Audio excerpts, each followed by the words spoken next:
Hello, this is Louise Hay, and I'm going to read to you my book, The Power is Within You. There is a great deal of information on this tape. Do not feel you have to absorb it all at once. Certain ideas will leap out at you. Work with those ideas first. If I say anything that you disagree with, just ignore it. If you can get just one good idea out of this tape and use it to improve the quality of your life, then I feel complete. As you listen, you will become aware that I use many terms, such as power, intelligence, infinite mind, higher power, God, universal power, inner wisdom, and so on. This is done to show you that there is no limitation on what you choose to call that power that runs the universe and is also within you. If any name disturbs you, then substitute another that feels right for you. This book was written as an extension of You Can Heal Your Life. Time has passed since the writing of that book, and many new ideas have revealed themselves to me. Those ideas I wish to share with all of you who have been writing over the years asking for more information. I feel an important thing to be aware of is that the power we are all seeking out there is also within us and readily available to us to use in positive ways. May this tape reveal to you how very powerful you really are. I am not a healer. I do not heal anyone. I think of myself as a stepping stone on a pathway of self-discovery. I create a space where people can learn how incredibly wonderful they are by teaching them how to love themselves. That's all I do.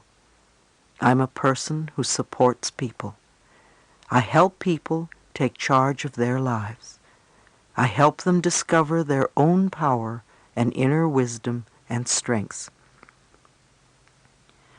I help them get the blocks and the barriers out of the way so they can love themselves no matter what circumstances they happen to be going through. This doesn't mean that we will never have problems, but it is how we react to the problem that makes a tremendous difference. After years of individual counseling with clients and conducting hundreds of workshops and intensive training programs across the country and around the world, I find that there is only one thing that seems to heal every problem, and that is to love yourself. When people start to love themselves more each day, it's amazing how their lives get better. They feel better. They often get the jobs they want. They have the money they need. Their relationships either improve or the negative ones dissolve and new ones begin. It's a very simple premise, loving yourself. I've often been criticized for being too simplistic, and yet I have found that the simple things are usually the most profound. Someone said to me recently, "You gave me the most wonderful gift. You gave me the gift of myself." So many of us hide from ourselves, and we don't even know who we are. We don't know what we feel. We don't know what we want. Life is a voyage of self-discovery. To me, to be enlightened is to go within and to know who and what we really are, and to know that we have the ability to change for the better by loving and taking care of ourselves. It's not selfish to love ourselves. It clears us so that we can love ourselves enough to love other people. We can really help the planet when we come from a space of great love and joy on an individual basis. The power that created this incredible universe has often been referred to as love, and God is love. We have often heard the statement, "Love makes the world go round." It's all true. Love is the binding agent that holds the whole universe together. To me, love is deep appreciation. When I talk about loving ourselves, I mean having a deep appreciation for who we are. We accept all the different parts of ourselves, our little peculiarities, the embarrassments, the things we may not do so well, and all the wonderful qualities too. We accept the whole package with love, unconditionally. Unfortunately, many of us will not love ourselves until we lose the weight, or get the job, or get the raise, or the boyfriend, or whatever. We often put conditions on our love, but we can change. We can love ourselves as we are right now. There is also a lack of love on this planet as a whole. I believe our whole planet has a dis-ease called AIDS, and more people are dying every day. This physical challenge has given us the opportunity to overcome barriers and to go beyond our morality standards and differences of religion and politics, and to open our hearts. The more of us who can do it, the quicker we are going to find the answers. We are in the midst of enormous individual and global change. I believe that all of us who are living at this time chose to be here to be a part of these changes, to bring about change, and to transform the world from the old way of life to a more loving and peaceful existence. In the Piscean age, we looked out there for our Savior. Save me, please take care of me. Now we are moving into the Aquarian age, and we are learning to go within to find our Savior. We are the power we have been seeking. We are in charge of our lives. If you are not willing to love yourself today, then you are not going to love yourself tomorrow. Because whatever excuse you have today, you'll still have tomorrow. Maybe you'll have the same excuse 20 years from now, and even leave this lifetime holding on to the same excuse. Today is the day you can love yourself totally with no expectations. I want to help create a world where it is safe for us to love each other, where we can express who we are and be loved and accepted by the people around us without judgment, criticism, or prejudice. Loving begins at home. The Bible says, "Love thy neighbor as thyself." Far too often we forget the last couple of words, as thyself. We really can't love anyone out there unless the love starts inside us. Self-love is the most important gift we can give ourselves, because when we love who we are, we will not hurt ourselves, and we will not hurt anyone else. With inner peace, there would be no wars, no gangs, no terrorists, and no homeless. There would be no dis-ease, no AIDS, no cancer, no poverty, and no starvation. So this, to me, is a prescription for world peace, to have peace within ourselves. Peace, understanding, compassion, forgiveness, and most of all, love. We have the power within us to affect these changes. Love is something we can choose, the same way we choose anger or hate or sadness. We can choose love. It's always a choice within us.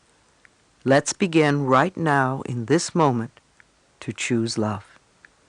It's the most powerful healing force there is. The information on this tape, which has been part of my lectures over the past 5 years, is yet another stepping stone on your pathway to self-discovery. an opportunity to know a little bit more about yourself and to understand the potential that is your birthright. You have an opportunity to love yourself more, so you can be a part of an incredible universe of love. Love begins in our hearts, and it begins with us. Let your love contribute to the healing of our planet. Part 1, Becoming Conscious. When we expand our thinking and beliefs, our love flows freely. When we contract, we shut ourselves off. Chapter 1, The Power Within. The more you connect to the power within you, the more you can be free in all areas of your life. Who are you? Why are you here? What are your beliefs about life? For thousands of years, finding the answers to these questions has meant going within. But what does that mean? I believe there is a power within each of us that can lovingly direct us to our perfect health, perfect relationships, perfect careers, and which can bring us prosperity of every kind. In order to have these things, we have to believe first that they are possible. Next, we must be willing to release the patterns in our lives that are creating conditions we say we do not want. We do this by going within and tapping the inner power that already knows what is best for us. If we are willing to turn our lives over to this greater power within us, the power that loves and sustains us, we can create more loving and prosperous lives. I believe that our minds are always connected to the one infinite mind, and therefore all knowledge and wisdom is available to us at any time. We are connected to this infinite mind, this universal power that created us, through that spark of light within, our higher self, or the power within. The universal power loves all of its creations. It is a power for good, and it directs everything in our lives. It doesn't know how to hate or lie or punish. It is pure love, freedom, understanding, and compassion. It is important to turn our lives over to our higher self, because through it we receive our good. We must understand that we have the choice to use this power in any way. If we choose to live in the past and rehash all of the negative situations and conditions that went on way back when, then we stay stuck where we are. If we make a conscious decision not to be victims of the past and go about creating new lives for ourselves, we are supported by this power within, and new, happier experiences begin to unfold. I don't believe in two powers. I think there is one infinite spirit. It's all too easy to say it's the devil or them. It really is only us. And either we use the power we have wisely, or we misuse the power. Do we have the devil in our hearts? Do we condemn others for being different than we are? What are we choosing? Responsibility versus blame. I also believe that we contribute toward the creation of every condition in our lives, good or bad, with our thinking, feeling patterns. The thoughts we think create our feelings, and then we begin to live our lives in accordance with these feelings and beliefs. This is not to blame ourselves for things going wrong in our lives. There is a difference between being responsible and blaming ourselves or others. When I talk about responsibility, I am really talking about having power. Blame is about giving away one's power. Responsibility gives us the power to make changes in our lives. If we play the victim role, then we are using our personal power to be helpless.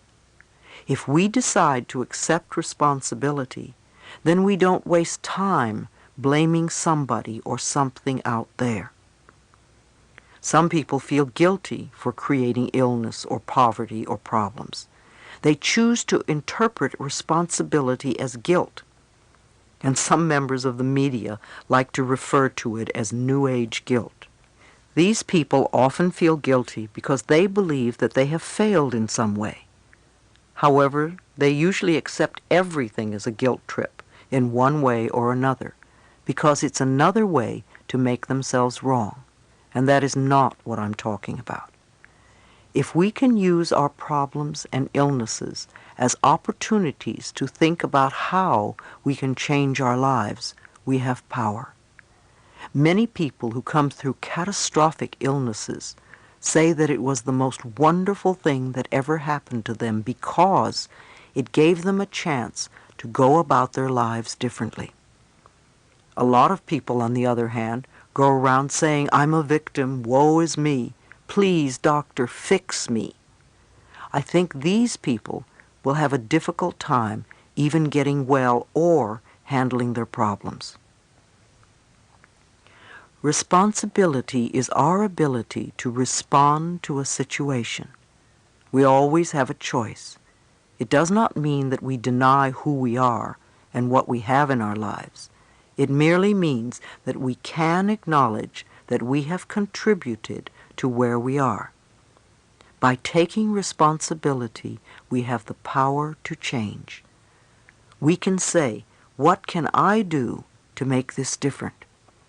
We need to understand that we all have personal power all the time. It depends on how we use it.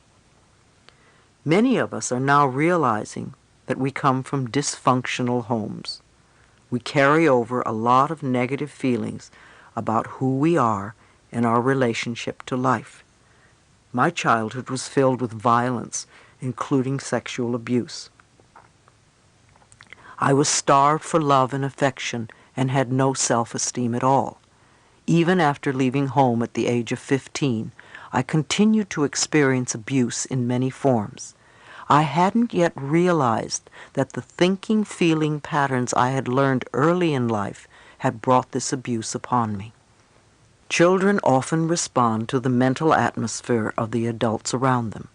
So I learned early about fear and abuse and continued to recreate those experiences for myself as I grew up. I certainly didn't understand that I had the power to change all of this.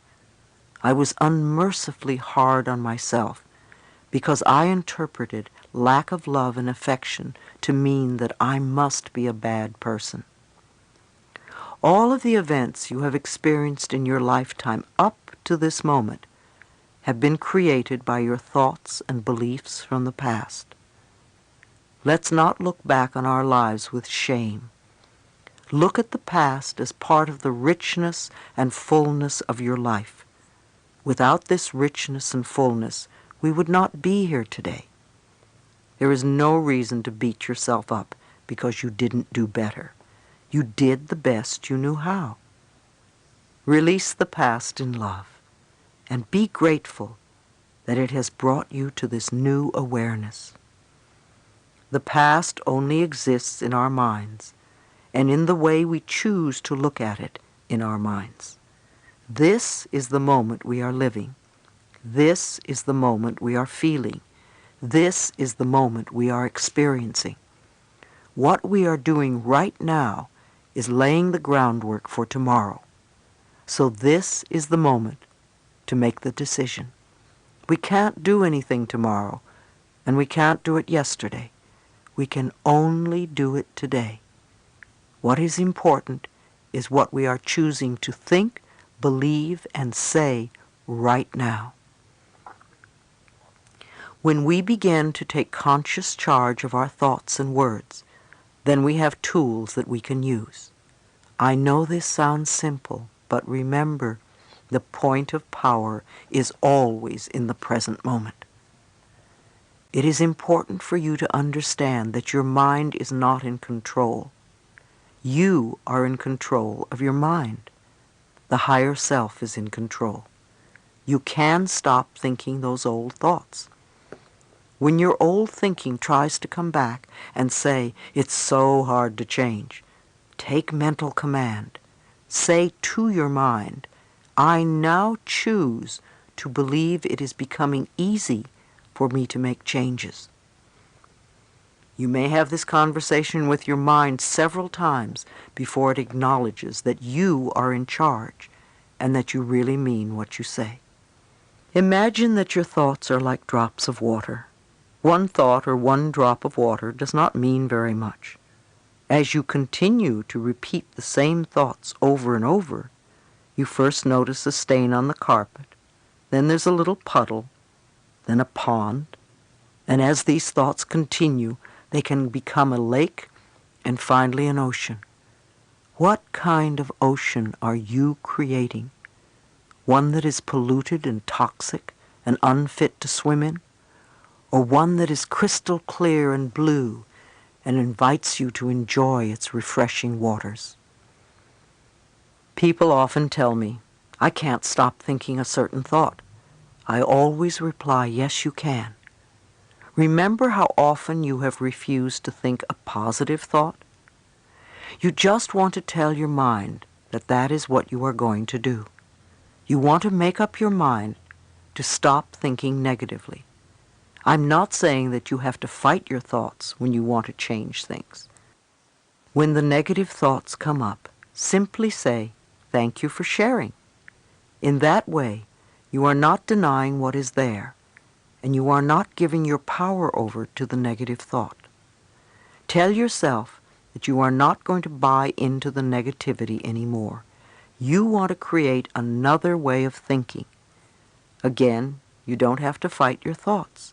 Acknowledge and go beyond them. Don't drown in a sea of your own negativity when you can float on the ocean of life. You are meant to be a wonderful, loving expression of life. Life is waiting for you to open up to it, to feel worthy of the good it holds for you. The wisdom and intelligence of the universe is yours to use. Life is here to support you. Trust the power within you to be there for you. If you get scared, it is helpful to become aware of your breath as it flows in and out of your body. Your breath, the most precious substance of your life, is freely given to you. You have enough to last for as long as you shall live. You accept this precious substance without even thinking, and yet you doubt that life can supply you with the other necessities. Now is the time for you to learn about your own power and what you are capable of doing. Go within and find out who you are. We all have different opinions. You have a right to yours, and I have a right to mine. No matter what goes on in the world, the only thing you can work on is what is right for you. You want to get in touch with your inner guidance because it is the wisdom that knows the answers for you. It's not easy to listen to yourself when your friends and family are telling you what to do. Yet all the answers to all the questions you are ever going to ask are within you now. And every time you say, I don't know, you shut the door to your own inner wisdom. The messages you get from your higher self are positive and supportive of you. If you start getting negative messages, then you are working from ego and your human mind level, and even perhaps your imagination.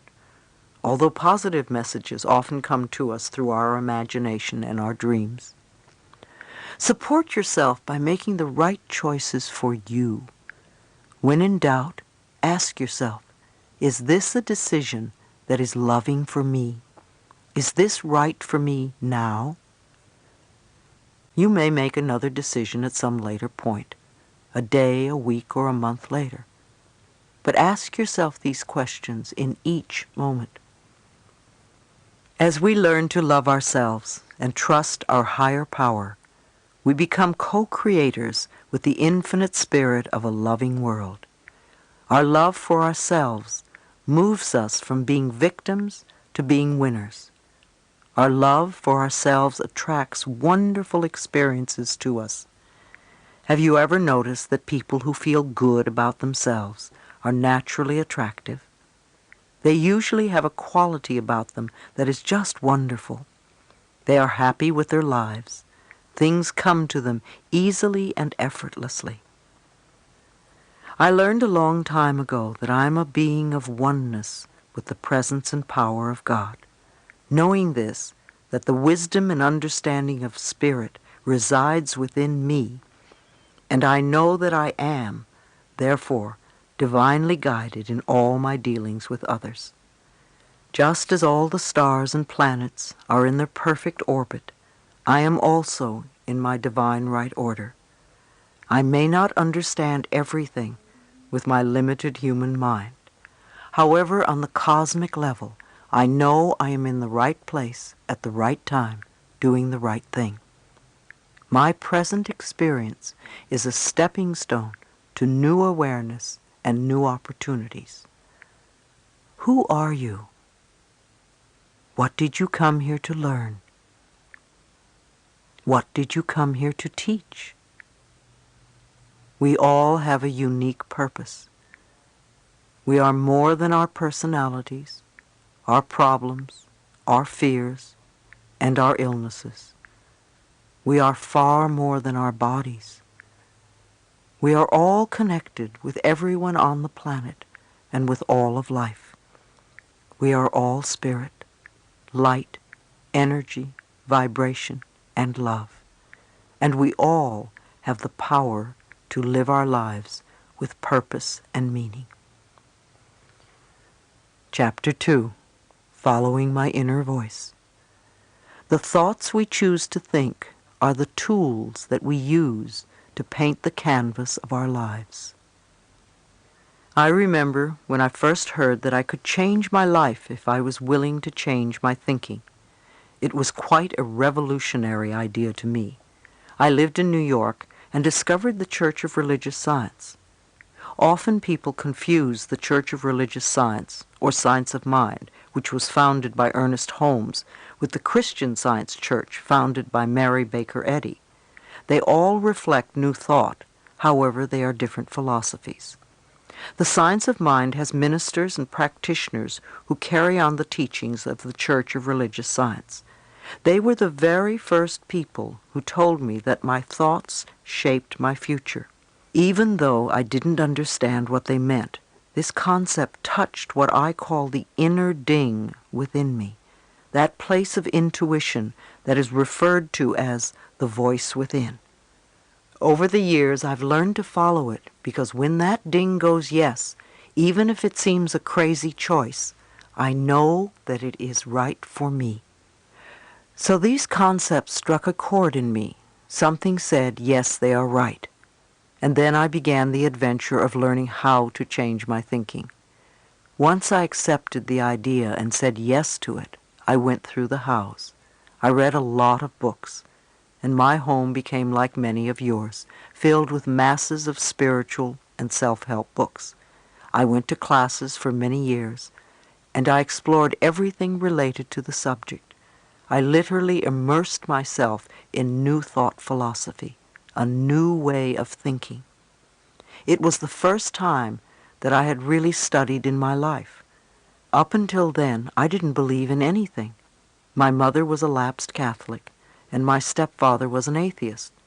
I had some strange idea that Christians either wore hair shirts or were eaten by lions, and neither appealed to me. I really delved into Science of Mind, because that was an avenue that was open for me at the time, and I found it really wonderful. At first it was sort of easy. I grasped a few concepts, and I started to think and talk a little bit differently. In those days I was a constant complainer and full of self-pity. I just loved to wallow in the pits. I didn't know that I was continually perpetuating more experiences in which to pity myself. But then again, I didn't know any better in those days. Gradually, I found that I was no longer complaining quite so much. I started to listen to what I said. I became aware of my self-criticism, and I tried to stop it. I began to babble affirmations without quite knowing what they meant. I started with the easy ones, of course, and a few small changes began to take place. I got the green lights and the parking places, and boy, did I think I was hot stuff. Wow, I thought I knew it all, and I very soon became quite cocky and arrogant and dogmatic in my beliefs. I felt I knew all the answers. In hindsight, it was really my way of feeling safe in this new area. When we start to move away from some of our old rigid beliefs, especially if we've been previously in total control, it can be very scary.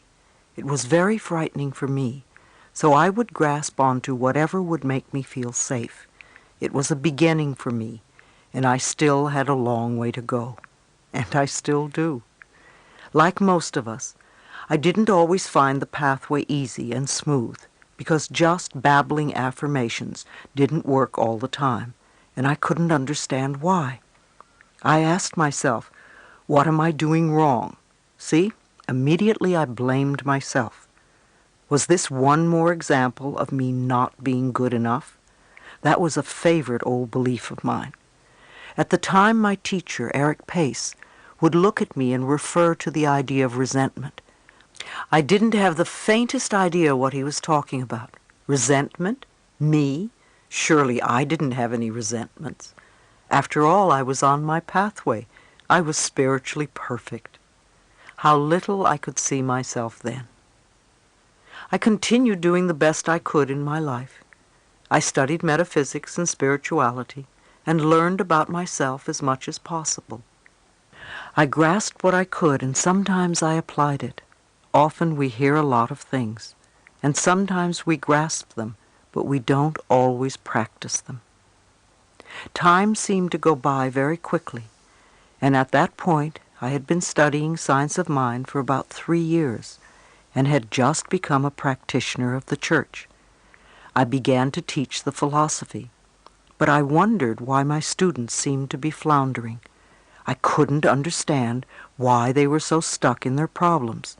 I gave them so much good advice. Why weren't they using it and getting well? It never dawned on me that I was speaking the truth more than I was living it. I was like a parent who tells the child what to do, but then does exactly the opposite. Then one day, seemingly out of the blue, I was diagnosed with vaginal cancer. First I panicked like anyone else. Then I had doubts that all this stuff I was learning was valid. It was a normal and natural reaction. I thought to myself, if I was clear and centered, I wouldn't have the need to create the illness. In hindsight, I think when I was diagnosed, I felt safe enough at that point to let the illness surface so that I could do something about it, rather than having it be another hidden secret that I wouldn't know about until I was dead. I knew too much by then to hide from myself any longer. I knew that cancer was a dis-ease of resentment that is held for a long time until it eats away at the body. When we stifle our emotions inside of us, they have to go somewhere in the body. If we spend a lifetime stuffing things down, they will eventually manifest somewhere in the body. I became very aware that the resentment within me, which my teacher had referred to so many times, had to do with being physically, emotionally, and sexually abused as a child. Naturally, I would have resentment. I was bitter and unforgiving of the past. I had never done any work to change or release the bitterness and let it go. When I left home, it was all I could do to forget what had happened to me. I thought I had put it behind me, when in actuality I had simply buried it. When I found my metaphysical pathway, I covered up my feelings with a nice layer of spirituality and hid a lot of garbage inside me. I put a wall around myself that kept me literally out of touch with my own feelings. I didn't know who I was or where I was. After my diagnosis, the real inner work of learning to know myself began. Thank God I had tools to use. I knew I needed to go within myself if I was going to make any permanent changes. Yes, the doctor could give me an operation and perhaps take care of my illness for the moment. But if I didn't change the way I was using my thoughts and my words, I'd probably recreate it again. It's always interesting to me to learn where in our bodies we put our cancers, our diseases, on which side of the body, the left or the right. The right side represents the masculine side, from where we give out. The left is the feminine side, the receptive part, from where we take in. Almost all of my life, when anything went wrong, it was always on the right side of my body. It was where I stored all the resentment towards my stepfather and life. I was no longer content to get green lights and parking places. I knew I had to go much, much deeper. I realized that I was not really progressing in my life the way I wanted to because I hadn't really cleared out this old garbage from childhood, and I wasn't living what I was teaching. I had to recognize the inner child inside me and work with her. My inner child needed help because she was still in great pain. I quickly began a self-healing program in earnest. I concentrated totally on me and did little else. I became very committed to getting well. Some of it was a little weird, yet I did it anyway. After all, this was my life on the line. It became almost a 24-hour-a-day job for the next 6 months. I began reading and studying everything I could find out about alternative ways to heal cancer because I truly believed it could be done. I did a nutritional cleansing program that detoxified my body from all the junk foods I had eaten for years. For months, I seemed to be living on sprouts and pureed asparagus. I know I had more to eat, but that is what I remember the most. I worked with my Science of Mind minister and teacher, Eric Pace, to clear the mental patterns so the cancer wouldn't return. I said affirmations and did visualizations, prayers, and spiritual mind treatments. I did daily sessions in front of a mirror. The most difficult words to say were, "I love you. I really love you." It took a lot of tears and a lot of breathing to get through it. When I did, it was as if I took a quantum leap. I also went to a good psychotherapist who was skilled in helping people express and release their anger. I spent a long period of time beating pillows and screaming. It was wonderful. It felt so good because I had never, ever had permission to do that in my life. I don't know which method worked. Maybe a little bit of everything worked. Most of all, I was really consistent with what I did. I practiced during all my waking hours. I thanked myself before I went to sleep for what I had done during the day. I affirmed that my healing process was taking place in my body while I slept, and that I would awaken in the morning bright and refreshed and feeling good. In the morning, I'd awaken and thank myself and my body for the work that was done during the night. I would affirm that I was willing to grow and learn each day and make changes without seeing myself as a bad person. I also worked on understanding and forgiveness. One of the ways was to explore my parents' childhoods as much as I could. I began to understand how they were treated as children, and I realized that because of the way they were brought up, they couldn't really have done anything differently than they did. My stepfather was abused at home, and he continued this abuse with his children. My mother was brought up to believe that the man was always right, and you stood by and let him do what he wanted. No one taught them a different approach. It was their way of life. Step by step, my growing understanding of them enabled me to start the forgiveness process. The more I forgave my parents, the more willing I was to forgive myself. Forgiveness of ourselves is enormously important.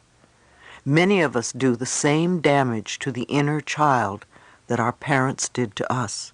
We just continue the abuse, and it's very sad. When we were children and the other people mistreated us, we didn't have many options.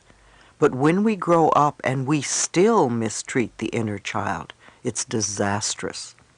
As I forgave myself, I began to trust myself.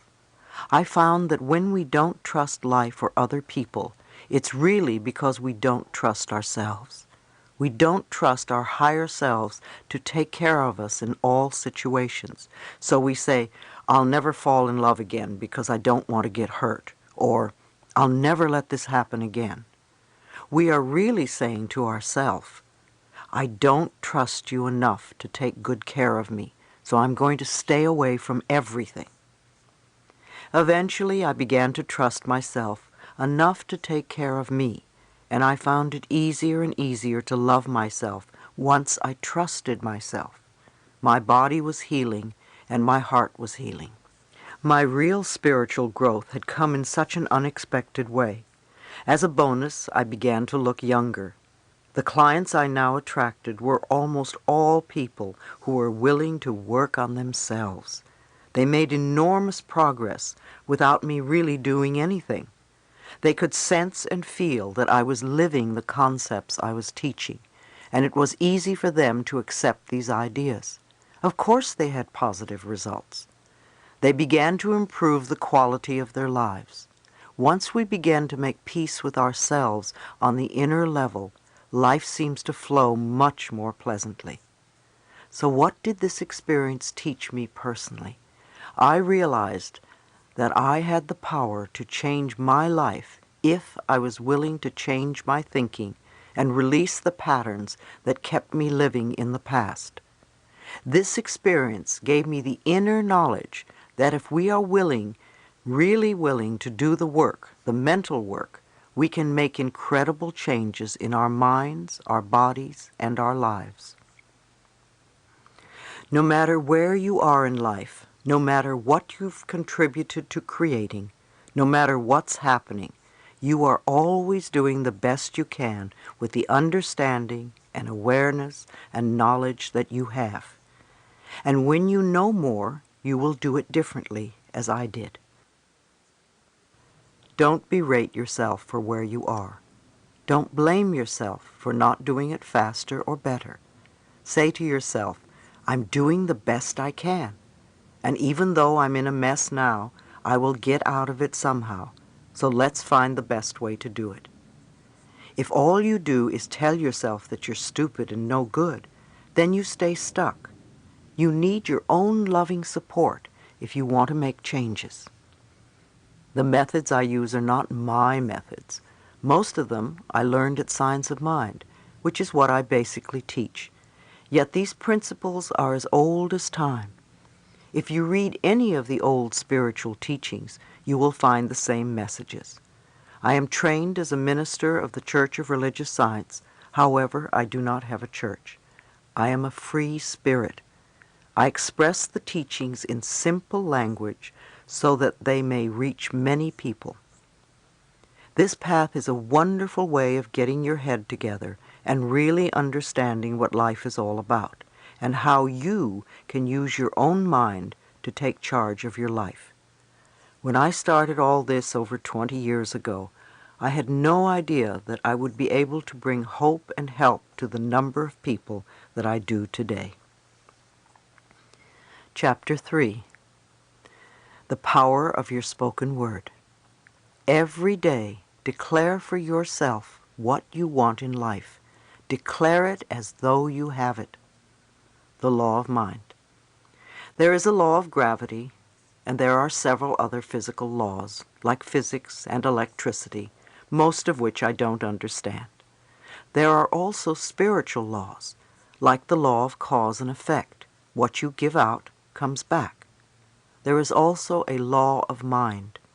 I don't know how it works, in much the same way that I don't know how electricity works. I only know that when I flick the switch, the light comes on. I believe that when we think a thought, or when we speak a word or a sentence, it somehow goes out from us into a law of mind and comes back to us as experience. We are now beginning to learn the correlation between the mental and the physical. We are beginning to understand how the mind works and that our thoughts are creative. Our thoughts speed through our minds very quickly, so it is difficult to shape them at first. Our mouths, on the other hand, are slower. So if we can start editing our speech by listening to what we say and not letting negative things come out of our mouths, then we can begin to shape and control our thoughts. There is tremendous power in our spoken words, and many of us are not aware just how important they are. Let us consider words as the foundation of what we continually create in our lives. We use words all the time, yet we babble away, seldom thinking about what we are truly saying or how we are saying it. We pay very little attention to the selection of our words. In fact, most of us speak in negatives. As children, we were taught grammar. We were taught to select words according to these rules of grammar. However, I have always found that the rules of grammar continually change, and what was improper at one time is proper at another time, or vice versa. What was slang in the past is considered common usage in the present. However, grammar does not take into consideration the meaning of words and how they affect our lives. On the other hand, I was not taught in school that my choice of words would have anything to do with what I would experience in life. No one taught me that my thoughts were creative, or that they could literally shape my life. Nobody taught me that what I gave out in the form of words would return to me as experiences. The purpose of the Golden Rule was to show us a very basic law of life: do unto others as you would have them do unto you, or what you give out comes back to you. It was never meant to cause guilt. No one ever taught me that I was worth loving or that I deserved good, and nobody taught me that life was here to support me. I remember that as children, we would often call each other cruel and hurtful names and try to belittle one another. But why did we do that? Where did we learn such behavior? Look at what we were taught. Many of us were told repeatedly by our parents or teachers that we were stupid or dumb or lazy. We were a nuisance and not good enough. Sometimes we heard our parents say that they wished we had never been born. Maybe we cringed when we heard these words, but little did we realize how deeply embedded the hurt and pain would become. Changing our self-talk. Too often we accepted the early messages that our parents gave us. We heard, "Eat your spinach, clean your room, or make your bed," in order to be loved. You got the idea that you were only acceptable if you did certain things, that acceptance and love were conditional. However, that was according to somebody's idea of what was worthwhile and had nothing to do with your deep inner self-worth. You got the idea that you could only exist if you did these things to please others. Otherwise, you did not have permission to even exist. These early messages contribute to what I call our self-talk, the way we talk to ourselves. The way we talk to ourselves inwardly is really important because it becomes the basis of our spoken words. It sets up the mental atmosphere in which we operate and which attracts to us our experiences. If we belittle ourselves, life is going to mean very little to us. If we love and appreciate ourselves, then life can be a wonderful, joyous gift. If our lives are unhappy, or if we are feeling unfulfilled, it's very easy to blame our parents or them and say it's all their fault. However, if we do, we stay stuck in our conditions, our problems, and our frustrations. Words of blame will not bring us freedom. Remember, there is a power in our words. Again, our power comes from taking responsibility for our lives. I know it sounds scary to be responsible for our lives, but we really are, whether we accept it or not. If we want to be responsible for our lives, we've got to be responsible for our mouths. The words and phrases we say are only extensions of our thoughts. Start to listen to what you say. If you hear yourself using negative or limiting words, change them. If I hear a negative story, I don't go around repeating it to everyone. I think it has gone far enough and I let it go. If I hear a positive story, however, I will tell everyone. When you are out with other people, begin to listen to what they say and how they say it. See if you can connect what they say with what they are experiencing in life. Many, many people live their lives in shoulds. Should is a word that my ear is very attuned to. It is as if a bell goes off every time I hear it. Often I will hear people use a dozen shoulds in a paragraph. These same people wonder why their lives are so rigid or why they can't move out of a situation. They want a lot of control over things that they cannot control. They are either making themselves wrong or making someone else wrong. And then they question why they aren't living lives of freedom.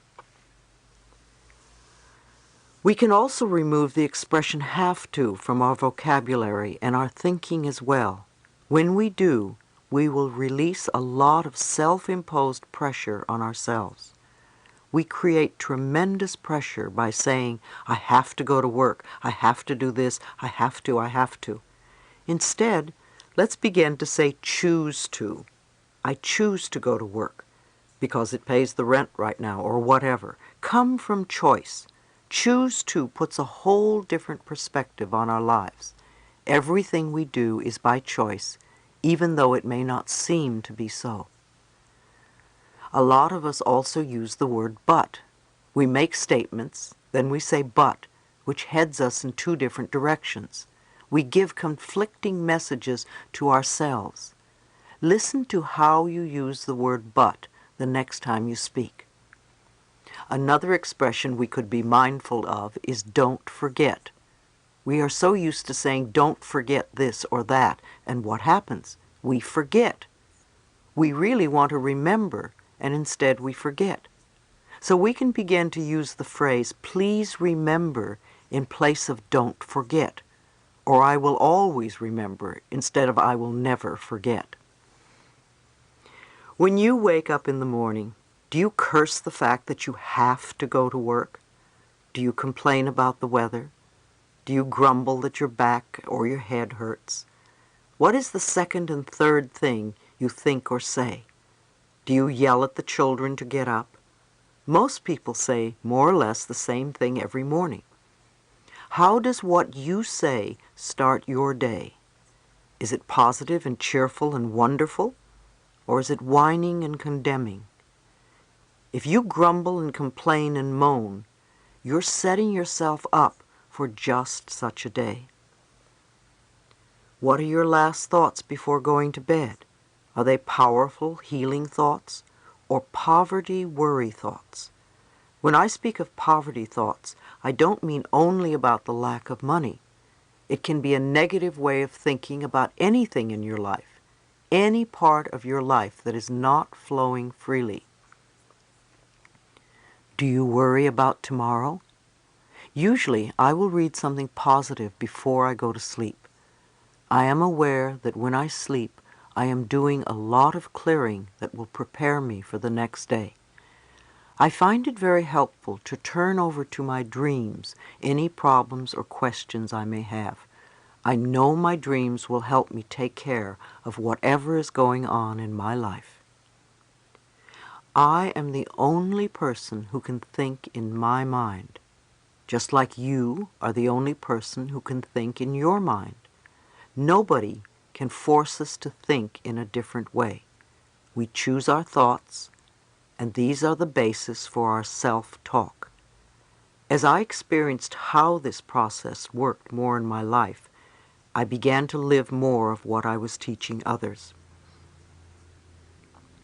I really watched my words and my thoughts, and I constantly forgave myself for not being perfect.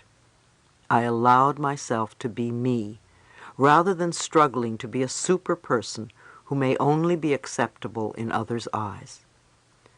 When I began for the first time to trust life and to see it as a friendly place, I lightened up. My humor became less biting and more truly funny. I worked on releasing criticism and judgment of myself and other people. And I stopped telling disaster stories. We are so quick to spread bad news. It's just amazing. I stopped reading the newspaper and gave up the 11 o'clock news at night because all the reports were concerned with disaster and violence and very little good news. I realized that most people don't want to hear good news.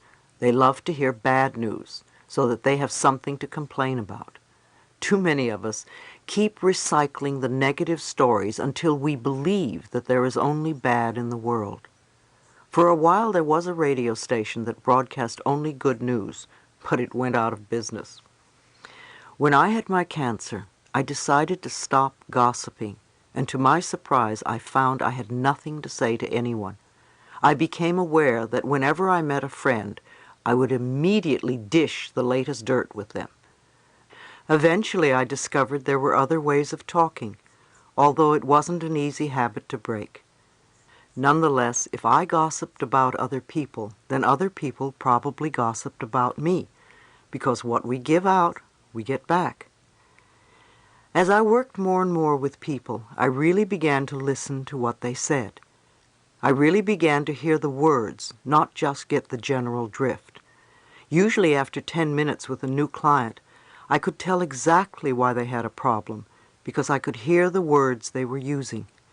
I could understand them by the way they were talking. I knew that their words were contributing to their problems. If they were talking negatively, imagine what their self-talk was like. It must be more of the same negative programming, poverty thinking, as I called it. A little exercise I suggest you do is to put a tape recorder by your telephone, and every time you make or get a call, push the record button. When the tape is full on both sides, listen to what you've been saying and how you say it. You will probably be amazed.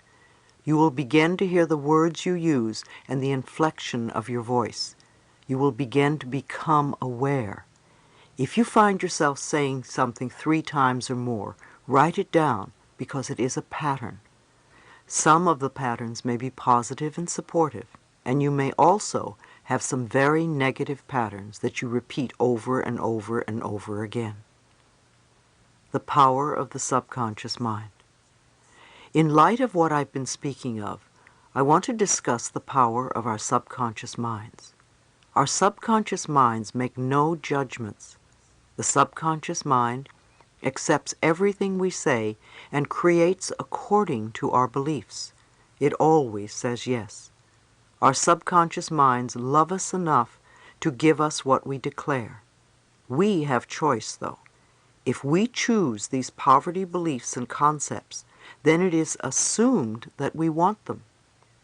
It will continue to give us these things until we are willing to change our thoughts and words and beliefs for the better. We are never stuck because we can always choose again. There are billions and billions of thoughts from which to choose. Our subconscious minds don't know true from false or right from wrong. We don't want to deprecate ourselves in any way. We don't want to say something like, "Oh, stupid old me," because the subconscious mind will pick up this self-talk and after a while you will feel that way. If you say it enough times, it will become a belief in your subconscious. The subconscious mind has no sense of humor, and it is important for you to know and understand this concept. You cannot make a joke about yourself and think it doesn't mean anything. If it is a put-down about yourself, even if you're trying to be cute or funny about it, the subconscious mind accepts it as true. I don't let people tell put-down jokes in my workshops. They can be raunchy but not put-downs of a nationality or sex or whatever. So don't joke about yourself and make derogatory remarks about yourself, because they will not create good experiences for you.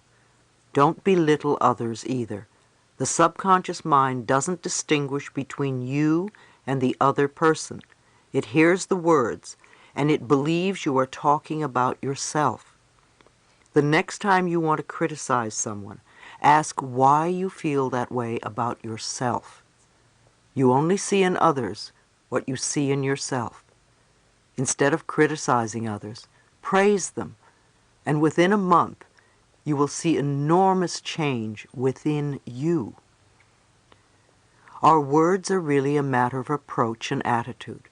Notice the way that lonely, unhappy, poor, sick people talk. What words do they use? What have they accepted as the truth for themselves? How do they describe themselves? How do they describe their work, their lives, their relationships? What do they look forward to? Be aware of their words, but please don't run around telling strangers that they are ruining their lives by the way they talk. Don't do it to your family and friends either, because the information will not be appreciated. Instead, use this information to begin to make the connection for yourself and practice it if you want your life to change. Because even on the smallest level, if you change the way you talk, your experiences are going to change. If you are a person with an illness who believes that it is fatal and that you're going to die and that life is no good because nothing ever works for you, then guess what? You can choose to release your negative concept of life. Start affirming for yourself that you are a person who is lovable and that you are worth healing and that you attract everything you need on the physical level to contribute to your healing. Know that you are willing to get well and that it is safe for you to get well. Many people only feel safe when they are sick. They are usually the kind that have difficulty saying the word no. The only way they can say no is by saying, "I'm too sick to do it." It's a perfect excuse.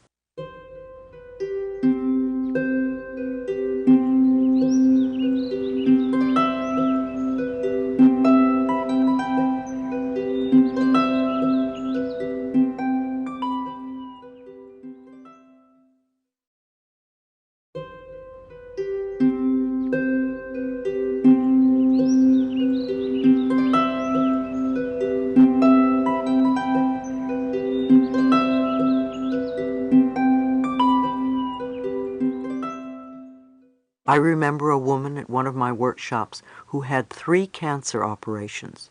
She couldn't say no to anybody. Her father was a doctor, and she was Daddy's good little girl, so whatever Daddy told her to do, she did. It was impossible for her to say no. No matter what you asked her, she had to say yes. It took 4 days to get her to literally shriek no at the top of her lungs. I had her do it while shaking her fist. No, no, no. And once she got into it, she loved it. I find that many women with breast cancer can't say no. They nourish everybody except themselves. One of the things I recommend to a woman with breast cancer is that she must learn to say no. No, I don't want to do it. No. 2 or 3 months of saying no to everything and everyone will begin to turn things around. She needs to nourish herself by saying, "This is what I want to do, not what you want me to do." When I used to work with clients privately, I would hear them argue on behalf of their limitations, and they would always want me to know why they were stuck because of one reason or another. If we believe we are stuck and accept that we are stuck, then we are stuck. We get stuck because our negative beliefs are being fulfilled. Instead, let's begin to focus on our strengths.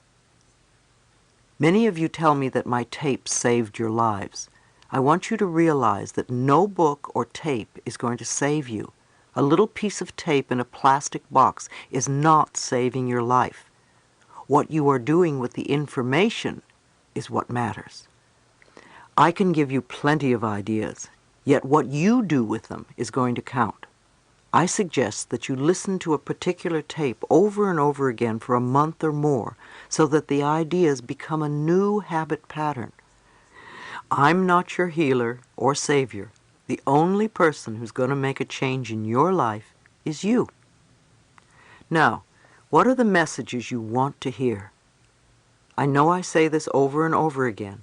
Loving yourself is the most important thing you can do, because when you love yourself, you're not going to hurt yourself or anyone else. It's my prescription for world peace. If I don't hurt me and I don't hurt you, how can we have war? The more of us who can get to that place, the better the planet will be. Let's begin to be conscious of what is going on by listening to the words we speak to ourselves and to others. Then we can begin to make the changes that will help heal ourselves as well as the rest of the planet. Chapter 4. Reprogramming Old Tapes. Be willing to take the first step, no matter how small it is. Concentrate on the fact that you are willing to learn. Absolute miracles will happen. Affirmations do work. Now that we understand a little bit more about how powerful our thoughts and words are, we can choose to retrain our thinking and speaking into positive patterns if we're going to get beneficial results. Are you willing to change your self-talk into positive affirmations? Remember, every time you think a thought and every time you speak a word, you are saying an affirmation. An affirmation is a beginning point. It opens the way to change. In essence, you are saying to your subconscious mind, I am taking responsibility. I am aware that there is something I can do to change. When I talk about doing affirmations, I mean to consciously choose sentences or words that will either help to eliminate something from your life or help to create something new in your life. And you do this in a positive way. If you say, I don't want to be sick anymore, the subconscious mind hears sick more. Now you want to tell it clearly what you do want. That is, say, I am a healthy person. I radiate good health. The subconscious mind is very straightforward. It has no strategy or designs. What it hears is what it does. If you say, I hate this car, it doesn't give you a wonderful new car because it doesn't know what you want. Even if you get a new car, you will probably hate it soon, because that is what you've been saying about it. The subconscious only hears, hate this car. You need to clearly declare your desires in a positive way, as in, I have a beautiful new car that suits all my needs, or I always have a car that I love. If there is something in your life that you really dislike, I have found one of the quickest ways to release it is to bless it with love. I bless you with love, and I release you and let you go. This works for people, situations, objects, and living quarters. You could even try it on a habit you would like to be free of and see what happens. I knew one man who said, I bless you with love and release you from my life to every cigarette he smoked. After a few days, his desire for smoking was considerably less, and in a few weeks the habit was gone. You deserve good. Think for a moment. What is it you really want right now? What is it you want today in your life? Think about it, and then say, I accept for myself whatever it is that you want. This is where I find that most of us get stuck. The bottom line is the belief that we don't deserve to have what we want. Our personal power lies in the way we perceive our deservability. Our not deserving comes from childhood messages. Again, we don't have to feel that we cannot change because of these messages. Often people will come to me and say, "Louise, affirmations don't work." It really has nothing to do with affirmations. It is the fact that we don't believe we deserve the good. The way to find out if you believe that you deserve something is to say an affirmation and notice the thoughts that come up as you say it. Then write them down, because when you see these thoughts on paper, they will be very clear to you. The only thing that keeps you from deserving or loving yourself or whatever is someone else's belief or opinion that you have accepted as truth. When we don't believe that we deserve good, we will knock the pinnings out from under ourselves, which we can do in a variety of ways. We can create chaos, we can lose things, we can hurt ourselves, or have physical problems like falling, or have accidents. We want to start believing that we deserve all the good that life has to offer. In order to reprogram the false or negative belief, what would be the first thought that you would need to begin to create this new whatever in your life? What would be the building block or the foundation that you would need to stand on? What would be the sort of thing that you would need to know for yourself, to believe, to accept? Some good thoughts to start with could be, I am worthwhile. I am deserving. I love myself. I allow myself to be fulfilled, etc. These concepts form the very basis of beliefs on which you can build. Do your affirmations on top of these building blocks to create what you want. Whenever I speak somewhere, someone will come up to me at the end of the lecture or will write me a letter and tell me that he or she has had a healing take place while they were in the room. Sometimes it's very minor, and sometimes it's quite dramatic. A woman came up to me once and told me that she had had a lump in her breast, and it literally disappeared during the lecture. She heard something, and she decided to let something go. This is a good example of how powerful we are. When we are not ready to let something go, when we really want to hold on to something because it's serving us in some way, it doesn't matter what we do. It probably won't work. However, when we are ready to let it go, as this woman was, it's amazing how the smallest circumstance can help us release it. If you still have a habit that you haven't released, ask yourself how it serves you. What do you get out of it? If you can't get an answer, ask in a different way. If I no longer had this habit, what would happen? Very often the answer is, my life would be better.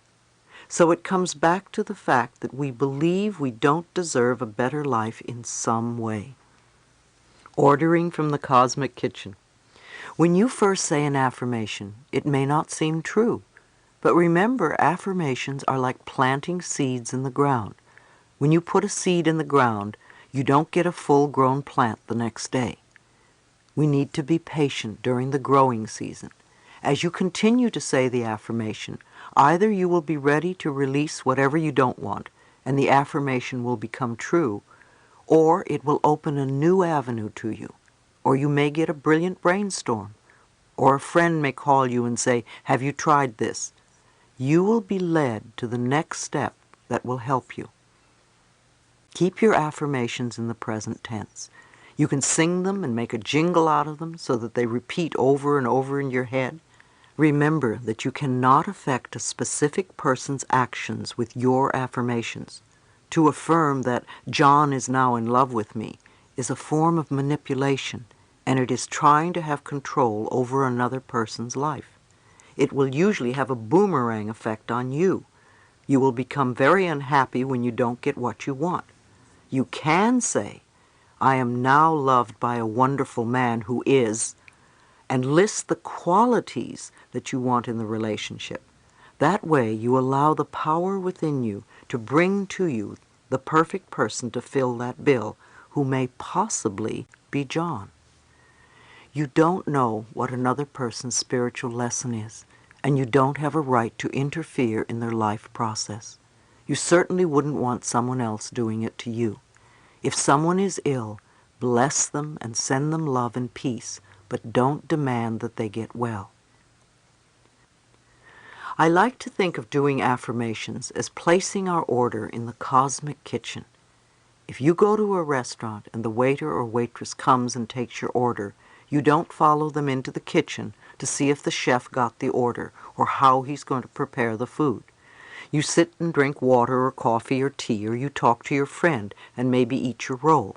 You assume that your food is being prepared and will be out when it's ready. It's the same when we begin to do affirmations. When we put our order into the cosmic kitchen, the great chef, our higher power, is working on it. So you go on with your life and know that it is being taken care of. It's on order. It's happening. Now, if the food comes out and it isn't exactly what you ordered, and if you have self-esteem, you will send it back. If not, you will eat it. You also have a right to do that with the cosmic kitchen. If you don't get exactly what you want, you can say, "No, that's not quite it. This is what I want." Perhaps you weren't clear in your ordering.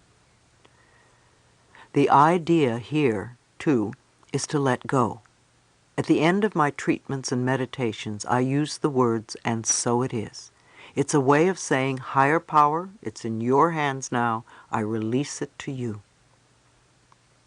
Reprogramming the subconscious mind. The thoughts we think accumulate, and when we are unaware, the old thought resurfaces. When we are reprogramming our minds, it is normal and natural that we go a little forward, we come a little back, and we go a little forward again. It's part of practicing.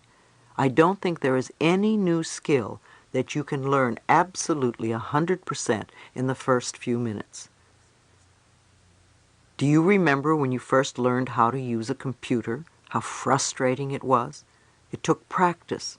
You had to learn how it worked, to learn its laws and systems. I called my first computer my magic lady, for when I mastered her rules, she did indeed deliver what seemed like magic to me. Yet while I was learning, the way she would teach me I was off track or going in the wrong direction was to devour pages of work that I would then have to do all over again. Out of all the mistakes, I learned how to flow with the system.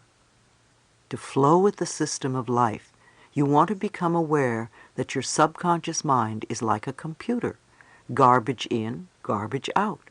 If you put negative thoughts in, then negative experiences come out. Yes, it takes time and practice to learn the new ways of thinking. Be patient with yourself.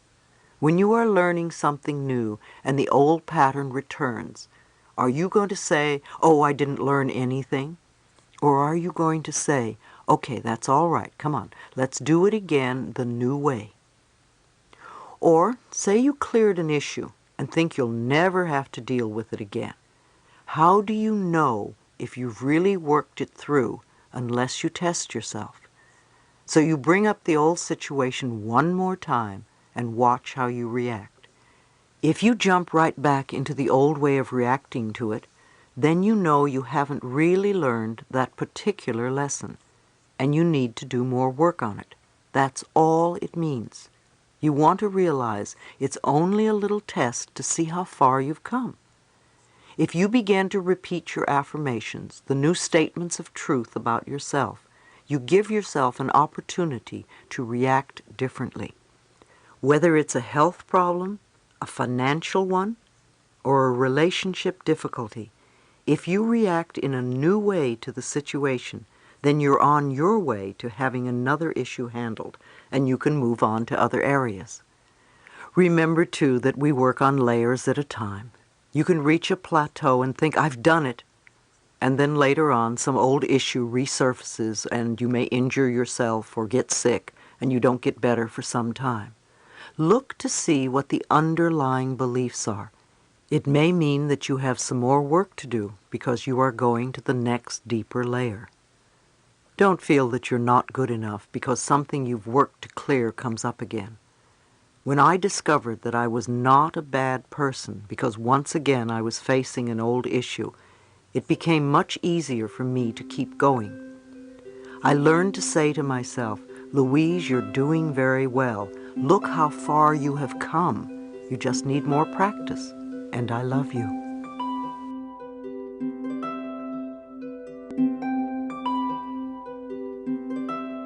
I believe that each one of us decides to incarnate upon this planet at particular points in time and space. We have chosen to come here to learn a particular lesson that will advance us on our spiritual evolutionary pathway. One of the ways to allow the process of life to unfold for you in a positive, healthy way is to declare your own personal truths. Choose to move away from the limiting beliefs that have been denying you the benefits you so desire. Declare that your negative thought patterns will be erased from your mind. Let go of your fears and burdens. For a long time now, I have been believing the following ideas, and they have worked for me. Everything I need to know is revealed to me. Everything I need comes to me in the perfect time-space sequence. Life is a joy and filled with love. I am loving and lovable and loved. I am healthy and filled with energy. I prosper wherever I turn. I am willing to change and to grow, and all is well in my world. I have learned that we don't always stay positive 100% of the time, and I include myself in this knowledge.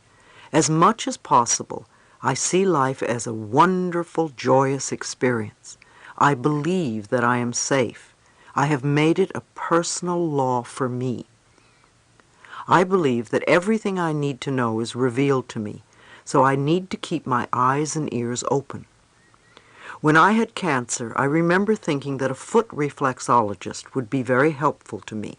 One evening I went to a lecture of some sort. Usually I sit in the front row because I like being close to the speaker. However, that night I was compelled to sit in the back row, and right after I sat down, a foot reflexologist sat next to me. We began to talk, and I learned that he even made house calls. I didn't have to look for him. He came to me. I also believe that whatever I need comes to me in the perfect time-space sequence. When something goes wrong in my life, I immediately start to think, all is well, it's okay, I know that this is all right. It's a lesson, it's an experience, and I'll pass through it. There is something here that is for my highest good. All is well. Just breathe, it's okay. And I do the best I can to calm myself, so I can think rationally about whatever is going on. And of course, I do work through everything.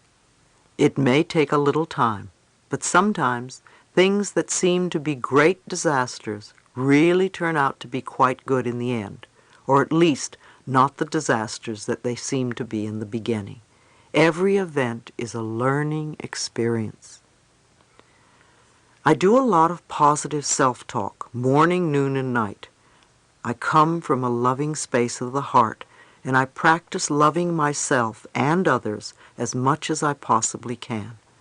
My capacity to love expands all the time. What I do today is much more than I was doing 6 months or a year ago. I know a year from now my consciousness and my heart will have expanded, and I'll be doing even more. I know that what I believe about myself becomes true for me. So I choose to believe wonderful things about myself. There was a time when I didn't, so I know I have grown, and I continue to work on myself. I also believe in meditation.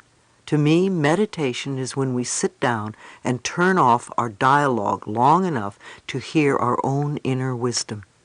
When I meditate, I usually close my eyes, take a deep breath, and ask, what is it I need to know? I sit and listen. I might also ask, what is it I need to learn, or what is the lesson in this? Sometimes we think we're supposed to fix everything in our lives, and maybe we're really only supposed to learn something from the situation. I remember when I first began to meditate, I had violent headaches for the first 3 weeks.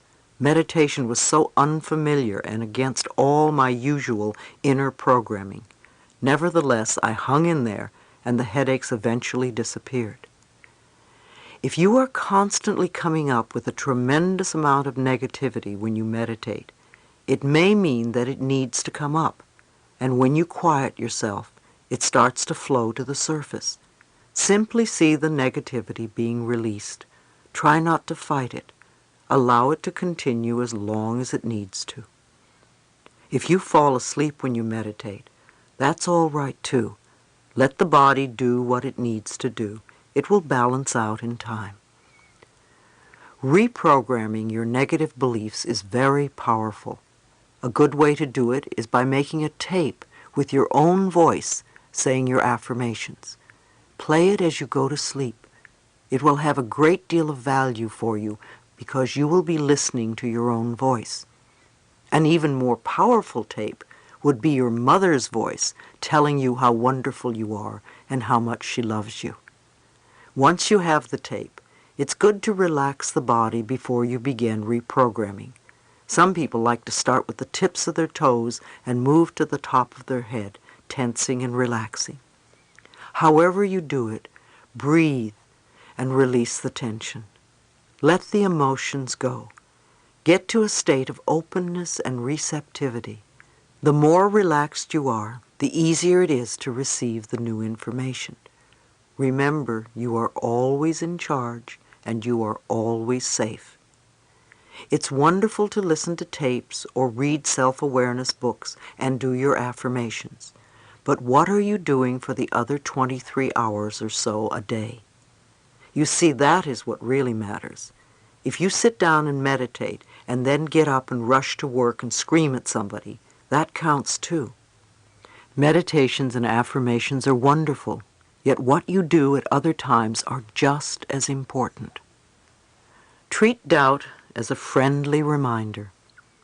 I'm often asked questions about whether people are doing affirmations correctly or whether they are even working, and about doubt. I'd like you to think of doubt a little differently than you may have been. I believe that the subconscious mind resides in the solar plexus area of the body, where you carry those gut feelings. When something sudden happens, don't you immediately get a strong feeling in your gut? It is where you take everything in and store it. Ever since we were little children, every message we have received, everything we have done, all the experiences we have had, all that we have said, have all gone into the filing cabinets right there in the solar plexus area. I like to think that there are little messengers in there, and when we think thoughts or have experiences, the messages go in, and the messengers file them in the appropriate files. For many of us, we have been building up files labeled, "I'm not good enough, I'll never make it, I don't do it right." We have gotten absolutely buried under these files. Suddenly, we do a few affirmations such as, "I'm wonderful and I love myself." And the messengers pick them up and say, "What's this? Where does it go? We've never seen this one before." So the messengers call doubt. "Doubt, come over here and see what's going on." So doubt picks up the message and asks the conscious mind, "What's this? You've always been saying the other things." And on a conscious level, we can react in two ways. We can say, "Oh, you're right, I'm terrible, I'm no good, I'm sorry, that's not the right message," and go back to our old ways. Or we can say to doubt, "That was the old message. I have no need for it now. This is the new message." Tell doubt to start a new file because there will be lots of these loving messages coming through from now on. Learn to treat doubt as a friend, not the enemy, and thank it for questioning you. Use it to strengthen your new beliefs. It doesn't matter what work you do in this world. Doesn't matter if you are a bank president or a dishwasher, a housewife or a sailor. You have wisdom inside of you that is connected to universal truth. When you are willing to look within and ask a simple question such as, What is this experience trying to teach me? And if you are willing to listen, then you will have the answer. Most of us are so busy running around creating the soap opera and drama we call our lives that we don't hear anything. Don't give your power over to other people's pictures of right and wrong. They only have power over us when we give our power to them. Groups of people give their power over to others. It happens in a lot of cultures. Women in our culture often give their power to men. They say things like, "My husband won't allow me to."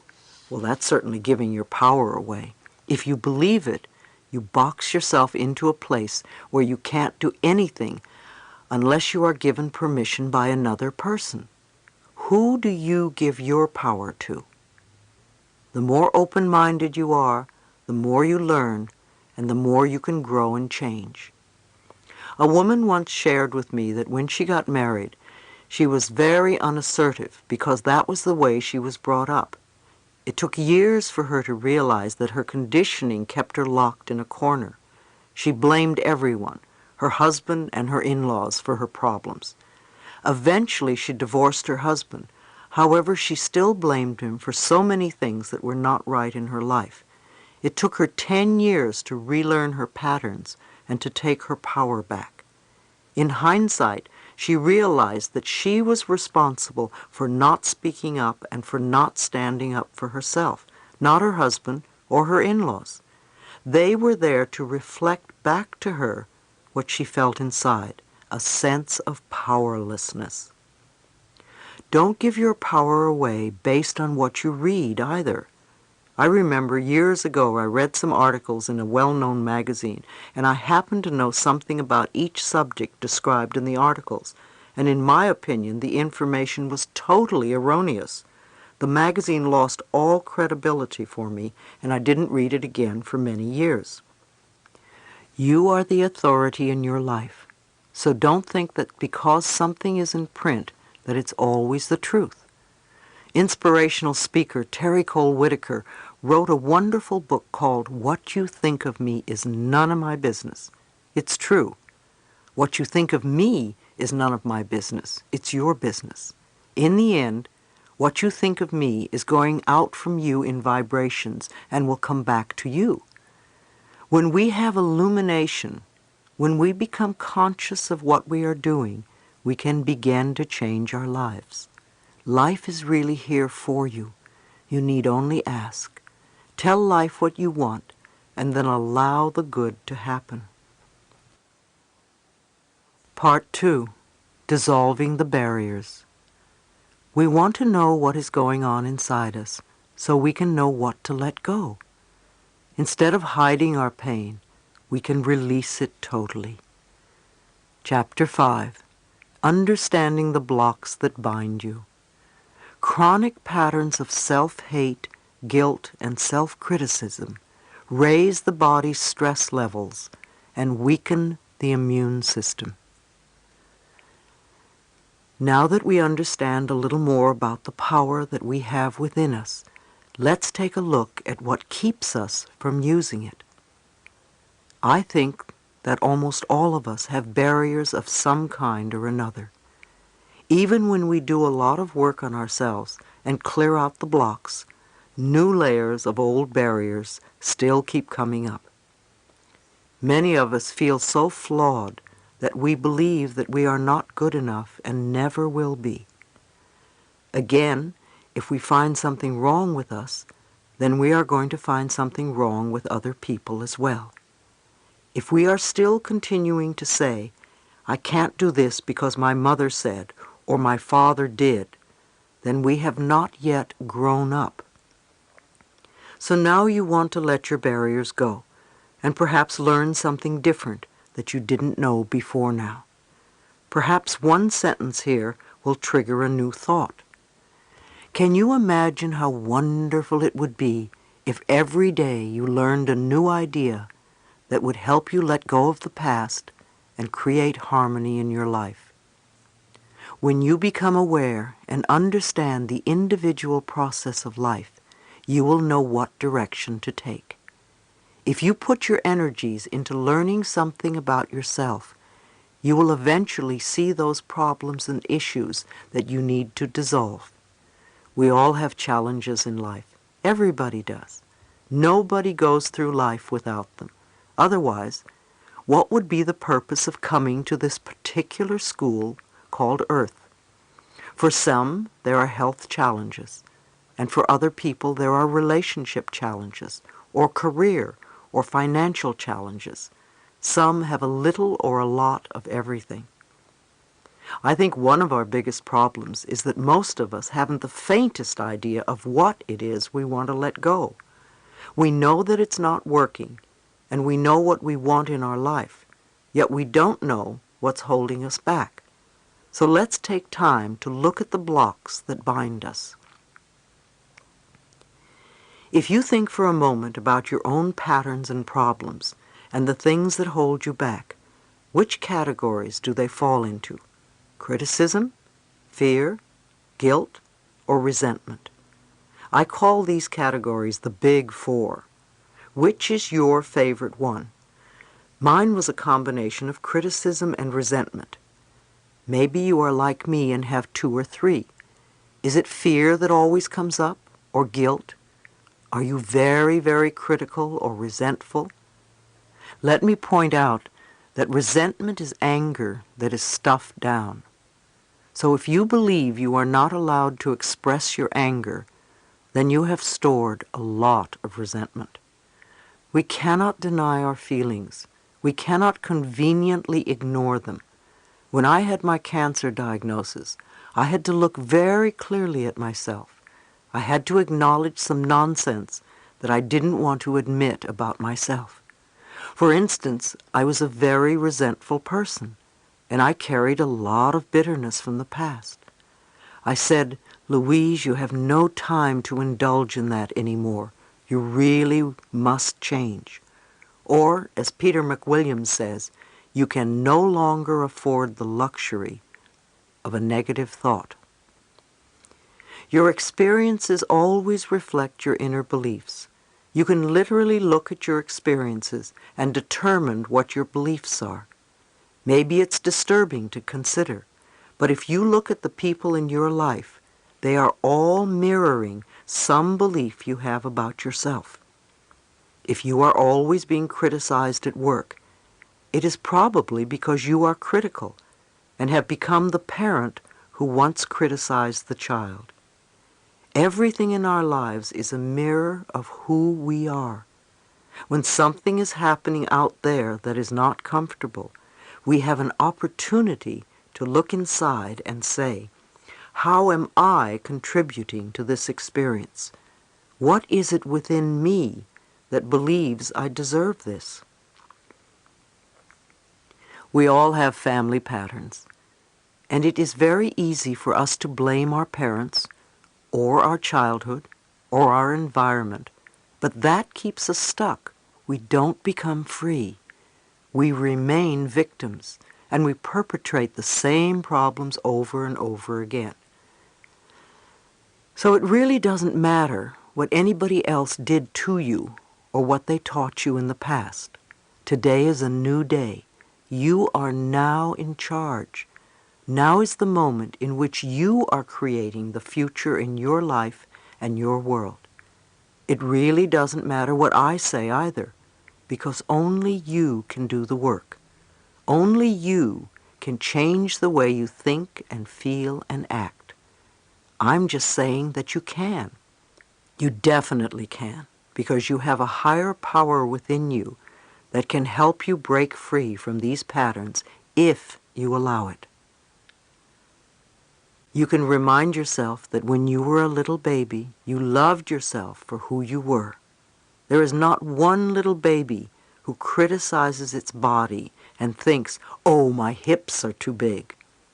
Babies are thrilled and delighted just because they have bodies. They express their feelings. When a baby is happy, you know it. And when a baby is angry, the whole neighborhood knows it. They are never afraid to let people know how they feel.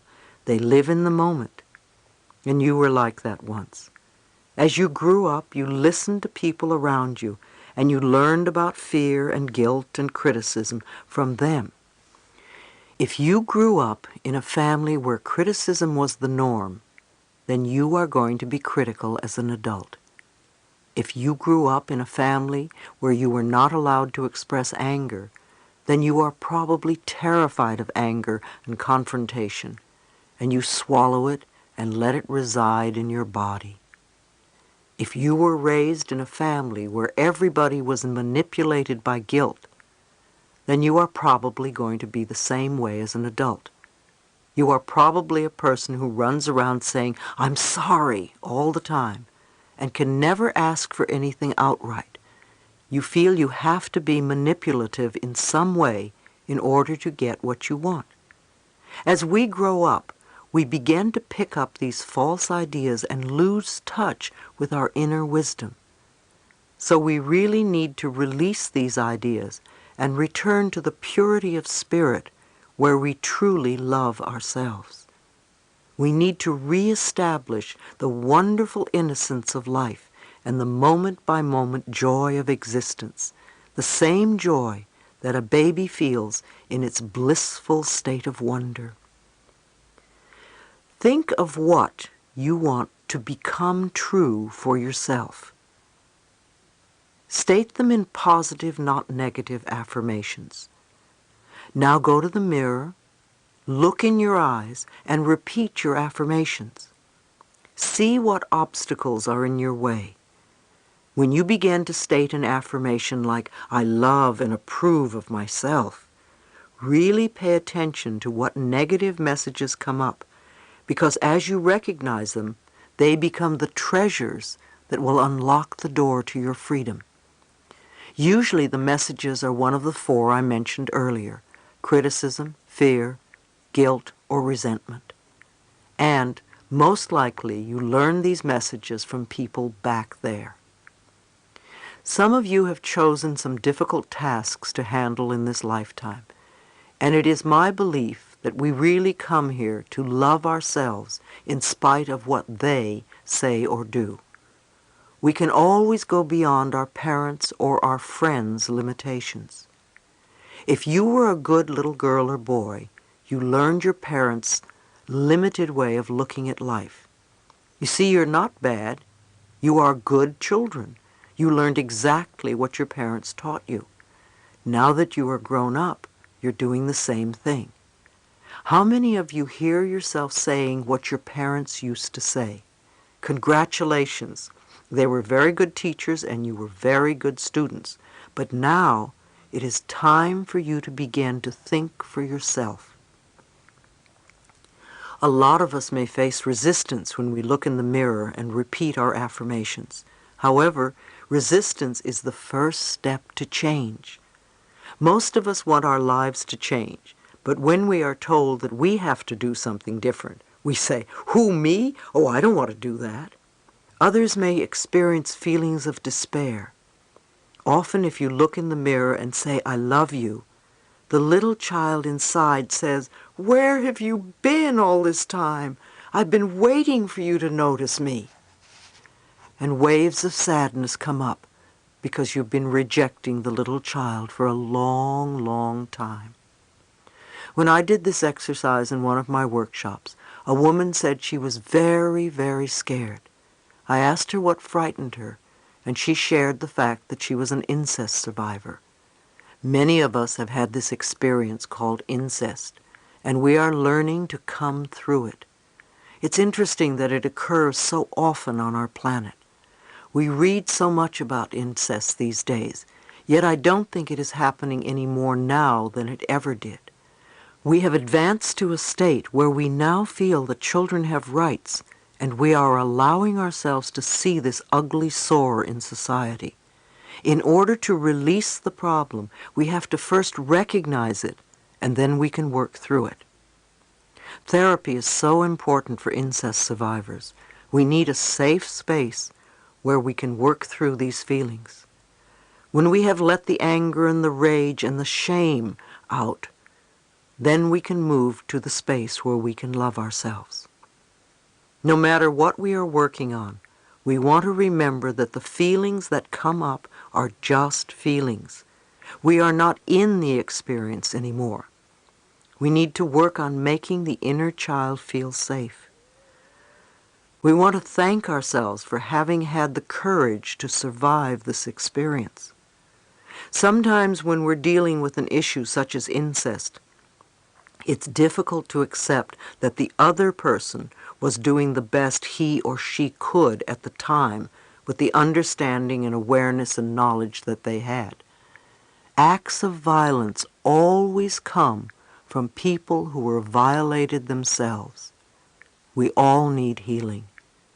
When we learn to love and cherish who we are, we will no longer harm anyone. Stop all criticism. When we are dealing with criticism, we are usually criticizing ourselves all the time for the same things over and over. When are we going to wake up and learn that criticism doesn't work?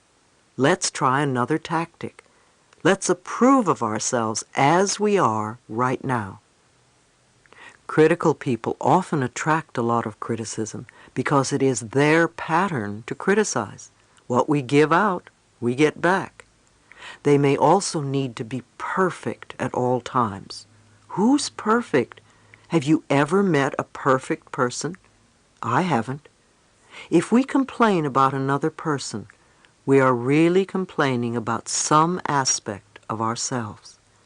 Everyone is a reflection of us, and what we see in another person, we see in ourselves.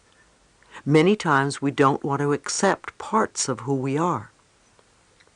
We abuse ourselves with alcohol or drugs or cigarettes or overeating or whatever.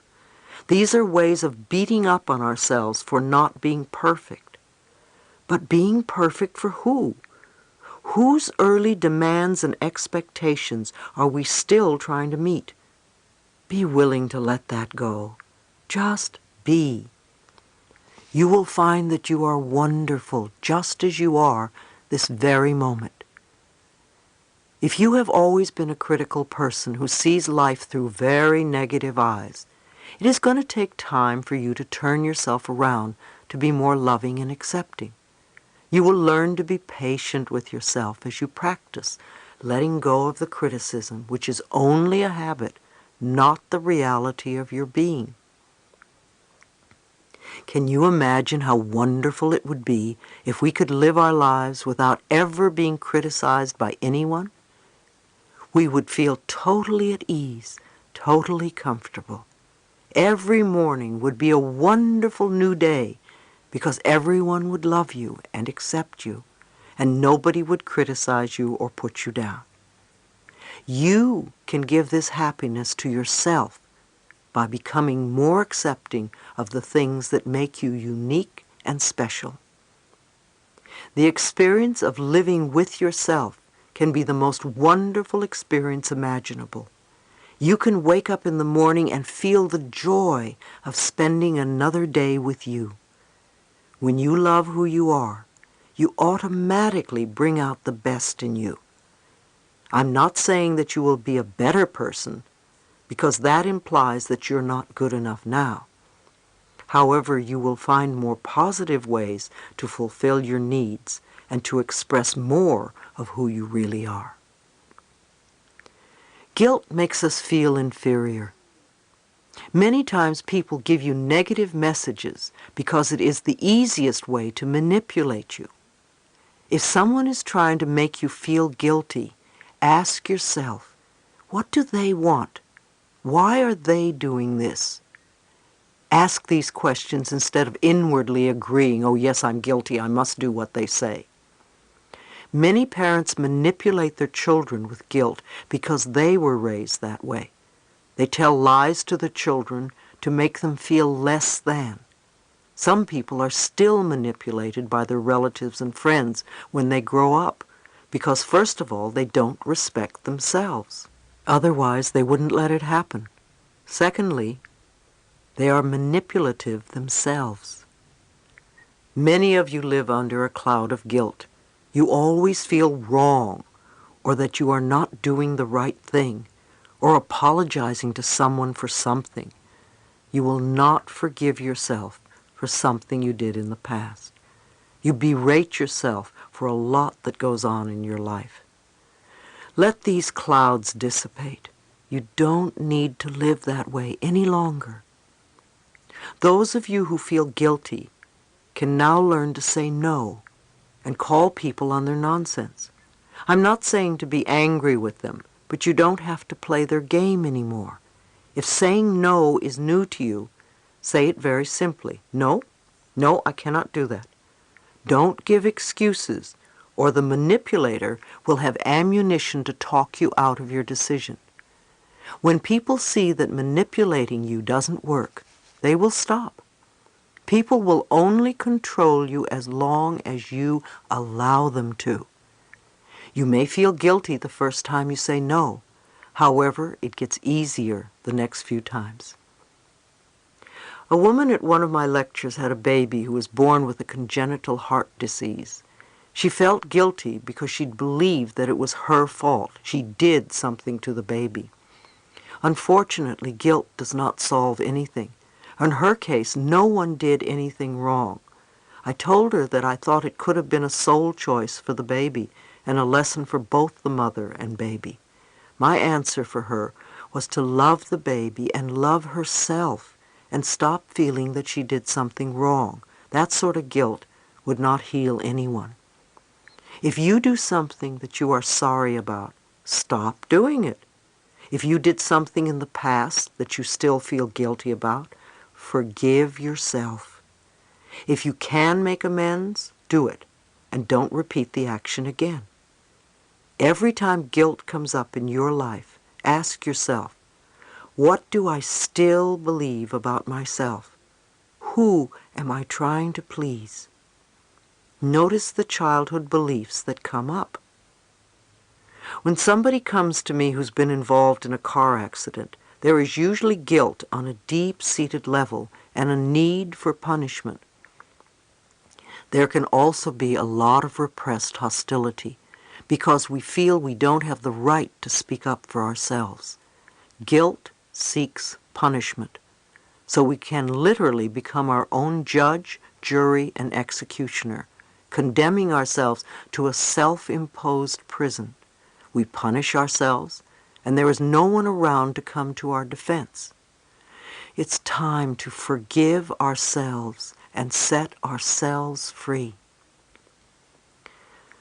One elderly lady at one of my seminars felt enormous guilt about her middle-aged son.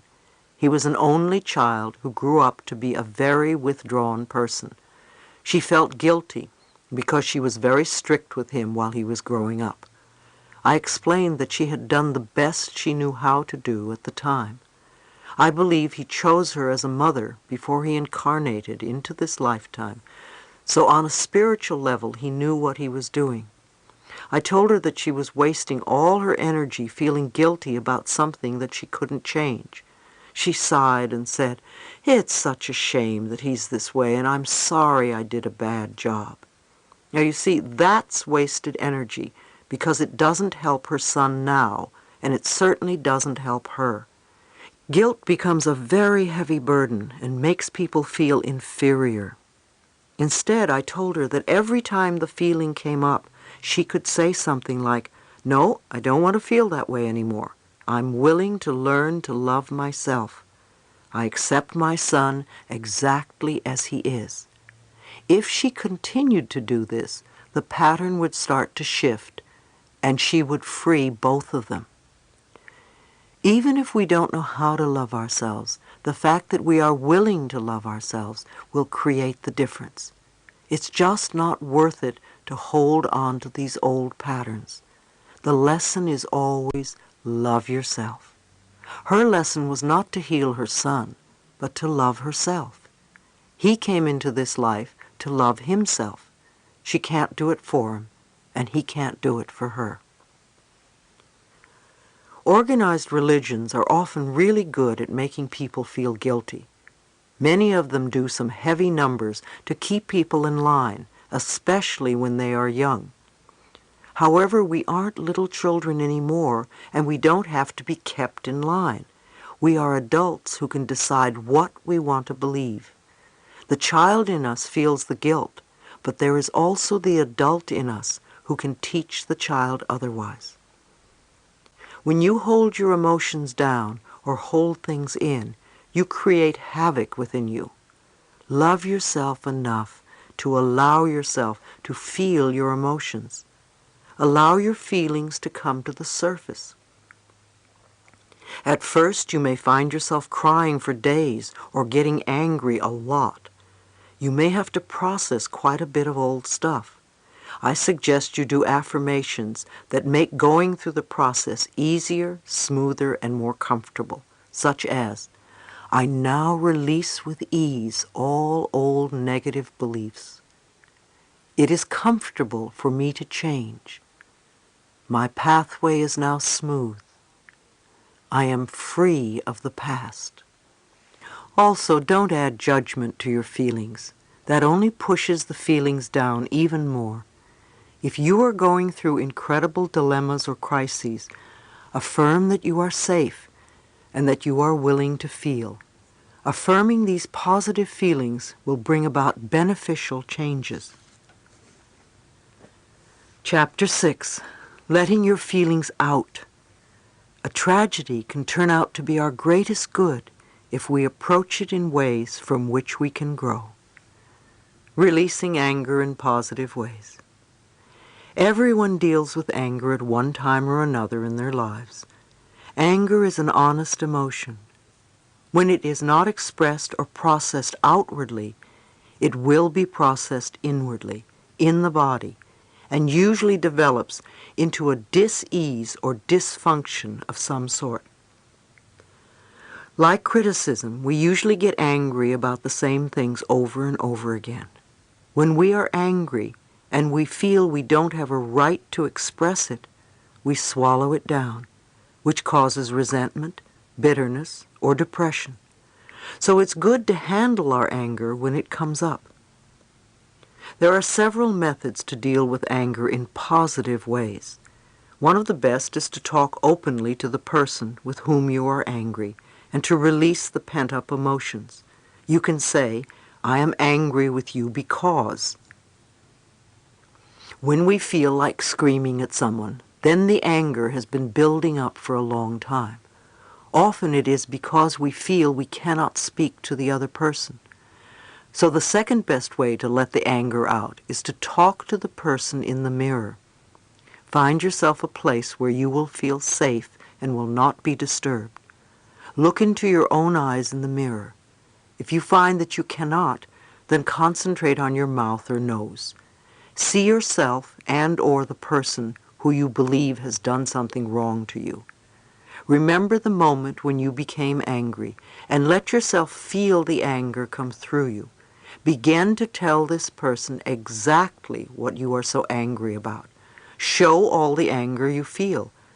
You could say something like, I am angry at you because, or I am hurt because you did, or I am so afraid because you. Just get all your feelings out. If you feel like expressing yourself physically, then get some pillows and start hitting them, or twist a towel. Don't be afraid to let your anger take its natural course. You have already kept your feelings bottled up too long. There is no need to feel any guilt or shame. Remember, our feelings are thoughts in action. They serve a purpose, and when you let them loose from your mind and body, you allow space inside for other, more positive experiences. When you have finished expressing your anger to the other person or persons, do your best to forgive them. Forgiveness is an act of freedom for yourself, because you are the one who will benefit from it. If you can't forgive someone, then the exercise is just a negative affirmation and is not healing for you. There is a difference between releasing and just rehashing old angers. You may want to say something like, okay, that situation is over. That is in the past now. I don't approve of your action, and yet I understand that you were doing the best you could with the knowledge and understanding you had at the time. I am done with this. I release you and let you go. You are free, and I am free. You may want to do this exercise several times before you truly feel that you have gotten rid of all your anger. You may also want to work on one anger issue or several. Do what feels right for you.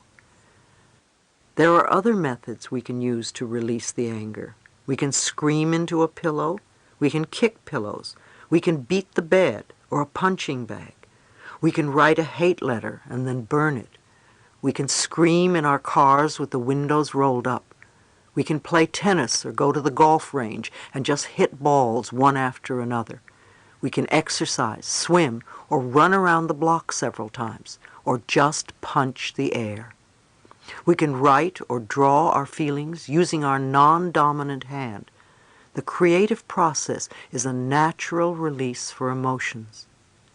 One man at my seminar said he used an egg timer as he began screaming into a pillow. He gave himself 10 minutes to let out all his frustrations and anger about his father. After 5 minutes, he was exhausted, and every 30 seconds he would look at the egg timer and realize he still had a few more minutes to go. I used to beat the bed and make a lot of noise. I can't do that now because my dogs get frightened and think I'm angry at them. Now I find it very effective to scream in the car or dig a hole in the garden or bat a ball around. As you can see, you can become quite creative when releasing your feelings. I recommend that you do something physically to release charged up emotions in a safe way. Don't be reckless or dangerous to yourself or others. Remember also to communicate with your higher power. Go within and know that there is an answer to your anger and that you will find it. It is very healing to meditate and visualize your rage flowing freely out of your body. Send love to the other person and see your love dissolve whatever disharmony there is between you. Be willing to become harmonious. Perhaps the anger you feel is reminding you that you aren't communicating well with others. By recognizing it, you can correct it. It's amazing how many people tell me how much happier they have become once they release anger towards another person. It's as though a huge burden has been dropped. One of my students had a difficult time letting her anger out.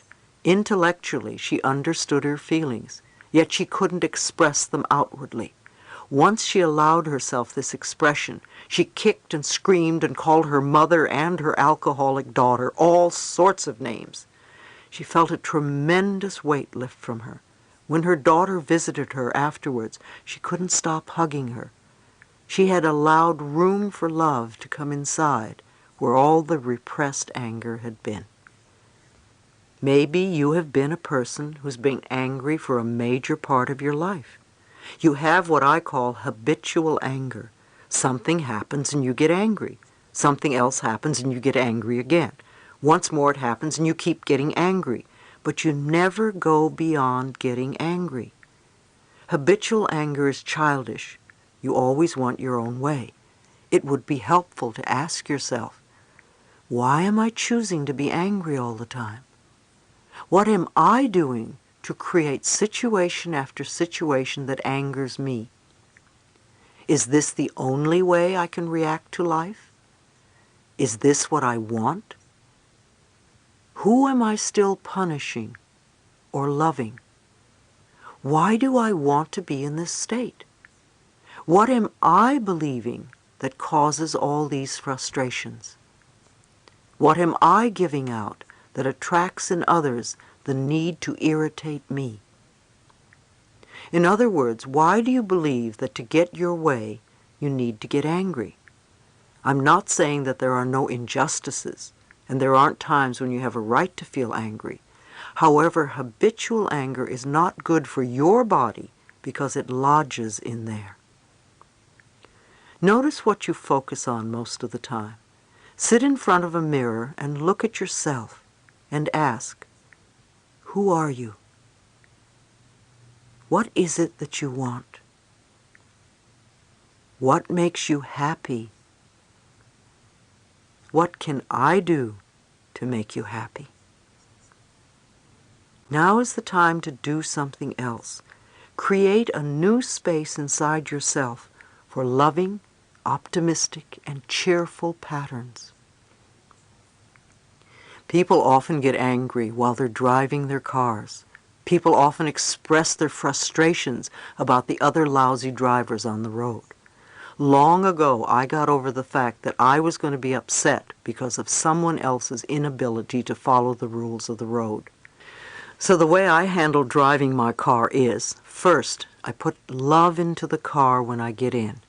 Next, I know and affirm that I'm always surrounded by wonderful, competent, happy drivers. Everyone around me is a good driver. Because of my beliefs and affirmations, whenever I'm on the road, I have very few poor drivers around me. They're off bothering the person who's shaking his fist and screaming. You know, your car is an extension of you, just like everything and everyone are extensions of you. So put some love into your car, and then send love out to everyone around you on the streets and highways. I believe that the parts of your car are similar to the parts of your body. For instance, one of my workers felt that she had no vision, that she could not see where her life was going or where she wanted it to go. One morning she woke up and found her windshield smashed. Another person, an acquaintance of mine, felt that he was stuck in his life. He was not moving forward or moving backward, but was not moving at all. And his tire became flat and he couldn't move anywhere.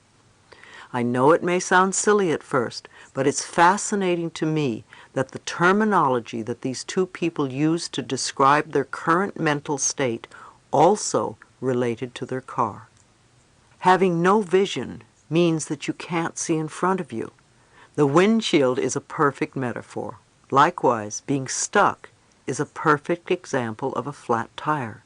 The next time something happens to your car, make a note as to what you feel the broken parts represents, and see if you can connect it to how you are feeling at that particular moment or what is going on in your life.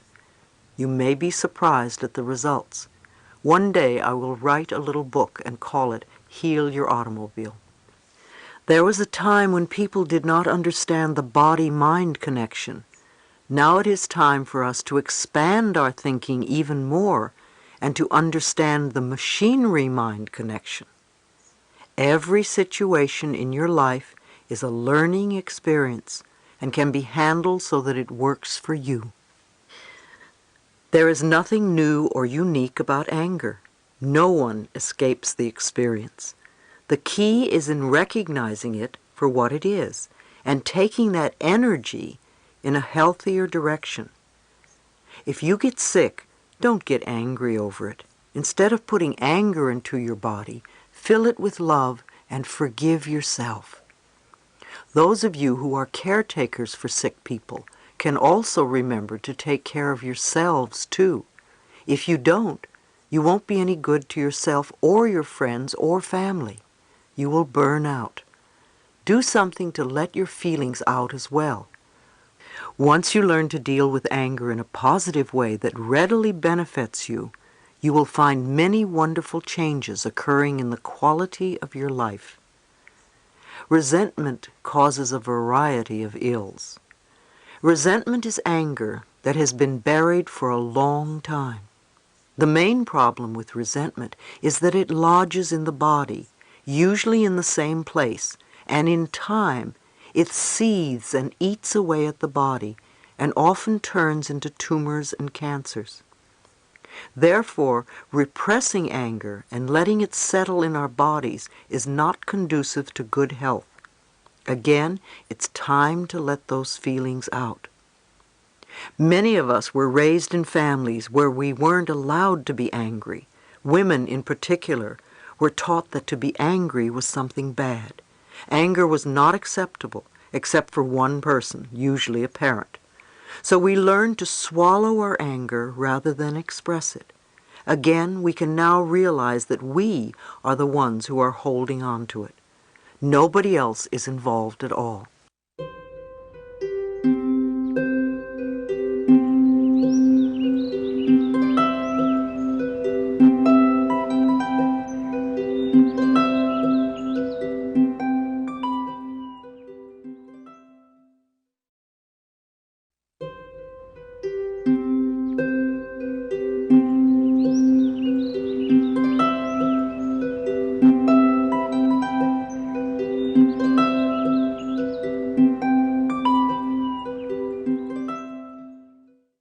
An oyster takes a grain of sand, and it builds layer after layer after layer of calcite over it until it becomes a beautiful pearl. In the same way, we take our emotional hurts and nurse them over and over again by what I call running the old movie over and over in our minds. If we want to be free from our hurts, if we want to get out of them, then it's time to go beyond them. One of the reasons women create cysts and tumors in the uterus is through what I call the he done me wrong syndrome. The genitals represent either the most masculine part of the body, the masculine principle, or the most feminine part of the body, the feminine principle. When people have emotional episodes, usually in relationships, they take it to one of those areas. With women, they may take it to their female organs, their most feminine part, and nurse the hurt until it becomes a cyst or tumor. Since resentment is buried deeply inside us, we may have to do a lot of work to dissolve it. I received a letter from a woman who was working on her third cancer tumor. She still had not dissolved the resentment pattern and kept creating new tumors in her body. I could tell she felt very self-righteous about her bitterness. It was easier for her to let the doctor remove the latest tumor than to work on forgiveness. It would have been good if she had been able to do both. Doctors are good at removing growths. Only we can keep them from reappearing. Sometimes we would rather die than change our patterns, and we do. I have noticed that many people would rather die than change their eating habits, and they do. This is very disturbing when it happens to someone we love and we are aware of alternative choices they could make. No matter what choices we make, they are always right for us, and there is no blame, even if we leave the planet. We will all leave the planet in time, and we will all find a way to do it at the right time for us. Again, we don't have to blame ourselves for failing or doing it wrong. We don't have to feel guilty. There is no blame. No one does it wrong. A person does the best he or she knows how to do with the understanding and awareness that is available. Remember, we all have the power within us, and we all come here to learn certain lessons. Our higher selves know our destiny in this lifetime and what we must learn in order to move forward in our evolutionary process. There is never any wrong way. There just is. We are all on an endless journey through eternity, and we have lifetime after lifetime. What we don't work out in this life, I believe we will work out in another. Suppressed feelings lead to depression. Depression is anger turned inward. It is also anger that you feel you do not have a right to have. For instance, you may feel it's not okay to be angry at your parent or spouse or employer or best friend, and yet you are angry and you feel stuck. That anger becomes depression. Far too many people today suffer from depression, even chronic depression. By the time we feel that depressed, it's very difficult to get out of it. It feels so hopeless that it becomes an effort to do anything. I don't care how spiritual you are. You have got to wash your dishes every now and then. You can't let the sink pile up with dirty dishes and say, "Oh, I'm metaphysical." The same with your feelings. If you want to have a mind that flows freely, then clean up your inner mental dirty dishes. One of the best ways is to give yourself permission to express some of your anger so that you won't have to stay so depressed. There are now therapists that specialize in anger releasing. Having a session or two with one of them could be most helpful. It's my personal opinion that we all need to beat the bed once a week, whether we feel angry or not. There are some therapies that encourage you to get into your anger. However, I think that they often keep you immersed in the anger process too long. Anger, like any emotion that surfaces, lasts only a few minutes. Babies move in and out of their emotions very quickly. It is our reaction to the emotion that causes us to hold and repress it. Author Elizabeth Kubler-Ross uses a wonderful exercise in her seminars, which she calls externalization. She has you take a piece of rubber hose and some old phone books, and you beat them over and over again, letting all sorts of emotions emerge. When you're releasing anger, it's okay to be embarrassed about it, especially if it was against your family rules to get angry. It will be embarrassing the first time you do it. But when you get into it, it can be such fun and very powerful. God is not going to hate you for being angry.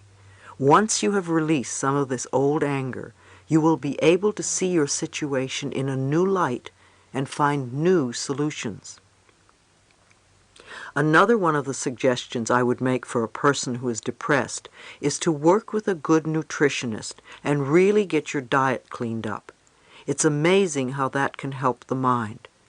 People who are depressed often eat very poorly, which adds to the problem. We all want to make the best choices so that the food we are taking in is good for our body.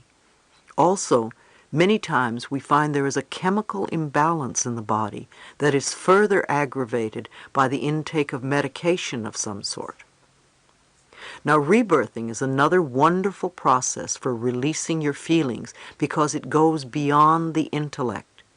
If you have never had a rebirthing session, I recommend that you try one. It has been very helpful for many people. It's a breathing modality that helps you connect with old issues so that you can release them in a positive way. Some rebirthers have you repeat your affirmations as you're going through the process. Then there is body work, such as Rolfing, a process of deep connective tissue manipulation developed by Ida Rolf, or Heller work, or Traeger work. They are all excellent ways to release restrictive patterns in the body. Different processes work differently for each person. One process may be good for one, yet not for another. We can only find what is best for us by trying different avenues. Self-help sections in bookstores are excellent places to read about different alternatives. Health food stores often have bulletin boards that list meetings and classes. When the student is ready, the teacher appears. Fear is not having trust. Fear is rampant on the planet. You can see and hear about it in the news every day in the form of wars and murders and greed and more. Fear is a lack of trust in ourselves. Because of that, we don't trust life. We don't trust that we are being taken care of on a higher level, so we feel we must control everything from the physical level. Obviously, we're going to feel fear because we can't control everything in our lives. Trust is what we learn when we want to overcome our fears. It's called taking the leap of faith. Trust in the power within that is connected to universal intelligence. Trust in that which is invisible instead of trusting only in the physical material world. I'm not saying that we do nothing, yet if we have trust, we can go through life much easier. If you recall what I said earlier, I believe that everything I need to know is revealed to me. I trust that I'm being taken care of, even though I am not physically in control of everything that's happening around me. When a fearful thought comes up, it is really trying to protect you. I suggest you say to the fear, I know you want to protect me. I appreciate that you want to help me, and I thank you. Acknowledge the fearful thought. It's there to take care of you. When you become physically frightened, your adrenaline pumps through your body to protect you from danger. It's the same with the fear you manufacture in your mind. Observe your fears and recognize that you are not them. Think of fear the way you view images on a movie screen. What you see on the screen is really not there.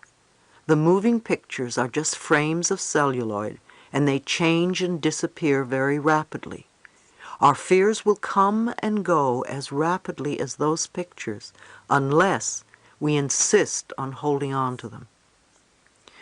Fear is a limitation of our minds. People have so much fear about getting sick or old or about becoming homeless or whatever. Anger is fear that becomes a defense mechanism. It protects you, and yet it would be so much more powerful for you to do affirmations so you can stop recreating fearful situations in your mind and love yourself through the fear. Again, nothing comes from outside of us. We are at the center of everything that happens in our lives. Everything is inside. Every experience, every relationship is a mirror of a mental pattern that we have inside us. Fear is the opposite of love. The more we are willing to love and trust who we are, the more we attract these qualities to ourselves. When we are on a streak of really being frightened or upset or worried or not liking ourselves, isn't it amazing how everything goes wrong in our lives? One thing after another. It seems it will never stop.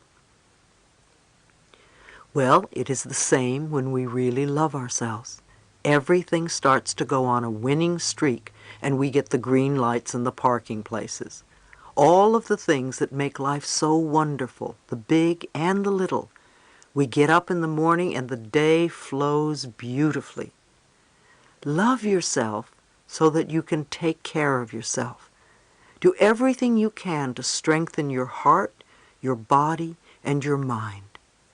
Turn to the power within you. Find a good spiritual connection and really work on maintaining it. If you are feeling threatened or fearful, consciously breathe.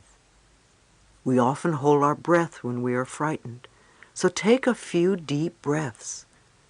Breathing opens the space inside you that is your power. It straightens your spine, it opens your chest, and gives your heart room to expand. By breathing, you begin to drop the barriers and open up. You expand rather than contract. Your love flows. You could say, I am one with the power that created me. I am safe and all is well in my world. Cleaning up our addictions. One of the primary ways we mask our fear is through addictions. Addictions suppress the emotions so that we don't feel. However, there are many kinds of addictions besides the chemical ones. There are also what I call pattern addictions, patterns we adopt to keep ourselves from being present in our lives. If we don't want to deal with what's in front of us, or if we don't want to be where we are, we have a pattern that keeps us out of touch with our lives.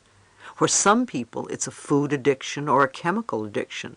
There may be a genetic disposition for alcoholism, however. The choice to stay sick is always an individual one.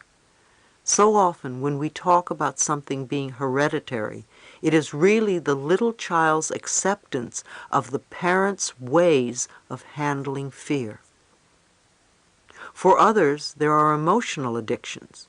You can be addicted to finding fault in people. No matter what happens, you will always find someone to blame. It's their fault, they did it to me. Maybe you are addicted to running up bills. There are many of you addicted to being in debt. You do everything you can to keep yourself head over heels in debt. It doesn't seem to have anything to do with the amount of money you have. You can be addicted to rejection. Everywhere you go, you attract others who reject you. You will find them. However, the rejection on the outside is a reflection of your own inner rejection. If you don't reject yourself, nobody else will either. Or if they do, it certainly won't matter to you. Ask yourself, what am I not accepting about myself? There are plenty of people addicted to illness. They are always catching something or worrying about getting sick. They seem to belong to the illness of the month club or illness of the week. If you're going to be addicted to anything, why not be addicted to loving yourself? You can be addicted to doing positive affirmations or doing something that is supportive of you. Compulsive overeating. I receive a lot of letters from people with weight problems. They go on diets that last 2 or 3 days or weeks, and then they stop. They feel guilty about falling off their diets. And instead of recognizing that they did what they could at the time, they get angry at themselves and feel guilty. Then to punish themselves, because guilt always seeks punishment, they go out and eat foods that are not good for their bodies. If they could acknowledge that for the 2 weeks that they followed a particular regime, they were doing something wonderful for their bodies, and stop laying guilt trips on themselves, they would begin to break the pattern. They could also begin to say, I used to have a problem with weight. Now I allow myself to be the perfect weight for me. And the pattern would start to shift inside. Yet we don't want to concentrate on the food issue too much, for that is not where the problem lies. Overeating has always meant a need for protection. When you feel insecure or frightened, you pad yourself with a layer of safety. Weight has nothing to do with food. Most of you spend a lifetime being angry at yourself for being fat. What a waste of energy. Instead, realize there is something going on in your life that is making you feel unsafe and insecure. It could be your work, your spouse, your sexuality, or your life in general, or early belief patterns. If you are overweight, put the food weight issue aside and work on the pattern that says, I need protection because I'm insecure. It's amazing how our cells respond to our mental patterns.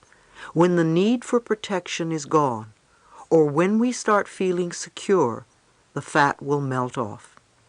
I have noticed in my own life that when I'm not feeling safe, I will gain some weight. When my life is going so fast and I'm doing so much and I'm spreading myself all over the place, I feel a need for protection, a need for security. So I say, okay, Louise, it's time to work on safety. I want you to really know that you are safe and it's okay and you can do all this stuff and you can be at all these places and you can have all that's happening right now and you are safe and I love you. When I feel secure again, the weight melts away. Weight is only the outer effect of a fear that is inside you. When you look in the mirror and see the fat person staring back, remember that you are looking at the result of your old thinking. When you start to change your thinking, you are planting a seed for what will become true for you.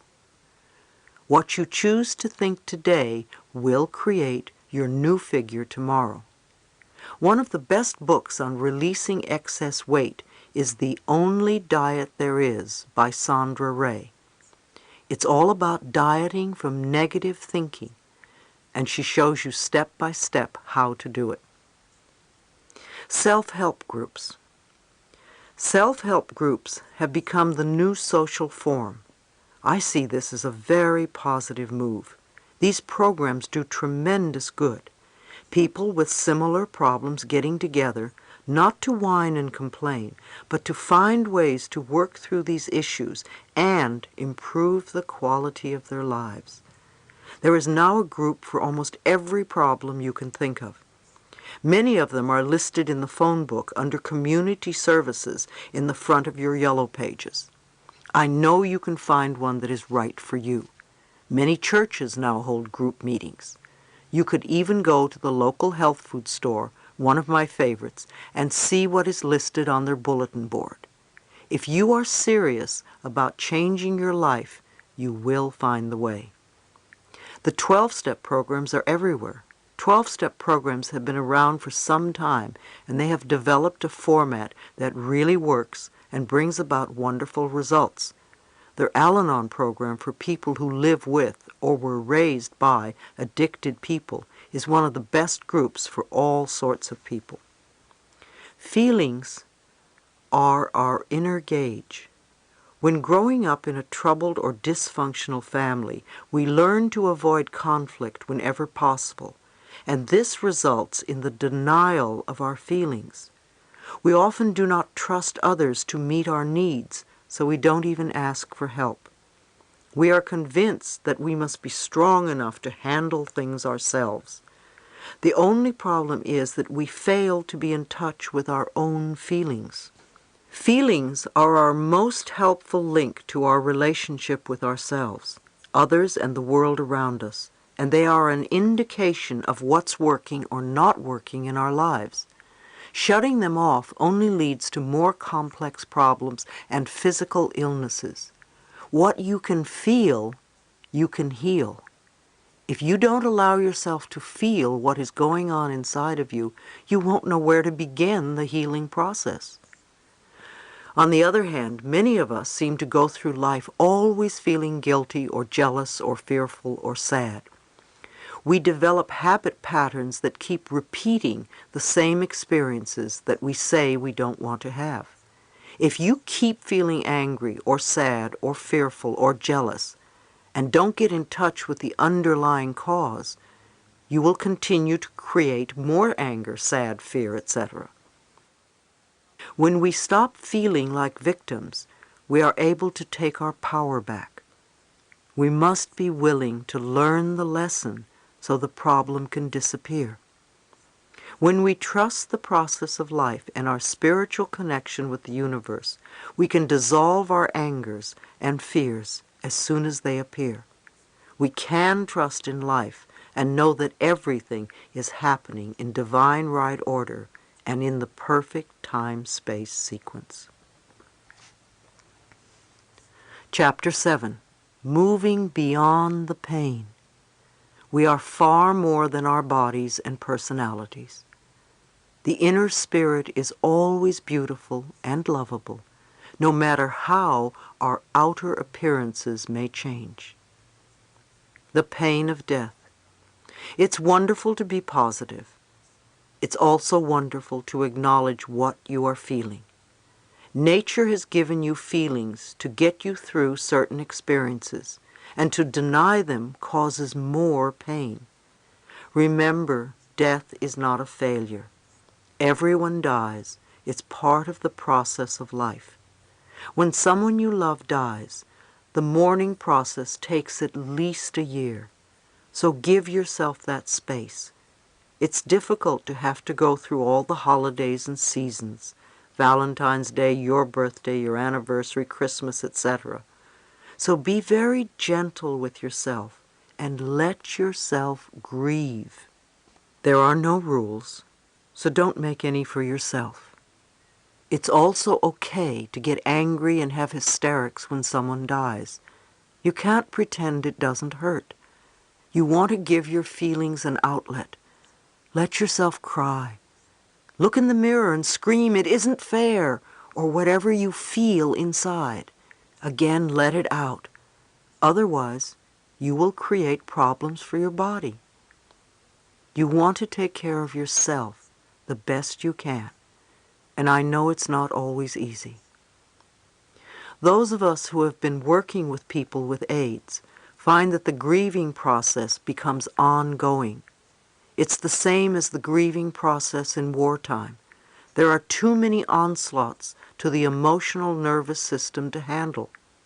Many times I reach out to special friends and dissolve into hysterics when it all becomes too much. It was much easier when my mother died. I felt the natural completion of her 91-year cycle. Though I grieved, I had no anger or rage at injustice or untimeliness. Wars and epidemics bring up tremendous frustration at the seeming unfairness of it all. Although grieving takes time, sometimes you feel like you're in a bottomless pit. If you are still grieving after a few years, then you are wallowing in it. It becomes an addiction. You need to forgive and release the other person and yourself. Remember, we don't lose anyone when they die because we never owned them. in the first place. If you are having a difficult time letting go, there are several things you can do. First of all, I suggest you do some meditations with the person who is gone. No matter what he or she thought or did while they were alive, when they leave the planet, a veil lifts and they see life very clearly. So they no longer have the fears and the limiting beliefs that they had when they were here. If you are grieving a lot, they would probably tell you not to worry because all is well. In your meditations, ask the person for help to get you through this period and tell them that you love them. Don't judge yourself for not being with the person or doing enough for the person while they were alive. That's just adding guilt to your grief. Some of you use this time as an excuse for not getting on with your own life. Some of you would like to leave the planet too. Or, for some of you, the death of someone you know and love brings up your own fear of death. Use this time to do inner work on yourself so you can release some of your own stuff. A lot of sadness comes to the surface upon the death of a loved one. Let yourself feel the sadness. You need to get to a point where you feel safe enough to let the old pains come up. If you would allow yourself 2 or 3 days of crying, much of the sadness and guilt would disappear. If you need to, find a therapist or a group to help you feel safe enough so that you can release the emotions. Another suggestion is to say affirmations like, I love you and I set you free. You are free and I am free. One woman was having a very difficult time letting go of the anger she felt towards an aunt who was very ill. She was terrified that her aunt would pass away and she would not be able to communicate how she really felt about the past. She didn't want to speak with the aunt because she felt all choked up inside. I suggested to her that she work with a therapist, for one-on-one work can be so helpful. When we are stuck in any area, it is an act of love for ourselves to reach out for help. There are many types of therapists all over who are experienced in these situations. You don't need to go for a long time, just a short while, so that you can get through your difficult period. There are also many grief support groups. It might be helpful for you to join one because it would assist you as you go through the process.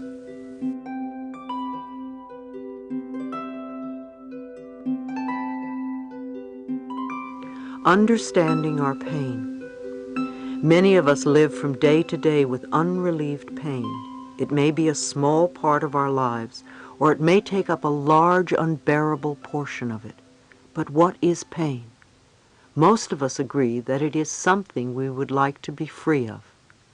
Let's look at what we can learn from it. Where does it come from? What is it trying to tell us?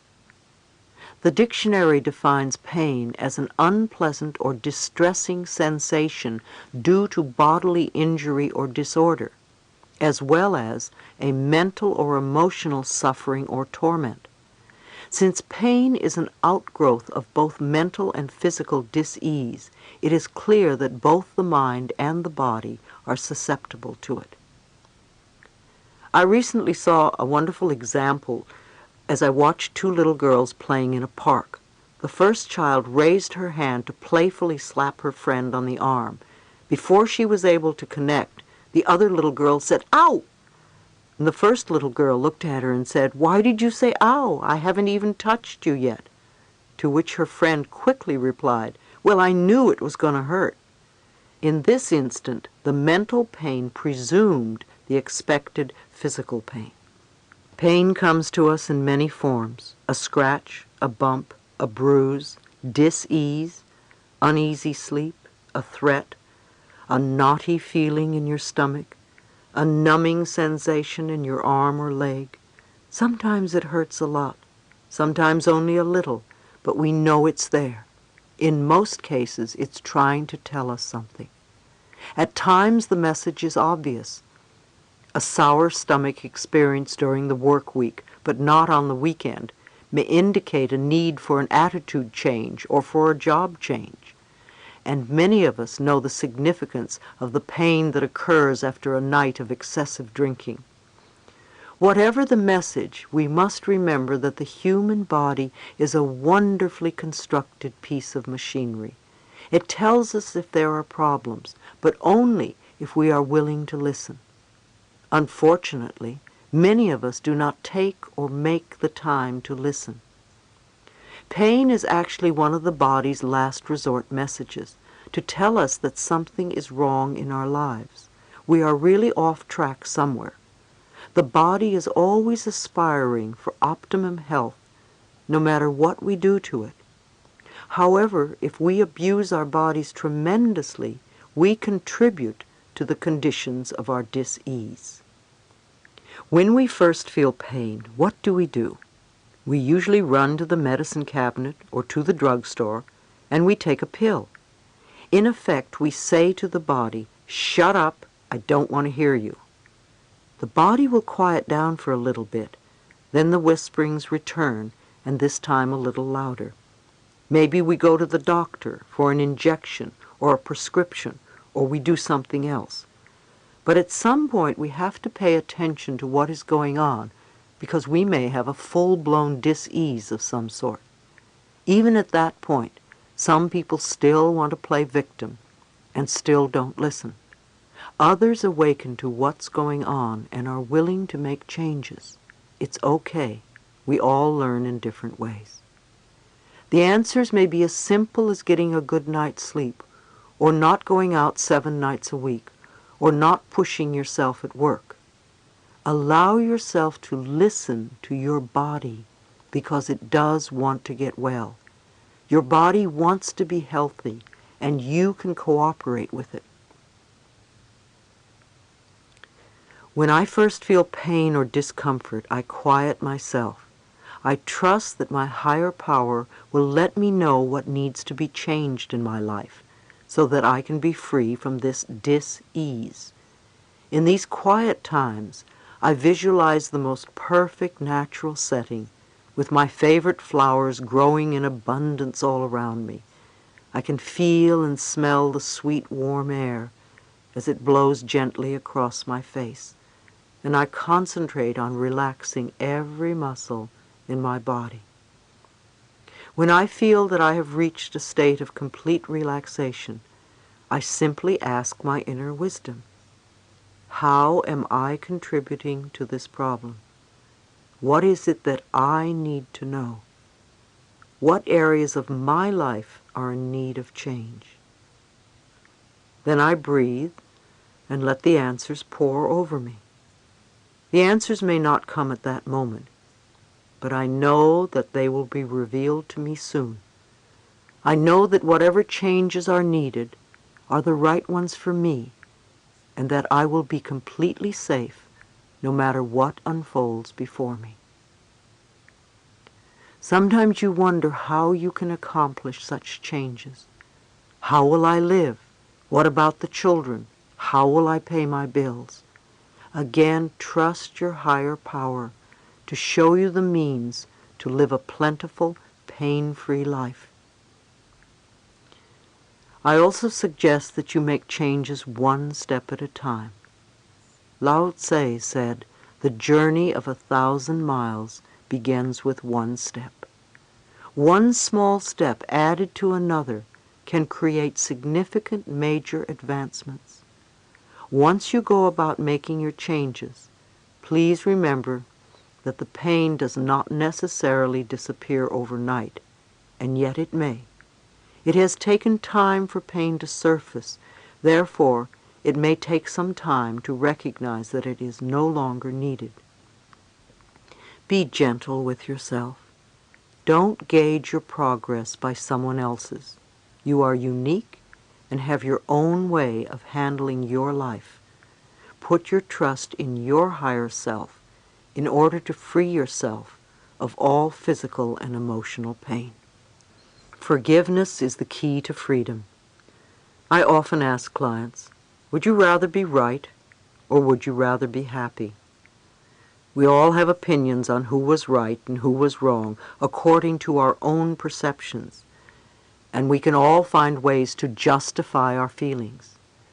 We want to punish others for what they did to us. However, we are the ones running the story over and over in our own minds. It is foolish for us to punish ourselves in the present because someone hurt us in the past. To release the past, we want to be willing to forgive, even if we don't know how. Forgiveness means giving up our hurtful feelings and just letting the whole thing go. A state of non-forgiveness actually destroys something within ourselves. No matter what avenue of spirituality you follow, you will usually find that forgiveness is an enormous issue at any time, but most particularly when there is an illness. When we are ill, we really need to look around and see who it is we need to forgive. And usually the very person who we think we will never forgive is the one we need to forgive the most. Not forgiving someone else doesn't harm the other person in the slightest, but it plays havoc with us. The issues aren't theirs, the issues are ours. The grudges and hurts you feel have to do with forgiving yourself, not someone else. Affirm that you are totally willing to forgive everyone. I am willing to free myself from the past. I am willing to forgive all those who may ever have harmed me, and I forgive myself for having harmed others. If you think of anyone who may have harmed you in any way at any point in your life, bless that person with love and release them, and then dismiss the thought. I wouldn't be where I am today if I hadn't forgiven the people who have hurt me. I would not want to punish myself today for what they did to me in the past. I'm not saying that it would be easy. It's just that now I can look back at that stuff and say, oh yes, that's something that happened. However, I don't live there anymore. And it is not the same as condoning their behavior. If you feel ripped off by another, know that nobody can take anything from you that is rightfully yours. If it belongs to you, it will return to you at the right time. If something doesn't come back to you, it wasn't meant to. You need to accept that and go on with your life. To become free, you need to get out of your self-righteous resentment and off your pity pot. I love this expression, which originated with Alcoholics Anonymous, because it is such a wonderful, accurate description. When you are sitting on your pity pot, you are this helpless person who has no power at all. In order to have power, you want to stand on your own 2 feet and take responsibility. Take a moment and close your eyes, if you can, and imagine a beautiful stream of water in front of you. Take the old painful experience, the hurt, and the unforgiveness, and put the whole incident in the stream. See it begin to dissolve and drift downstream until it totally dissipates and disappears. You can do this as often as you want. This is a time for compassion and healing. Go within and connect with that part of yourself that knows how to heal. You are incredibly capable. Be willing to go to new levels to find capabilities of which you were not aware. Not just to cure dis-ease, but to truly heal yourself on all possible levels. To make yourself whole in the deepest sense of the word. To accept every part of yourself and every experience you have ever had. And to know that it is all part of the tapestry of your life this time around. I love Emmanuel's book. There is a passage in it which has a good message. The question to Emmanuel is, how do we experience painful circumstances without becoming embittered by them? And Emmanuel's reply is, by seeing them as lessons and not as retribution. Trust life, my friends.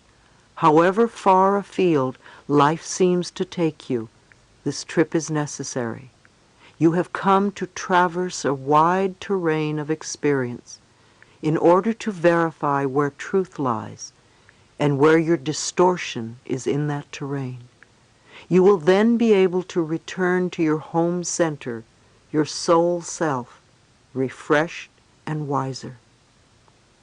If only we could understand that all of our so-called problems are just opportunities for us to grow and to change, and that most of them come from the vibrations that we have been giving off. All we really need to do is change the way we think, be willing to dissolve the resentment, and be willing to forgive. Part 3.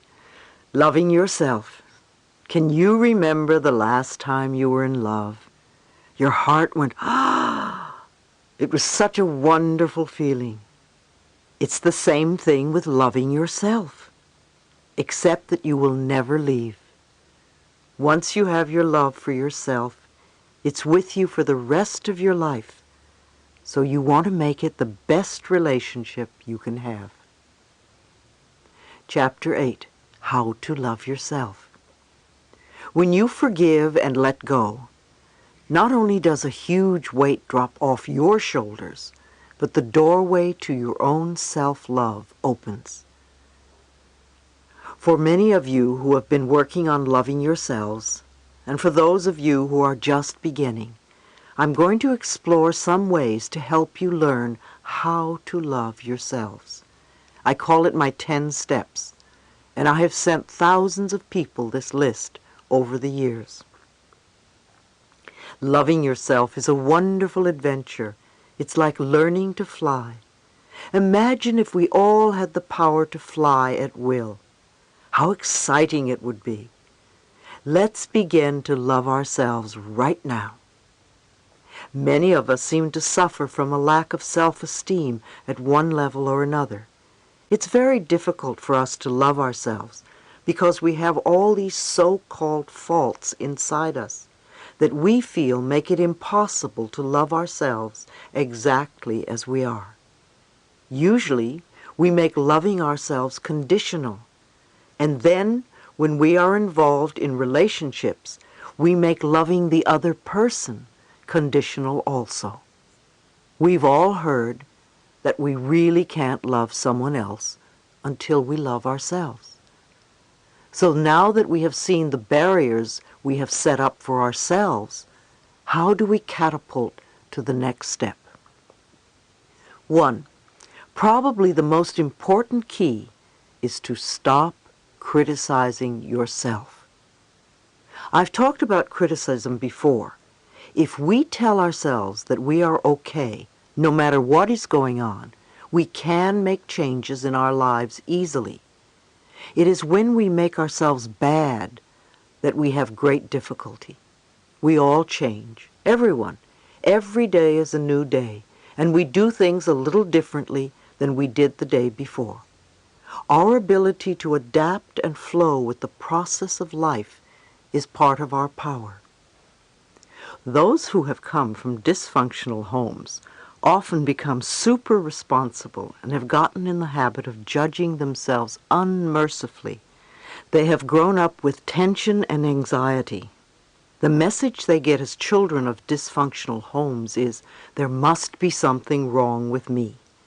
Think for a moment about the words you use when scolding yourself. Some of the phrases people tell me are stupid, bad boy, bad girl, useless, careless, dumb, ugly, worthless, sloppy, dirty, etc. Are these the same words you use now when you're describing yourself? There is a tremendous need to build self-worth and value in ourselves, because when we feel not good enough, we find ways to keep ourselves miserable. We create illness or pain in our bodies. We procrastinate about things that would benefit us. We mistreat our bodies with food, alcohol, and drugs. We are all insecure in some ways because we are human.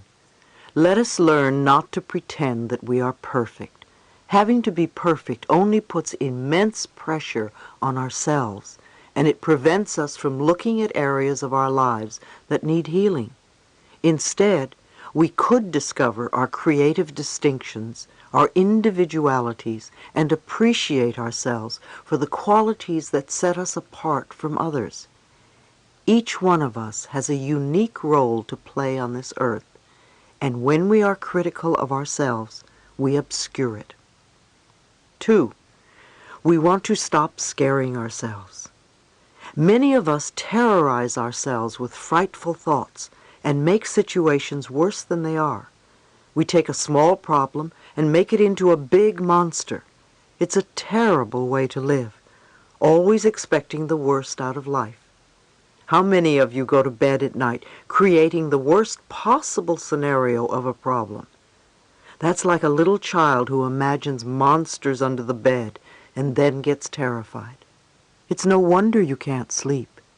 As a child, you needed your parent to come and soothe you. Now, as an adult, you know you have the ability to soothe yourself.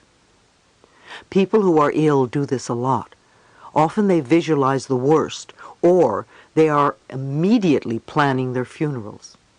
They may give their power to the media and see themselves as statistics. You may also do this in relationships. Someone doesn't call you and immediately you decide that you are totally unlovable and that you'll never have another relationship again.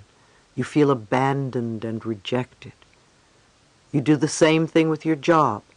Someone makes a remark at work and you begin to think you're going to be fired. You build these paralyzing thoughts in your mind. Remember, these frightening thoughts are negative affirmations. If you find yourself habitually reviewing a negative thought or situation in your mind, find an image of something you really would like to replace it with. It could be a beautiful view, or a sunset, flowers, a sport, or anything you love. Use that image as your switch to image every time you find that you are scaring yourself. You could say to yourself, "No, I'm not going to think about that anymore. I'm going to think about sunsets, or roses, or Paris, or yachts, or waterfalls, or whatever your image is." If you keep doing this, you will eventually break the habit. Again, it takes practice. 3. Another way is to be gentle and kind and patient with yourself. I've heard, "Dear God, I pray for patience and I want it right now." But patience is a very powerful tool. Most of us suffer from the expectation of immediate gratification. We must have it now. We don't have the patience to wait for anything. We get irritable if we have to wait in lines or are stuck in traffic. We want all the answers and all the goodies right now. Too often, we make other people's lives miserable by our own impatience. But impatience is a resistance to learning. Impatience is resistance to learning. We want the answers without learning the lesson or doing the steps that are necessary for our growth. You could think of your mind as if it were a garden. To begin with, a garden is a patch of dirt. You may have a lot of brambles of self-hatred and rocks of despair, anger and worry. An old tree called fear needs pruning. Once you get some of these things out of the way and the soil is in good shape, you add some little seeds or plants of joy and prosperity. The sun shines down on it, and you water it and give it nutrients and loving attention. At first, not much seems to be happening, but you don't stop. You keep taking care of your garden. If you are patient, the garden will grow and blossom. The same with your mind. You select the thoughts that will be nurtured, and with patience they grow and contribute to creating the garden of experiences you want. We all make mistakes. It's okay to make mistakes while you are learning. As I said, so many of you are cursed with perfectionism. You won't give yourself a chance to really learn anything new because if you don't do it perfectly in the first 3 minutes, you assume you are not good enough. Anything you're going to learn takes time. When you first begin doing something, it usually doesn't feel right. To show you what I mean, take a moment right now and clasp your hands together. There's no right or wrong way to do this. Clasp your hands and notice which thumb is on top. Now open your hands and then clasp your hands again with the other thumb on top. It probably feels strange, odd, maybe even wrong. Clasp them again the first way, then the second, and the first again, and the second way, and hold it. How does it feel now? Not so odd, not so bad. You're getting used to it. Maybe you can even learn to do it both ways. It's the same thing when we are doing something a new way. It may feel different, and we immediately judge it. Yet with a little bit of practice, it can become normal and natural. We're not going to love ourselves totally in one day, but we can love ourselves a little bit more every day. Each day, we give ourselves a little bit more love, and in 2 or 3 months, we will have come so much further in loving ourselves. So mistakes are your stepping stones. They are valuable because they're your teachers. Don't punish yourself for making a mistake. If you are willing to learn and grow from the mistake, then it serves as a step towards fulfillment in your life. Some of us have been working on ourselves for a very long time and wonder why we still have issues that come up for us. We need to keep reinforcing what we know, not resisting by throwing up our hands in the air and saying, "What's the use?" As we learn new ways, we need to be gentle and kind to ourselves. Remember the garden. When the negative weeds grow, pluck them out as quickly as you can. Number 4, we must learn to be kind to our minds. Let's not hate ourselves for having negative thoughts. We can think of our thoughts as building us up rather than beating us up. We don't have to blame ourselves for negative experiences. We can learn from these experiences. Being kind to ourselves means we stop all blame, all guilt, all punishment, and all pain. Relaxation can help us as well. Relaxation is absolutely essential for tapping into the power within, because if you are tense and frightened, you shut off your energy. It only takes a few minutes a day to allow the body and the mind to let go and relax. At any moment, you can take a few deep breaths, close your eyes, and release whatever tension you're carrying. As you exhale, become centered and say to yourself silently, "I love you. All is well." You will notice how much calmer you feel. You are building messages that say you don't have to go through life tense and frightened all the time. Meditate on a daily basis. I also recommend quieting your mind and listening to your own inner wisdom. Our society has made meditation into something mysterious and difficult to achieve, and yet meditation is one of the oldest and simplest processes there is. All we need to do is get into a relaxed state and repeat silently to ourselves words like love or peace or anything meaningful to us. Om is an ancient sound that I often use at my workshops, and it seems to work very well. We could even repeat, "I love myself," or I forgive myself, or I am forgiven. And then just listen for a while.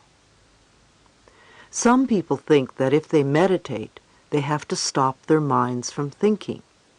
We really can't stop the mind, but we can slow down our thoughts and then just let them flow through.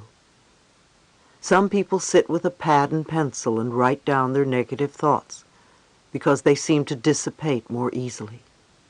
If we can get to a state where we are watching our thoughts float by, oh, there's a fear thought and some anger. Now there's a love thought. And now a disaster. There's an abandonment thought, a joy thought. And don't give these thoughts importance. Then we begin to use our tremendous power wisely. You can begin meditation anywhere and allow it to become a habit. Think of meditation as focusing on your higher power. You become connected with yourself and your inner wisdom. You can do it in whatever form you like. Some people go into a kind of meditation while they're jogging or walking. Again, don't make yourself wrong for doing it differently. I love to get on my knees in the garden and dig in the dirt. It's a great meditation for me. An excellent, easy-to-understand book on meditation is Minding the Body, Mending the Mind by Joan Borisenko. Visualize optimistic outcomes. Visualization is also very important, and there are many techniques you can use. Dr. Carl Symington, in his book Getting Well Again, recommends a lot of visualization techniques for people with cancer, and they often yield excellent results. With visualization, you create a clear, positive image that enhances your affirmation. Many of you have written to me about the kinds of visualizations you do along with your affirmations. The important thing to remember about visualizations is that they must be compatible with the kind of person you are. Otherwise, your visualizations will not work. For instance, a woman with cancer pictured the good killer cells in her body attacking the cancer and killing it. At the end of the visualization, she doubted whether she had done it correctly and didn't feel that it was working for her. So I asked her, "Are you a killer person?" And she answered, "I personally don't feel good about creating a war in my body." So I suggested that she change her visualization to one that was a little more gentle. I think it's better to use images like the sun melting the sick cells, or a magician transforming them with his magic wand. When I had my cancer, I used the visualization of cool, clear water washing the diseased cells out of my body. We need to do visualizations that are not so offensive to us on the subconscious level. Those of us who have family or friends who are sick do them an injustice by continually seeing them sick. Visualize them well. Send them good vibrations. However, remember that getting well is really up to them. There are many good audio tapes with guided visualizations and meditations that you can give them to help them through this process, if they are open. If not, just send them love. Everyone can visualize. Describing your home, having a sexual fantasy, imagining what you would do to a person who hurt you, are all visualizations. It's amazing what the mind can do. Number 5. The next step is to praise yourself. Criticism breaks down the inner spirit, and praise builds it up. Acknowledge your power, your God self. We are all expressions of the infinite intelligence. When you berate yourself, you belittle the power that created you. Begin with the little things. Tell yourself that you are wonderful. If you do it once and then stop, it doesn't work. Keep at it, even if it's 1 minute at a time. And believe me, it does get easier. The next time you do something new or different, or something you are just learning and you're not too adept at, be there for yourself. It was a big thrill the first time I spoke at the Church of Religious Science in New York. I remember it very well. It was a Friday noon meeting. People wrote questions and put them in a basket for me, the speaker. I brought the basket to the podium and answered the questions and did a small treatment after each one. After I finished, I walked away from the podium and said to myself, "Louise, you were fantastic, considering this was the first time out. By the time you do this 6 times, you're going to be a pro." I didn't berate myself and say, "Oh, you forgot to say this or that." I didn't want to have the second time be something that would frighten me. If I beat myself up the first time, I would beat myself up the second time, and I would dread speaking in the end. And after a couple of hours, I thought of what I could change to improve. I never made myself wrong. I was very careful to praise myself and congratulate myself for being wonderful. And by the time I had conducted 6 meetings, I was a pro. I think we can apply this method in all areas of our lives. I continued speaking at the meetings for quite some time. It was wonderful training because it taught me how to think on my feet.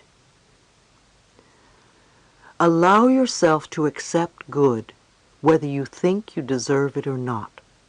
I've discussed how believing that we are not deserving is our unwillingness to accept good in our lives. It's what stops us from having what we want. How could we create anything good for ourselves if we think we don't deserve to have good? Think about the laws of deserving in your home. Did you feel good enough, smart enough, tall enough, pretty enough, whatever? And what do you have to live for? You know you are here for a reason, and it's not just to buy a new car every few years. What are you willing to do to fulfill yourself? Are you willing to do affirmations, visualizations, treatments? Are you willing to forgive? Are you willing to meditate? How much mental effort are you willing to exert to change your life and make it the life you want? Number 6, loving yourself means supporting yourself. Reach out to friends and allow them to help you. You really are being strong when you ask for help when you need it. So many of you have learned to be so self-reliant and self-sufficient. You can't ask for help because your ego won't let you. Instead of trying to do it all yourself and then getting angry at yourself because you can't make it, try asking for help next time. There are support groups in every city. There are 12-step programs for almost every problem. And in some areas, there are healing circles and church-affiliated organizations. If you can't find what you want, you can start your own group. It's not as scary as you might think. Gather together 2 or 3 friends who have the same issues that you have, and set up a few guidelines to follow. Have a book to study or tapes to listen to. If you do it with love in your heart, your little group will grow. People will be attracted like a magnet. Don't worry if it starts to grow and your meeting space gets too small. The universe always provides.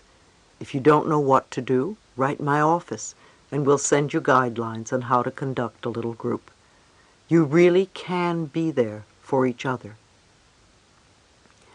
I started the hayride in Los Angeles in 1985 with 6 men with AIDS in my living room. We didn't know what we were going to do about this intense crisis. I told them we weren't going to sit around playing Ain't It Awful, because we already knew that. We did what we could on a positive level to support each other. We're still meeting today, and we have about 200 people coming every Wednesday night to West Hollywood Park. It's an extraordinary group for people with AIDS, and everybody is welcome. People come from all over the world to see how this group functions and because they feel supported. It's not only me, it's the group. Everyone contributes to making it effective. We meditate and do visualizations, we network, and share information about alternative therapies and the latest medical methods. There are energy tables at one end of the room where people can lie down and others share healing energies by laying on hands or praying for them. We have Signs of Mind practitioners they can talk to. At the end, we sing and hug one another. We want people to go out feeling better than when they came in, and sometimes people receive a positive lift that lasts for several days. Support groups have become the new social form, and they are very effectual tools in this complex day and age. Many New Thought churches, such as Unity and Religious Science, have ongoing weekly support groups. Many groups are listed in New Age magazines and newspapers. Networking is so important. It sparks you and gets you going. I suggest that people who have similar ideas share time with one another on a regular basis.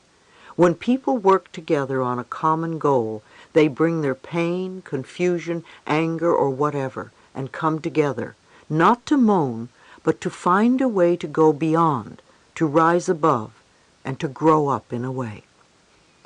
If you are very dedicated, very self-disciplined, and very spiritual, you can do a lot of work by yourself on yourself. When you are with a group of people doing the same thing, you can make quantum leaps because you learn from one another. Every single person in the group is a teacher.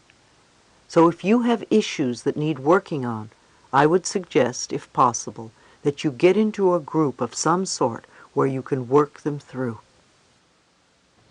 Number 7, love your negatives. They are all part of your creation, just as we are all part of God's creation. The intelligence that created us doesn't hate us because we make mistakes or get angry at our children. This intelligence knows that we are doing the best we can and loves all of its creation as we can love ours. You and I have all made negative choices, and if we keep punishing ourselves for them, it becomes a habit pattern, and we'll find it very tiresome to let them go and to move on to more positive choices. If you keep repeating, I hate my job, I hate my house, I hate my illness, I hate this relationship, I hate this, I hate that, very little new good can come into your life. No matter what negative situation you are in, it's there for a reason. Otherwise, you wouldn't have it in your life. Dr. John Harrison, the author of Love Your Disease, says that patients are never to be condemned for having multiple operations or illnesses. Actually, patients can congratulate themselves for finding a safe way to have their needs met. We want to understand that whatever issue or problem we have, we contributed to creating it in order to handle certain situations. Once we realize this, then we can find a positive way to fulfill our needs. Sometimes people with cancer or other so-called terminal illnesses have such a hard time saying no to an authoritative figure in their life that on an unconscious level they will create a major dis-ease to say no for them. I knew a woman who, when she realized the illness she was creating for herself was just to be able to refuse her father's demands, decided to begin to live for herself for once. She began to say no to him, and while it was difficult for her at first, as she continued to stand up for herself, she was delighted to find herself getting well. Whatever our negative patterns are, we can learn to fulfill those needs in more positive ways. That's why it's so important to ask yourself the question, what is the payoff from this experience? What am I getting that's positive? We don't like to answer that question. However, if we really look within and are honest with ourselves, we will find that answer. Perhaps your answer would be, it's the only time I get loving attention from my spouse. Once realized, you can begin to look for more positive ways to achieve this. Humor is another potent tool. It helps us release and lighten up during stressful experiences. At the hayride, we set time aside for jokes. Sometimes we have a guest speaker called the Laugh Lady. She has a contagious laugh and puts everyone on a laughter cycle. We can't always take ourselves too seriously, and laughter is very healing. I also recommend watching old comedies, such as those of Laurel and Hardy, when you're feeling low or down. When I did private counseling, I would do my best to get people to begin to laugh at their problems. When we can see our lives as a stage play, with soap opera and drama and comedy, we get a better perspective, and we are on the way to healing. Humor enables us to pull back from the experience and to see it in a larger perspective. Number 8, take care of your body. Think of your body as this marvelous house in which you live for a while. You would love your house and take care of it, wouldn't you? So watch what you put into your body. Drug and alcohol abuse is so prevalent because they are two of the most popular methods of escape. If you are into drugs, it doesn't mean that you are a bad person. It means you haven't found a more positive way of fulfilling your needs. Drugs beckon to us. Come and play with me and we'll have a good time. And it's true. They can make you feel wonderful. However, they alter your reality so much, and although it isn't evident at first, you have to pay a terrible price in the end. After taking drugs for a while, your health deteriorates immensely, and you feel awful most of the time. Drugs affect your immune system, which can lead to numerous physical ailments. Also, after repeated use, you develop an addiction, and you have to wonder what made you start taking drugs in the first place. Peer pressure may have compelled you to take them in the beginning, but continued and repeated use is another story. I have yet to meet anyone who really loves themselves and who is hooked on drugs. We use drugs and alcohol to escape our childhood feelings of not being good enough, and when they wear off, we feel worse than before. Then we usually have a load of guilt too. We can know that it's safe to feel our feelings and acknowledge them. The feelings pass, they don't stay. Stuffing food into our bodies is another way to hide our love. We can't live without food because it fuels our bodies and helps to create new cells. Even though we may know the basics of good nutrition, often we still use food and diets to punish ourselves and to create obesity. We've become a nation of junk food addicts. We have been on what I call the Great American Diet for decades, filling ourselves with processed foods of every sort. We've allowed the food companies and their advertising gimmicks to influence our eating habits. Doctors aren't even taught nutrition in medical schools unless they take it as an extracurricular subject. Most of what we consider conventional medicine at the moment concentrates on drugs and surgery. So if we really want to learn about nutrition, it's an issue that we must take into our own hands. It's an act of loving ourselves to become aware of what we put into our mouths and how it makes us feel. If you eat lunch and an hour later you start feeling sleepy, you might ask yourself, what did I eat? You may have consumed something that isn't good for your body at that particular time. Start noticing what gives you energy and what depletes you and brings you down. You can do this by trial and error, or you could find a good nutritionist who can answer some of your questions. Remember that what's right for one person isn't necessarily right for another. Our bodies are different. A macrobiotic diet is wonderful for many people. So is Harvey and Marilyn Diamond's Fit for Life method. They are totally different concepts, and yet they both work. Every body is different from every other body, so we can't say that only one method works. You have to find out which way works best for you. Then find exercise that you enjoy, that is fun to do. Create a positive mental attitude about your exercise. Often you create obstacles in your bodies primarily as a result of what you absorb from other people. Again, you need to forgive yourself and stop putting anger and resentment into your body if you want to create changes. Combining affirmations with your exercise is a way to reprogram negative concepts about your body and its shape.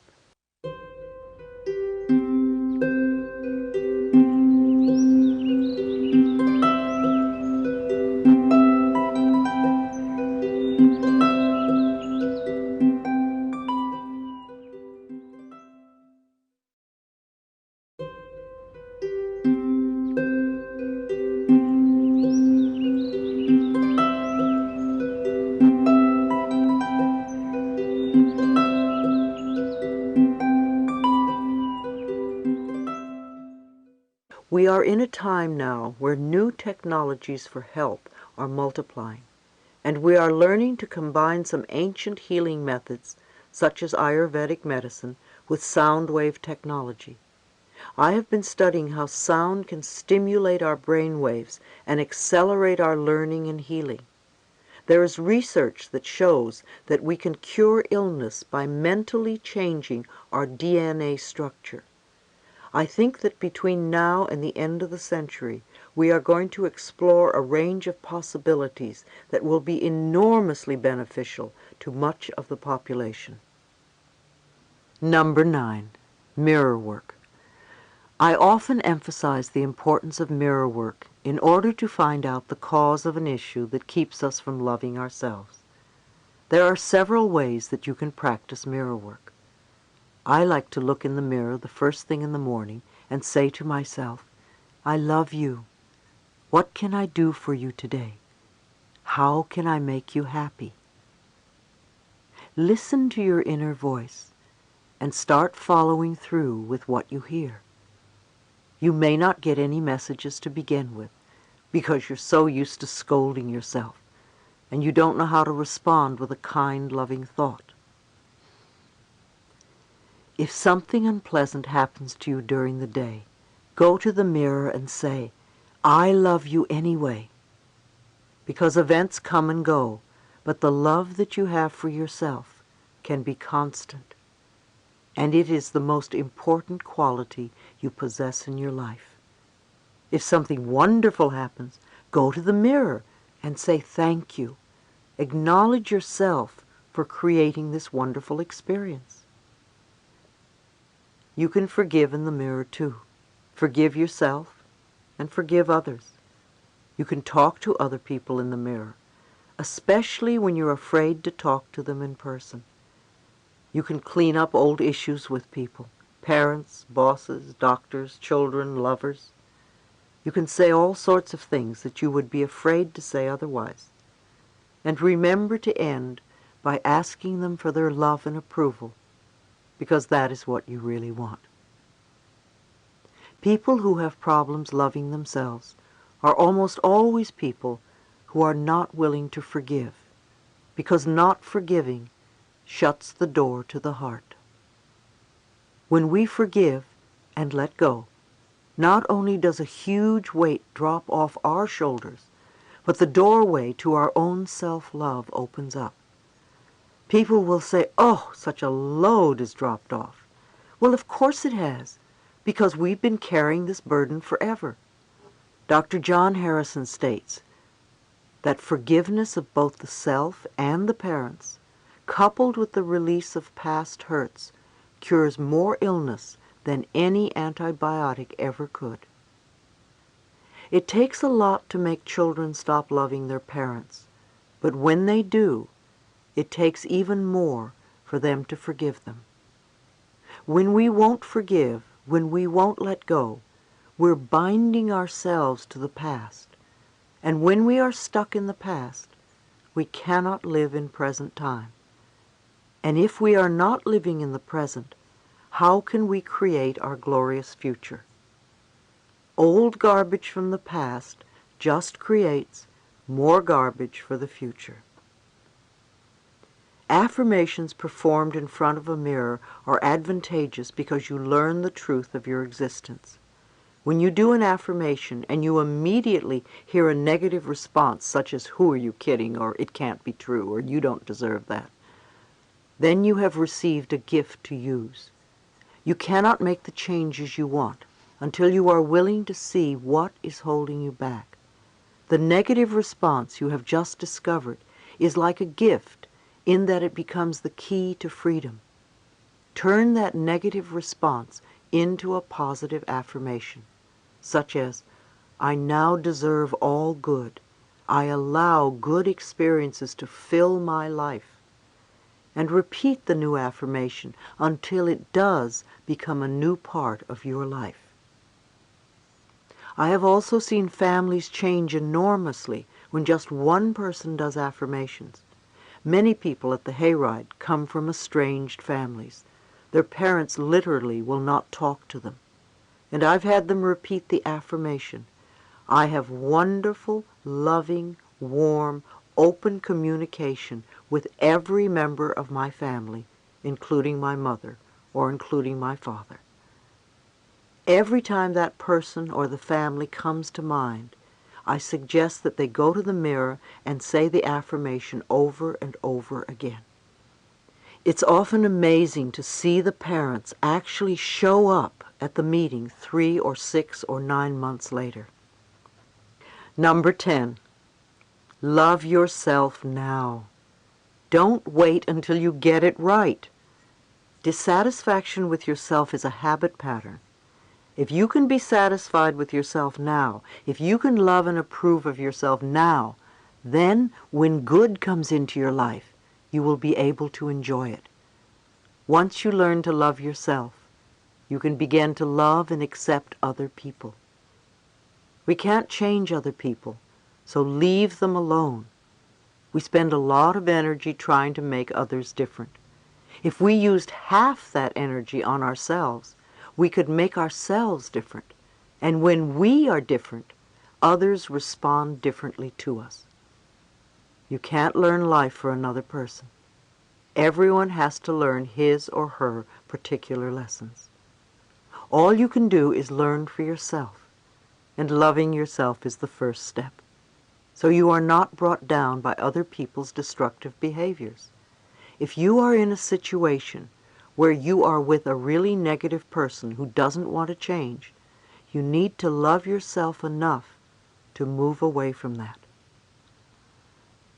One woman told me that her husband was very negative and that she didn't want him to be a bad influence on her 2 little children.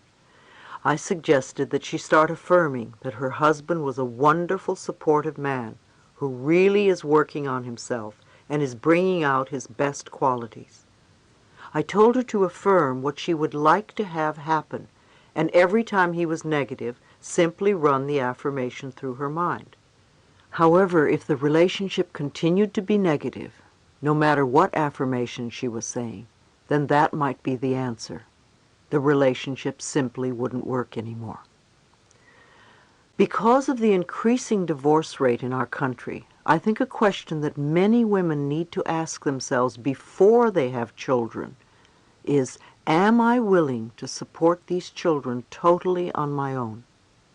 Being a single parent has become more and more the norm, and it's almost always the woman who acquires the added responsibility of raising children by herself.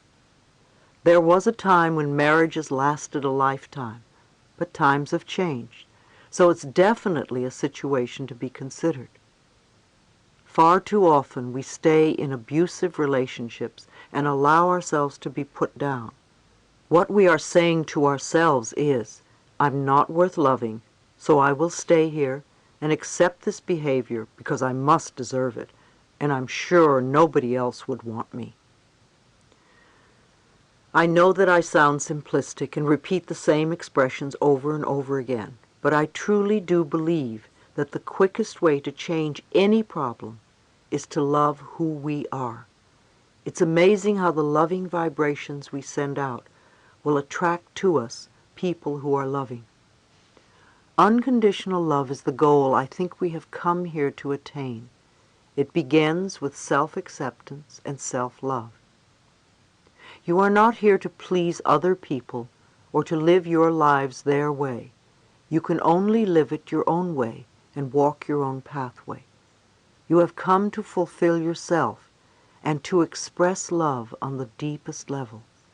You are here to learn and grow and to absorb and project compassion and understanding. When you leave the planet, you don't take your relationship or your automobile or your bank account or your job with you. The only thing you take is your capacity to love. Chapter 9, Loving the Child Within.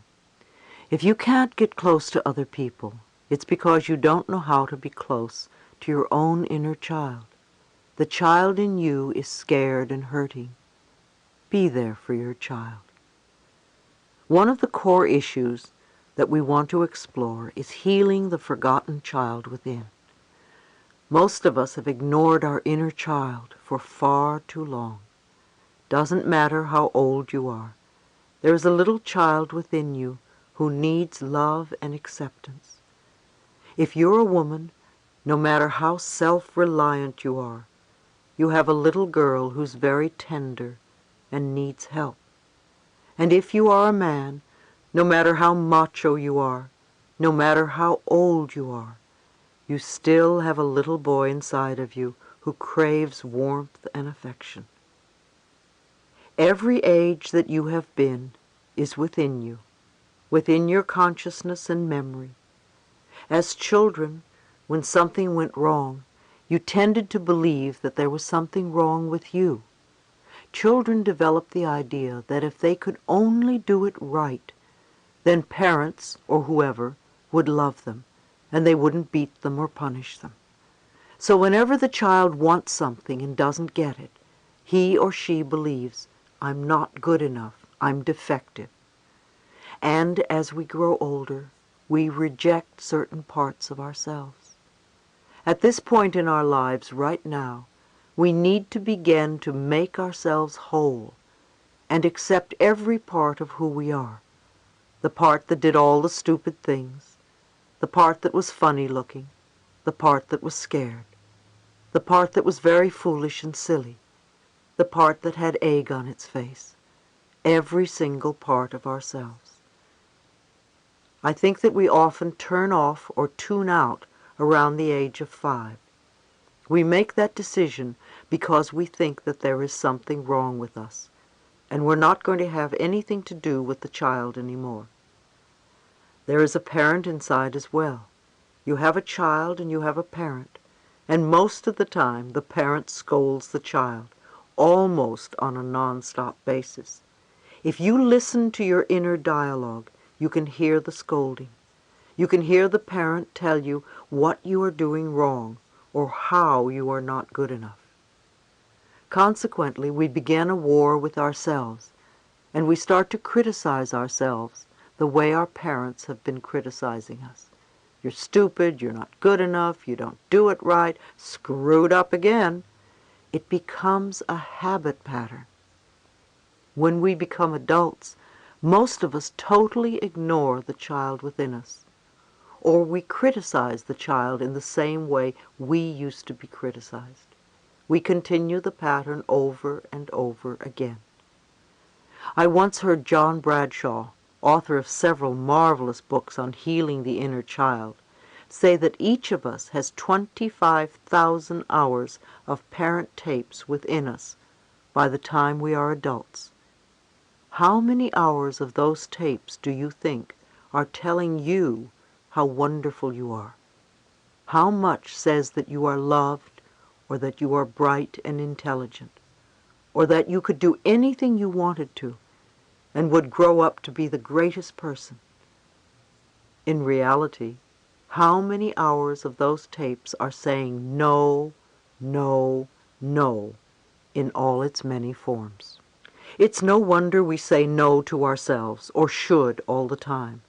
We are responding to those old tapes. However, they are only tapes and are not the reality of your being. They are not the truth of your existence. They are just tapes you carry within, and they can be erased or re-recorded. Every time you say that you are scared, realize it is the child in you who's scared. The grown-up really isn't afraid, yet the adult isn't being there for the child. The adult and the child need to develop a loving relationship with each other. Talk to each other about everything you do. I know it may sound silly, but it works. Let the child know that no matter what happens, you will never turn away or run away. You will always be there for it and love it. For instance, if, when you were very young, you had a bad experience with a dog, that is, maybe it scared you or even bit you, the little child inside could still be frightened of dogs, even though now you are a great big adult. You may see a dog on the street that is tiny, but the little child inside you reacts in a total panic. It says, "Dog, I'm going to be hurt." This is a wonderful opportunity for the adult inside of you to say to the child, "It's okay, I'm grown up now, I will take care of you. I won't let that dog hurt you. You don't have to be frightened anymore." Start comforting your own child in this way. Healing the hurts of the past. I have found that working with the inner child is most valuable in helping to heal the hurts of the past. We are not always in touch with the feelings of the frightened little child within us. If your childhood was full of fear and battling, and you now mentally beat yourself up, you are continuing to treat your inner child in much the same way. The child inside, however, has no place to go. You need to go beyond your parents' limitations. You need to connect with the little lost child inside. He or she needs to know that you care. Take a moment now and tell your child that you care. I care for you. I love you. I really love you. Maybe you've been saying this to the big person, the adult inside you. So start talking now to the little child. Visualize that you are taking him or her by the hand and go everywhere together for a few days, and see what wonderfully joyous experiences you can have together. You need to communicate with that part of yourself. What are the messages you want to hear? Sit down quietly, close your eyes, and talk to your child. If you haven't talked to them in 62 years, it may take a few times before the child will believe that you really want to talk to it. Be persistent. I want to talk to you. I want to see you. I want to love you. And you will eventually connect. You may see the child inside you, you may feel it, or you may hear it. One of the statements that you can make when you first talk to your child is an apology. Say that you are sorry that you haven't talked to it in all these years, or that you are sorry for scolding it for so long. Tell the child you want to make up for all the time spent apart from each other. Ask it how you can make it happy. Ask the child what frightens it. Ask how you can help. And ask what it wants from you. Start out with simple questions, and you will get the answers. What can I do to make you happy? What would you like today? For instance, you can say to the child, "I'm going to work. What do you want to do?" They may answer, "Go to the beach." The communication will have begun. In your mind's eye, see them going to the beach and having fun. Be consistent. If you can take just a few moments a day to begin to connect with the little person inside of you, life is going to be a lot better. Communicating with your inner child. Some of you may already be doing inner child work. There are many books on the subject, and many workshops and lectures are given about it. Self-Parenting by John Pollard III is excellent, and it's filled with wonderful exercises and activities that you can do with your inner child. If you are serious about doing practical work with your inner child, I recommend that you pick up this book. As I've said before, there is a lot of help offered in this area. You are not alone and helpless, but you need to reach out and ask for help so that you can get assistance. Another suggestion I have is to find a photograph of yourself as a child and really look at the photograph.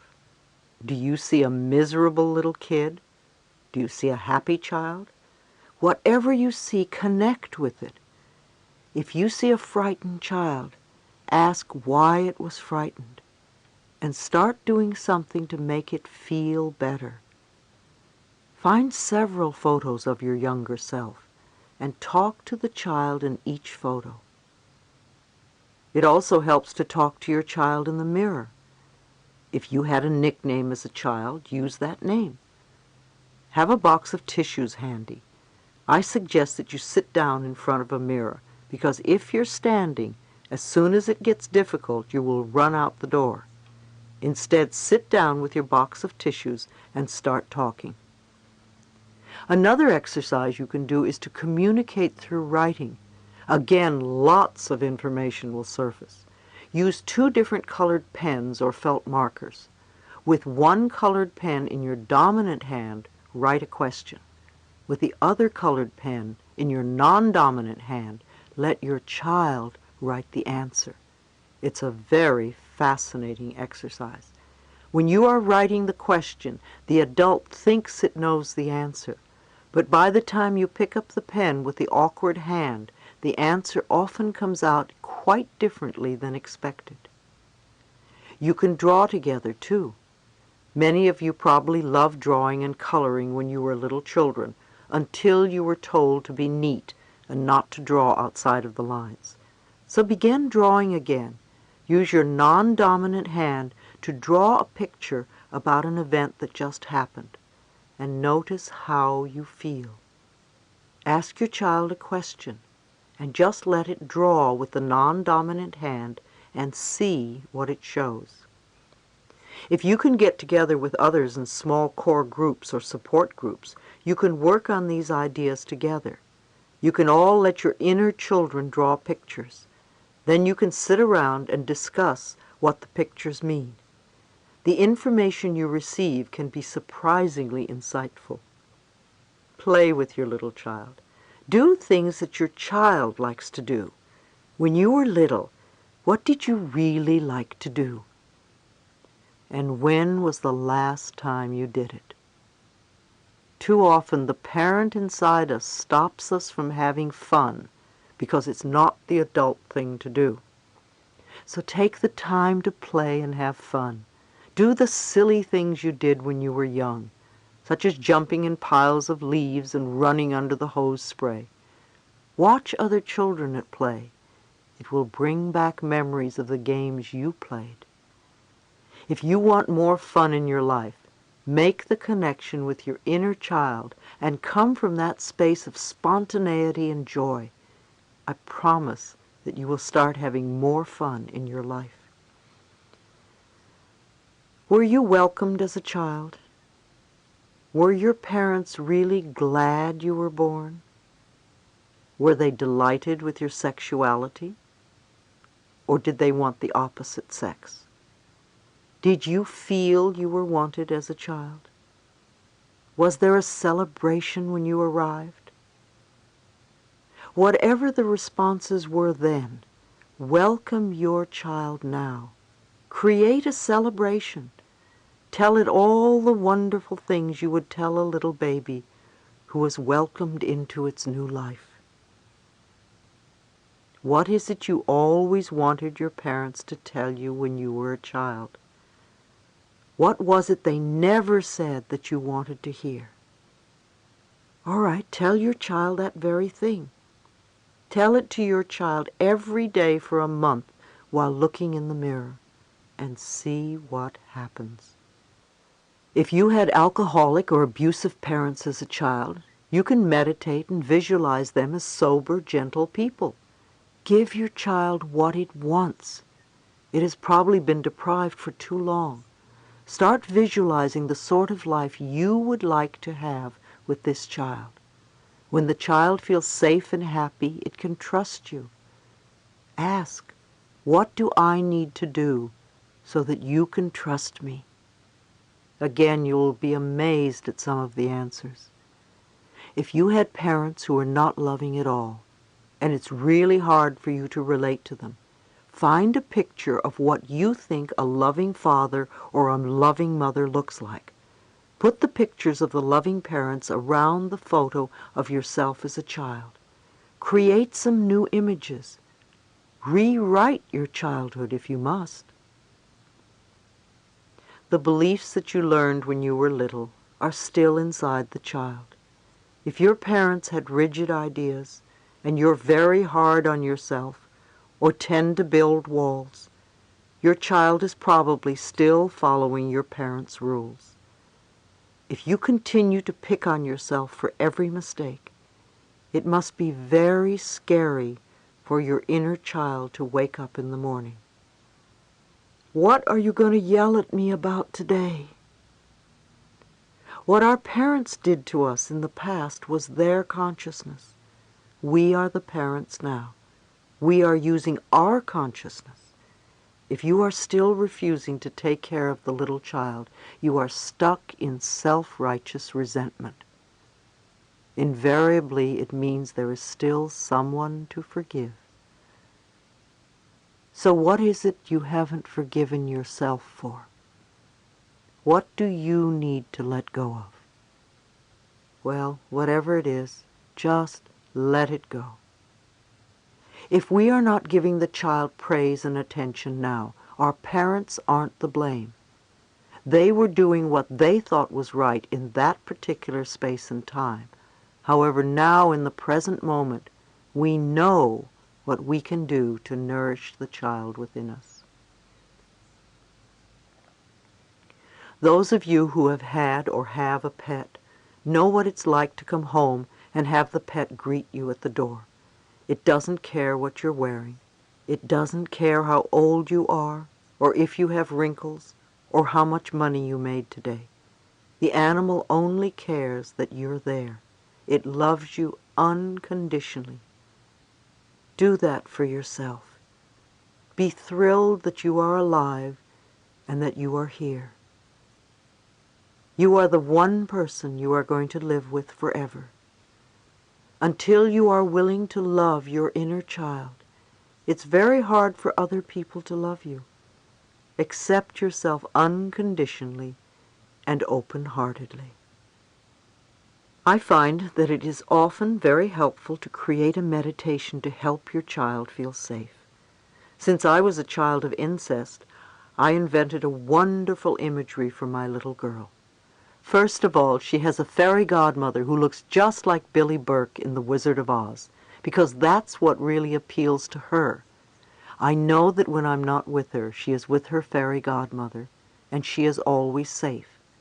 She also lives in a penthouse way high up, with a doorman and 2 large dogs, so she knows that no one will ever hurt her again. When I can make her feel absolutely safe, then I, as the adult, can help her to release the old painful experiences. There was a time recently when I got off-center and cried for 2 hours. I realized that the little child in me suddenly felt very hurt and unprotected. I had to tell her that she wasn't bad or wrong, rather that she was reacting to something that had happened. So as quickly as I was able to, I did some affirmations and meditated, knowing that there was a power far greater that would support and love me. After that, the little girl didn't feel so afraid and alone. I'm also a great believer in teddy bears. When you were very little, often your teddy bear was your very first friend. It was your confidant because you could tell it all your secrets and troubles, and it never snitched on you. It was always there for you. Take your teddy bear out of the closet now and let your child have it once again, or buy a new one. I think it would also be marvelous for hospitals to supply teddy bears in all the beds, so that when the little child in us feels alone and frightened in the middle of the night, they could have a teddy bear to hug. The many parts of you. Relationships are wonderful, marriages are wonderful, but the reality is they are all temporary. However, your relationship with you is eternal. It goes on forever. Love the family within you, the child, the parent, the teenager, and your own adult. Remember, there is a teenager inside you too. Welcome that teenager. Work with the teen as you work with the little child. What were all the difficulties that you went through as a teenager? Ask your teen the question that you ask your child. Help the teenager through the intimidating episodes and apprehensive moments of puberty and beyond. Make these times okay. Learn to love your teenager as you learn to love your child and yourself. We can't love and accept each other until we love and accept that lost child within us. How old is the little lost child within you? 3, 4, 5? Usually the child is less than 5 years old, because that is generally when the child shuts down out of the need to survive. Take your child by the hand and love it. Create a wonderful life for you and your child. Say to yourself, I'm willing to learn to love my child. I am willing. The universe will respond. You will find ways to heal your child and yourself. If we want to heal, we must be willing to feel our feelings and move through them to the other side for the healing. Remember, our higher power is always available to support us in our efforts. No matter what your early childhood was like, the best or the worst, you and only you are in charge of your life now. You can spend your time blaming your parents or your early environment, but all that accomplishes is to keep you stuck in victim patterns. It never helps you get the good you say you want. Love is the biggest eraser I know.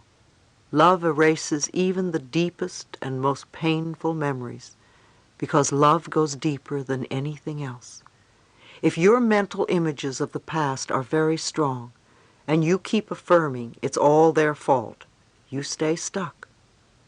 Do you want a life of pain or one of joy? The choice and power are always within you. Look into your eyes and love you and the little child within. Chapter 10, Growing Up and Getting Old. Be as understanding with your parents as you want them to be with you. Communicating with our parents. When I was growing up, my teenage years were the most difficult of all. I had so many questions, but I did not want to listen to those who thought they had the answers, especially adults. I wanted to learn everything by myself, because I did not trust the information that grown-ups gave me. I felt particular animosity towards my parents because I was an abused child. I could not understand how my stepfather could treat me the way he did, nor could I understand how my mother could simply ignore what he was doing to me. I felt cheated and misunderstood, and I was certain that my family specifically and the world in general were against me. Through my many years spent in the counseling of others, particularly young people, I have found that many people share the same feelings about their parents that I had about mine. Some of the words I hear teenagers use to describe how they feel are trapped, judged, watched, and misunderstood. Of course, it would be great to have parents who would be accommodating in any given situation. However, in most cases, that is not possible. Although our parents are merely human beings like the rest of us, we often feel that they are being unfair and unreasonable and have no understanding of what we are going through. One young man I counseled had a very difficult time relating to his father. He felt that they had nothing in common, and when his father spoke to him, it was simply to utter some negative or belittling comment. I asked the young man if he knew how his grandfather had treated his father, and he admitted that he didn't. His grandfather had died before the young man was born. I suggested that he ask his father about his own childhood and how it affected him. At first the young man was hesitant because it was uncomfortable to talk to his father without feeling he would be ridiculed or judged. However, he took the plunge and agreed to approach his father. The next time I saw him, the young man seemed more at ease. "Wow," he exclaimed, "I didn't realize what kind of a childhood my own father had." Apparently his grandfather had insisted that all of his children address him as sir, and they lived by the old standard that children were to be seen but not heard. If they dared to utter one contrary word, they were severely beaten. No wonder his father was critical. When we grow up, many of us have the good intentions of treating our children differently than the way we were treated. However, we learn from the world around us, and sooner or later, we begin to sound and act just like our parents. In the case of this young man, his father inflicted the same kind of verbal abuse on his son that his own father had heaped on him. He may not have intended to do so. He was merely acting in a way consistent with his own upbringing. However, the young man came to understand a little more about his father, and as a result, they were able to communicate more freely. Although it would take some effort and patience on both their parts before their level of communication would be ideal, at least they were moving in the right direction. I strongly believe that it is very important for all of us to take the time to find out more about our parents' childhoods. If your parents are still alive, you can ask them, what was it like when you were growing up? What was love like in your family? How did your parents punish you? What kind of peer pressure did you have to face in those days? Did your parents like your friends? Did you have a job while you were growing up? By learning more about our parents, we can see the patterns that have shaped who they are, and in turn, see why they treat us as they do. As we learn to empathize with our parents, we will see them in a new, more loving light. You may be able to open doors to a more communicative, loving relationship, one that has mutual respect and trust. If you have difficulty even talking with your parents, first start in your mind or in front of the mirror. Imagine yourself telling them, "There's something I want to speak to you about. I want you to know who I am." Go through this process several days in a row. It will help you decide what you want to say and how to say it. Or do a meditation and in your mind talk to each of your parents and clean up your old issues. Forgive them and forgive yourself. Tell them you love them. Then prepare to tell them the same things in person. At one of my groups, a young man told me he had a lot of anger and that he didn't trust others. He recycled this pattern of distrust over and over again in all his relationships. When we got to the root of the problem, he told me that he was so angry with his father for not being the person he wanted him to be. Again, when we are on a spiritual pathway, it's not up to us to change the other person. First of all, we need to release all the pent-up feelings we harbor against our parents. And then we need to forgive them for not being who we wanted them to be. We always want everyone else to be like us, to think like us, to dress like us, to do what we do. However, as you know, we are all so very different. In order to have the space to be ourselves, we need to give that space to others. By forcing our parents to be something that they are not, we cut off our own love. We judge our parents just the way that they judge us. If we want to share with our parents, we need to begin by erasing our own preconceived judgments of them. Many of you continue to have power struggle games with your parents as you grow older. Parents push a lot of buttons.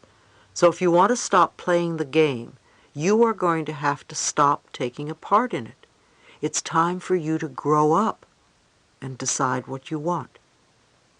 You can begin by calling your parents by their first names.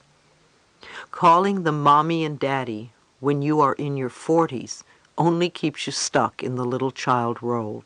Start becoming two adults instead of parent and child. Another suggestion is to write an affirmative treatment that details the kind of relationship you want with your mother and or father. Begin declaring these words for yourself. After a while, you can tell him or her face to face. If your mother or father is still pushing your buttons, you are not letting either of them know how you really feel. You have a right to have the life you want. You have a right to be an adult. It may not be easy, I know. First decide what it is that you need, and then tell your mother or father what that is. Don't make them wrong. Ask, how can we work this out? Remember, with understanding comes forgiveness, and with forgiveness comes love. When we progress to the point where we can love and forgive our parents, we will be well on our way to being able to enjoy fulfilling relationships with everyone in our lives. Teens need self-esteem. It alarms me that the rate of suicide among our teenagers is so on the rise. It seems that more and more young people feel overwhelmed by the responsibilities of life and would just as soon give up rather than to persevere and experience the multitude of adventures that life has to offer. Much of this problem has to do with the way we, as adults, expect them to respond to life situations. Do we want them to react as we would? Do we bombard them with negativity? The period between 10 and 15 can be a very critical time. Children in that age group have the tendency to conform, and they will do anything to be accepted by their peers. In their need for acceptance, they often hide their true feelings for fear they will not be accepted and loved for whom they really are. The peer pressure and societal stress that I experienced when I was young pale in comparison to that which today's young people must endure. And yet, when I was 15, due to physical and mental abuse, I left home and school to be on my own. Think how jarring it must be for the child of today to have to deal with drug abuse, physical abuse, sexually transmitted diseases, peer pressure and gangs, family problems, and on a global level, threat of nuclear war, environmental upheavals, crime, and so much more. As a parent, you can discuss the differences between negative and positive peer pressure with your teen. Peer pressure is all around us from the moment we're born until the day we leave the planet. We must learn how to deal with it and not let it control us. Similarly, it is important for us to gain some knowledge and understanding of why our children are shy, mischievous, sad, slow in school, destructive, etc. Children are strongly influenced by the thinking, feeling patterns established in the home, and he or she makes daily choices and decisions from that belief system. If the home environment is not conducive to trusting and loving, the child will seek trust, love, and compassion elsewhere. Many gangs are a place where children feel safe. They form a family bond, no matter how dysfunctional it is. I truly believe that a lot of hardships could be avoided if we could only get young people to ask themselves one important question before they act. Will this make me feel better about myself? We can help our teenagers see their choices in each situation. Choice and responsibility put power back into their hands. It enables them to do something without feeling like victims of the system. If we can teach children that they are not victims, and that it is possible for them to change their experiences by taking responsibility for their own lives, we will begin to see major breakthroughs. It is vitally important to keep the lines of communication open with children, especially when they're in their teen years. Usually what happens when children start to talk about their likes and dislikes is that they are told over and over again, don't say that, don't do that, don't feel that, don't be that way, don't express that, don't. And eventually the children stop communicating and sometimes leave home. If you want to have your children around as you grow older, keep the lines of communication open when they are younger. Applaud your child's uniqueness. Allow your teenagers to express themselves in their own style, even if you think it's just a fad. Don't make them wrong or tear them down. Goodness knows I've been through many, many fads in my lifetime, and so will you and your teenagers. What Do You Really Want for Your Children is an excellent book by Wayne Dyer. Children learn from our actions. Children never do what we tell them to do. They do what we do. We can't say don't smoke or don't drink or don't do drugs if we do them. We have to serve as examples and live the sort of life we want our children to express. When parents are willing to work on loving themselves, it's amazing to see the harmony that is achieved within the family. Children respond with a new sense of self-esteem and start to value and respect who they are. An exercise in self-esteem that you and your children can do together is to make a list of some of the goals you would like to achieve. Ask your children to write down how they see themselves in 10 years, in 1 year, in 3 months. What kind of lives do they want to have? What kind of friends would be most beneficial? Have them list their goals with short descriptions of each, as well as how they can make their dreams come true. And you do the same. All of you might keep the lists nearby to remind yourself of your goals. In 3 months' time, go over the lists together. Have the goals changed. Don't let your children beat themselves up if they didn't get as far as they wanted. They can always revise their lists. What is most important to give young people is something positive to look forward to. Separation and divorce. If there is separation and/or divorce in the family, it is important that each parent be supportive. It's very stressful for a child to be told that the other parent is no good. As the parent, you want to love yourself through the fears and anger as much as possible. The children will pick up feelings from you. If you're going through a lot of turmoil and pain, they will surely pick that up from you. Explain to your children that your stuff has nothing to do with them and their inner worth.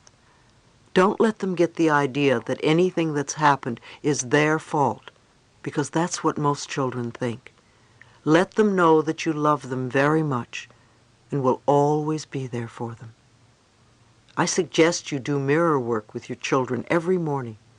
Do affirmations that will get you through the trying times easily and effortlessly so that everyone will be okay. Release your painful experiences with love and affirm happiness for all concerned.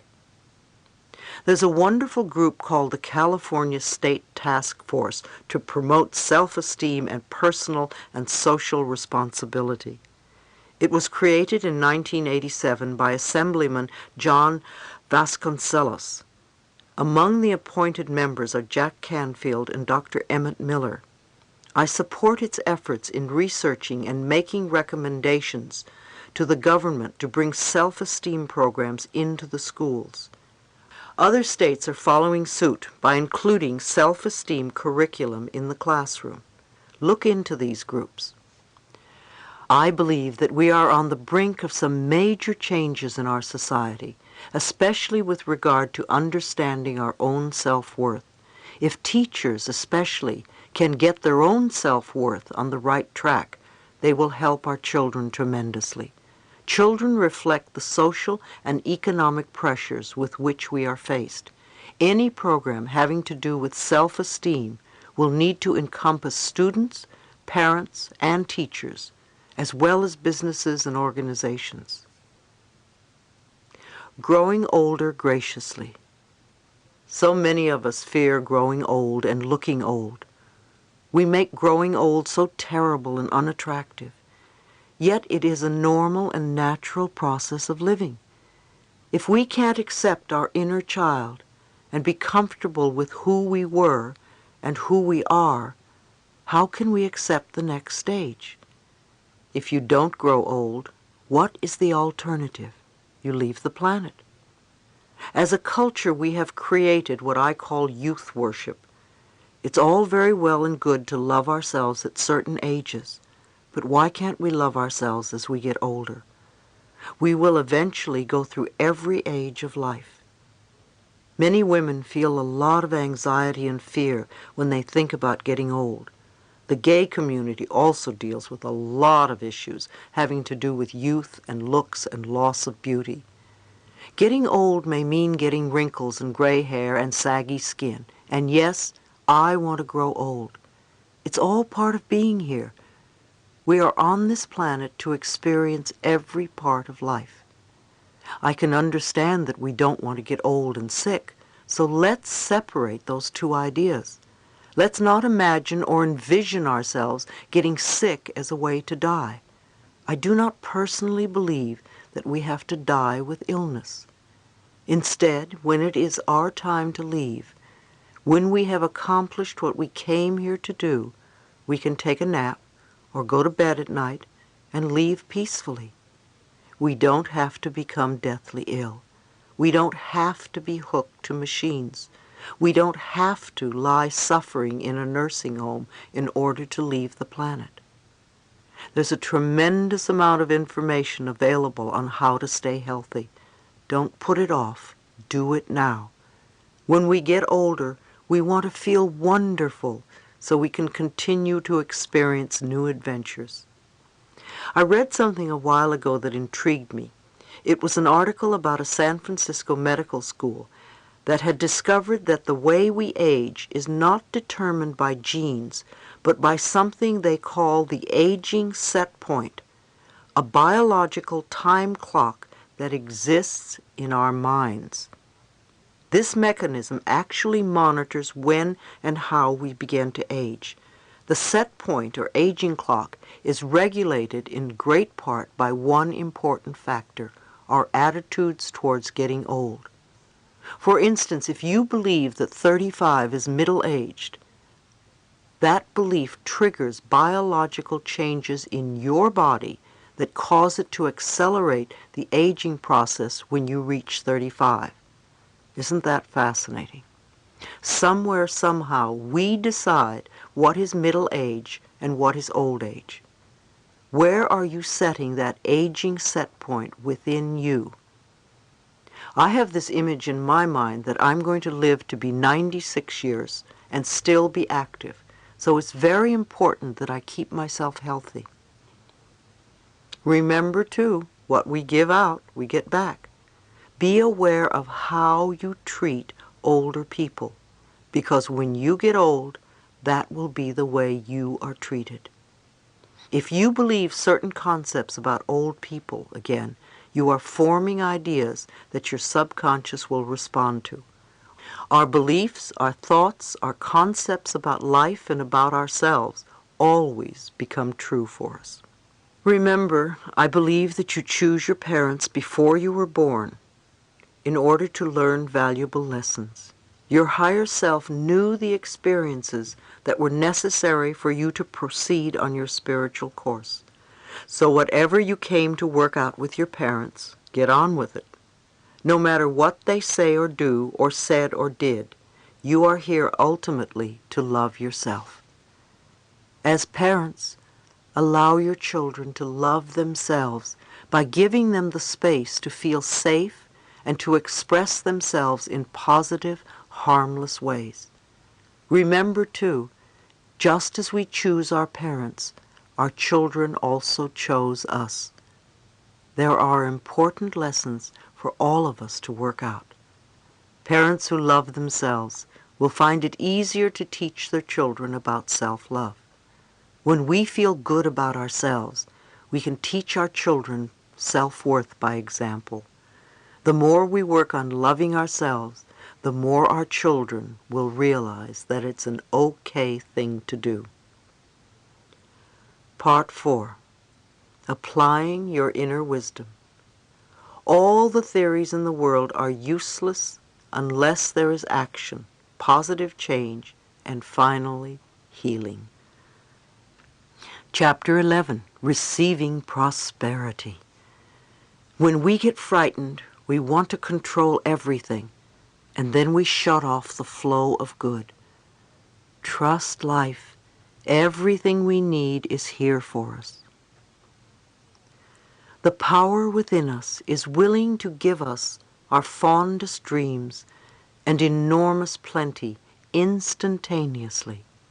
The problem is that we are not open to receiving it.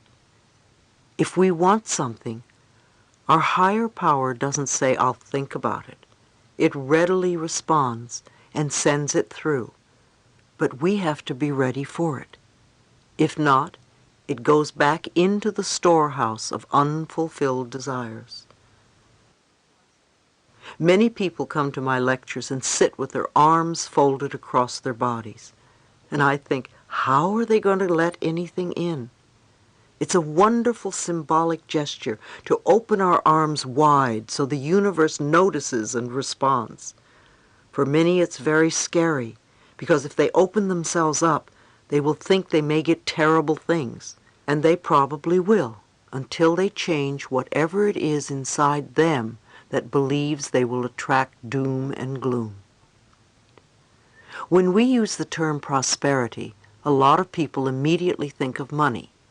However, there are many other concepts that come under the auspices of prosperity, such as time, love, success, comfort, beauty, knowledge, relationships, health, and of course money. If you are always feeling rushed because there isn't enough time to do everything you want, then you have a lack of time. You are poor in time. If you feel that success is beyond your reach, then you are not going to get it. If you feel life is burdensome and strenuous, then you will always feel uncomfortable. If you think you don't know very much and you're too dumb to figure things out, you will never feel connected to the wisdom of the universe. If you feel a lack of love and have poor relationships, then it will be difficult for you to attract love into your life. What about beauty? There is beauty all around us. Do you experience the beauty that is abundant on the planet? Or do you see everything as ugly and wasteful and dirty? How is your health? Are you sick all the time? Do you catch colds easily? Do you get many aches and pains? And then there is money. Many of you tell me there is never enough money in your lives. What do you let yourself have? Or perhaps you feel you are on a fixed income. Who fixed it? None of the above has anything to do with receiving. People always think, oh, I want to get this and that and whatever. However, abundance and prosperity is about allowing yourself to accept. When you are not getting what you want, on some level, you are not allowing yourself to accept. If we are stingy with life, then life will be stingy with us. If we steal from life, life will steal from us. being honest with ourselves. Honesty is a word we use a lot, not always understanding the true significance of what it means to be honest. It has nothing to do with morality or being a goody-goody. Being honest really has little to do with getting caught or going to jail. It is an act of love for ourselves. The main value of honesty is that whatever we give out in life, we will get back. The law of cause and effect is always operating on all levels.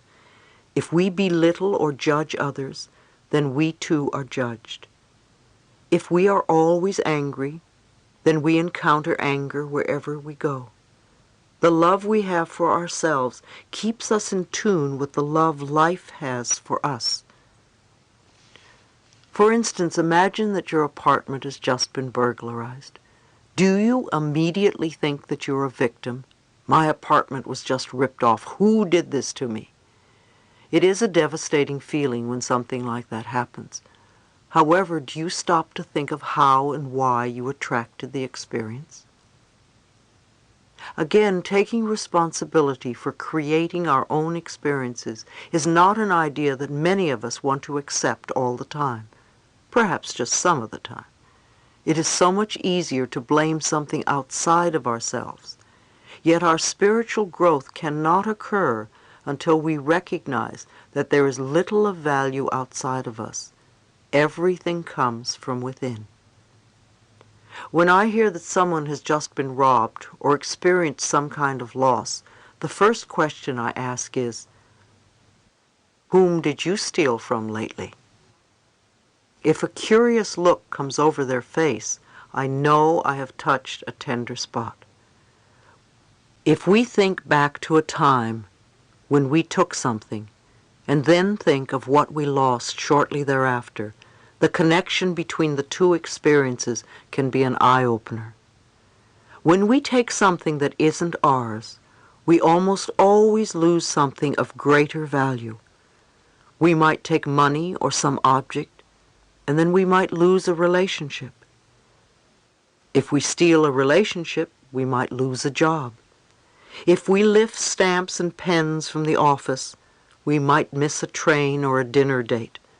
The losses almost always hurt us in some important area of our lives. It's unfortunate that many people steal from large companies, department stores, restaurants, or hotels, and so on, rationalizing that these businesses can afford it. This type of rationalization does not work. The law of cause and effect continues to operate for each one of us. If we take, we lose. If we give, we get. It cannot be otherwise. If there are many losses in your life, or many things are going wrong, you might examine the ways in which you are taking. Some people who would not dream of stealing things will self-righteously rob another person of time or self-esteem. Each time we make another person feel guilty, we are stealing self-worth from them. To be truly honest on all levels takes a great deal of self-examination and self-awareness. When we take something that does not belong to us, we are, in effect, instructing the universe that we don't feel worthy of earning. We aren't good enough, we want to be stolen from, or we believe there is not enough to go around. We believe that we must be sneaky and grab to get our good. These beliefs become effective walls around us that prevent us from experiencing abundance and joy in our lives. These negative beliefs are not the truth of our being. We are magnificent and deserve the very best. This planet is abundantly plentiful. Our good always comes to us by the right of consciousness. The work we do in consciousness is always one of refining what we say and think and do. When we clearly understand that our thoughts create our reality, then we use our reality as a feedback mechanism to let us know what we need to change next. Being absolutely honest, down to the last paperclip, is a choice we make out of love for ourselves. Honesty helps to make our lives run more smoothly and more easily. If you go to a store and they don't charge you for something you've bought and you know it, then it's your spiritual obligation to tell them so. If you are aware, you call it to their attention. If you don't know it, or only realize it when you get home or 2 days later, then that's something different. If dishonesty brings disharmony into our lives, imagine what love and honesty can create. The good in our lives, the wonderful surprises we have, these too we have created. As we look within ourselves with honesty and unconditional love, we will discover so much about our power. What we can learn to create with our own consciousness has far greater value than any amount of money we could possibly steal. Your home is your sanctuary. Everything is a reflection of what you believe you deserve. Look at your home. Is it a place that you really love to live in? Is it comfortable and joyous, or cramped, dirty, and always messy? The same with your car. Do you like it? How does it reflect the love you have for yourself? Are your clothes a bother and a nuisance and something you have to deal with? Your clothes are also a reflection of how you feel about yourself. Again, the thoughts we have about ourselves can always be changed. If you want to find a new home, begin by opening yourself up to finding the right place and affirm that it is waiting for you. When I was looking for a new home in Los Angeles, I couldn't believe that I would only find appalling places. I kept thinking that this is Los Angeles and it's filled with wonderful apartments, so where are they? It took me 6 months to find the one I wanted, and it was magnificent. During the time I was looking, the building was being constructed, and when it was finished, I found it waiting for me. If you look for something, but you're not finding it, there is probably a good reason. If you want to move from where you are because you don't like it, thank your present home for being there. Appreciate it for sheltering you from the weather. If it's difficult to like it, start with one part of the house that you like. It may be a corner of your bedroom. Don't say, "I hate this old place," because if you do, you're not going to find something that you love.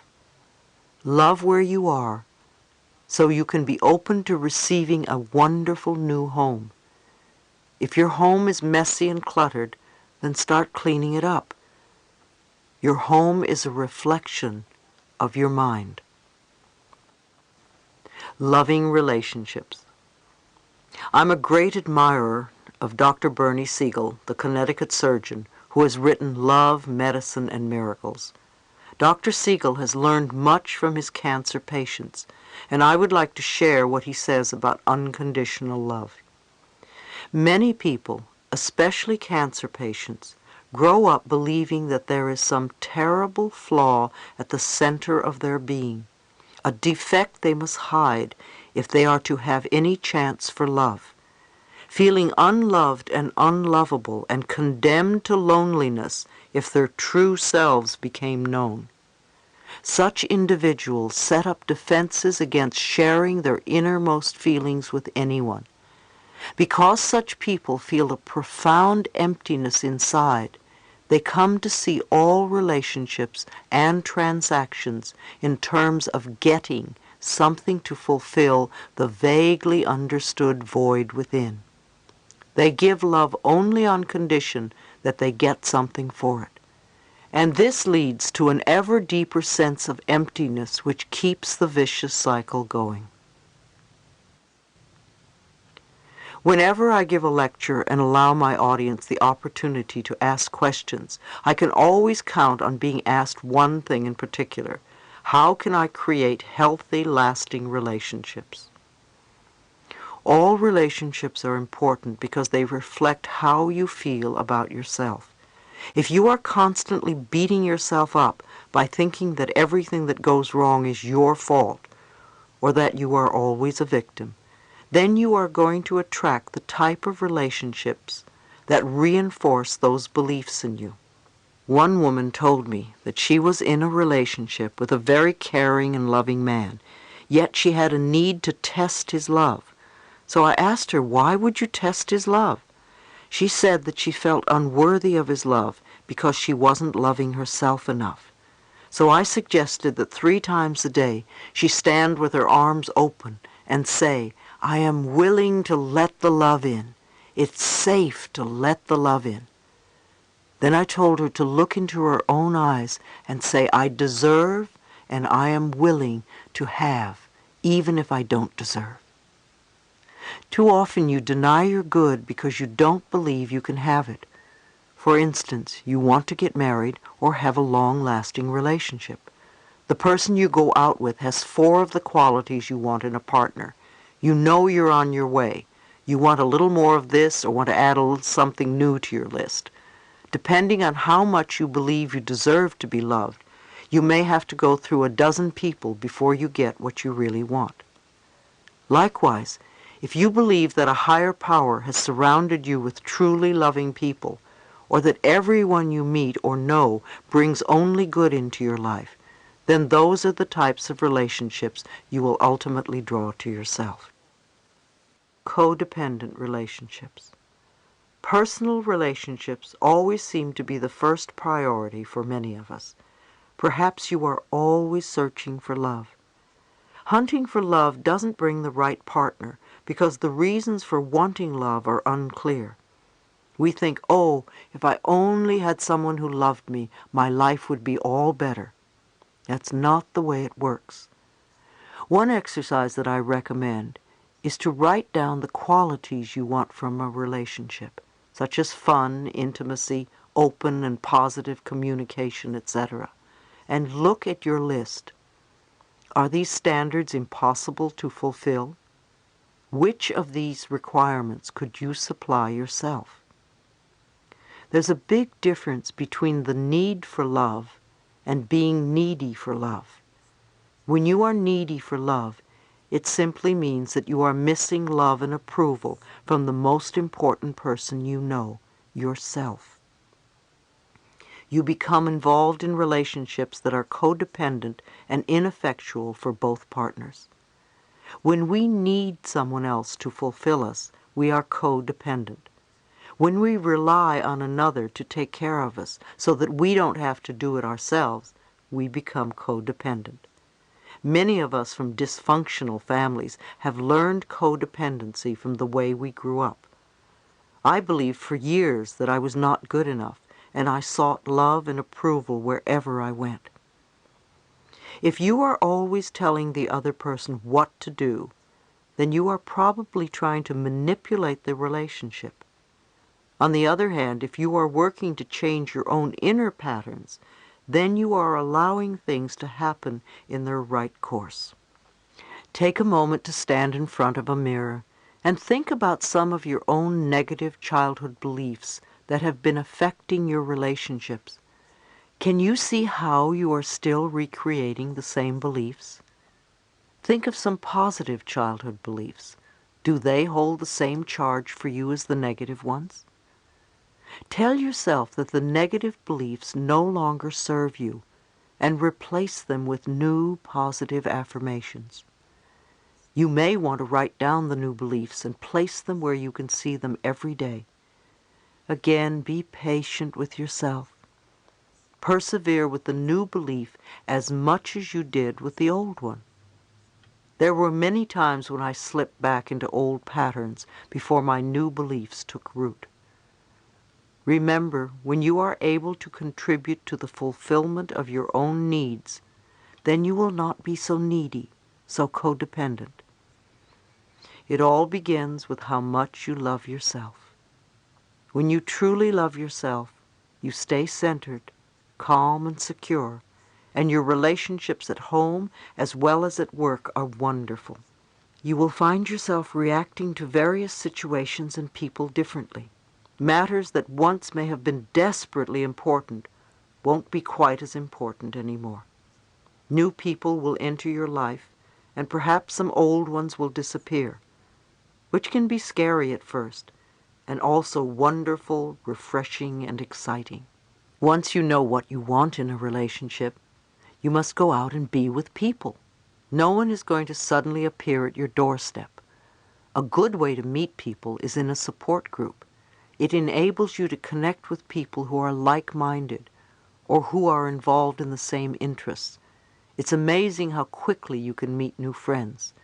There are many groups and classes available in cities all around the world. You need to seek these groups out. It helps when you associate with people traveling a similar path. An affirmation I suggest is, I am open and receptive to wonderful good experiences coming into my life. It's much better than saying I'm looking for a new lover. Be open and receptive, and the universe will respond for your highest good. You will find that as your self-love grows, so will your self-respect, and any changes that you find yourself needing to make will be easier to accomplish when you know that they are the right ones for you. Love is never outside yourself. It is always within you. As you are more loving, you will be more lovable.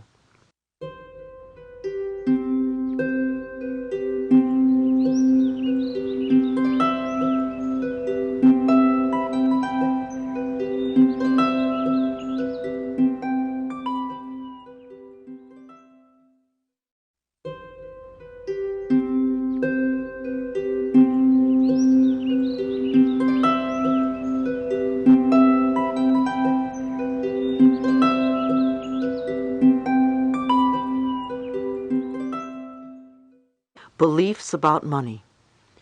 Having fear about the issue of money comes from our early childhood programming. A woman at one of my workshops said that her wealthy father had always had a fear of going broke, and he had passed on the fear that money would be taken away.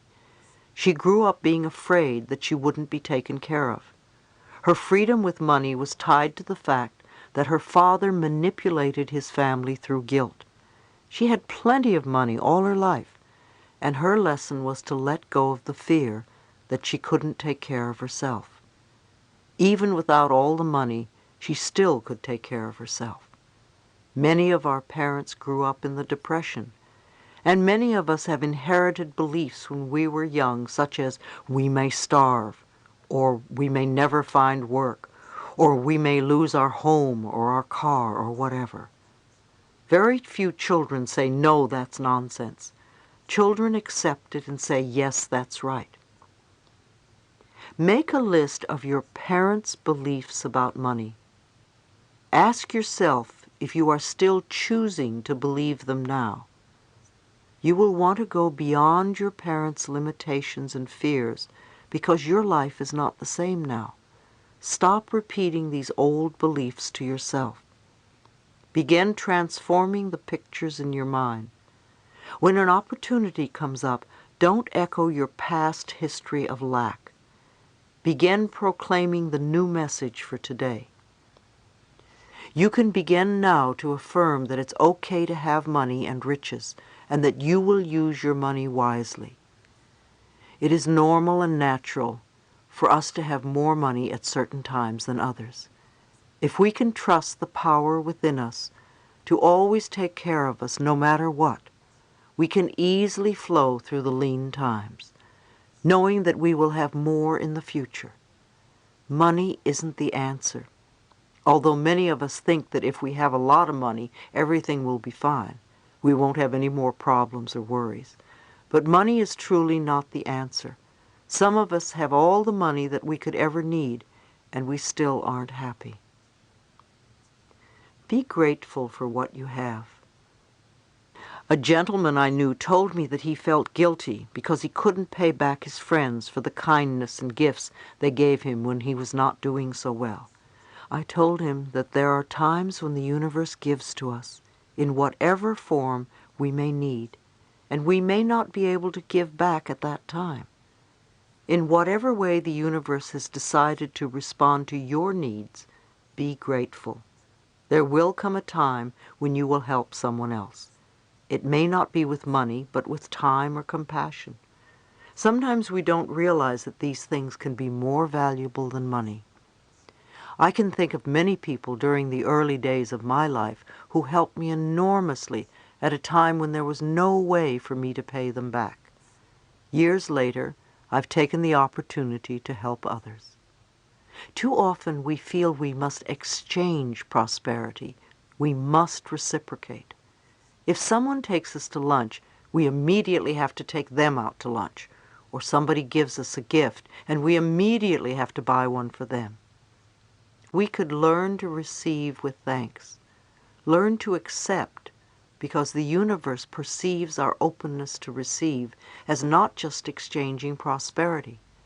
Much of our problem stems from our inability to receive.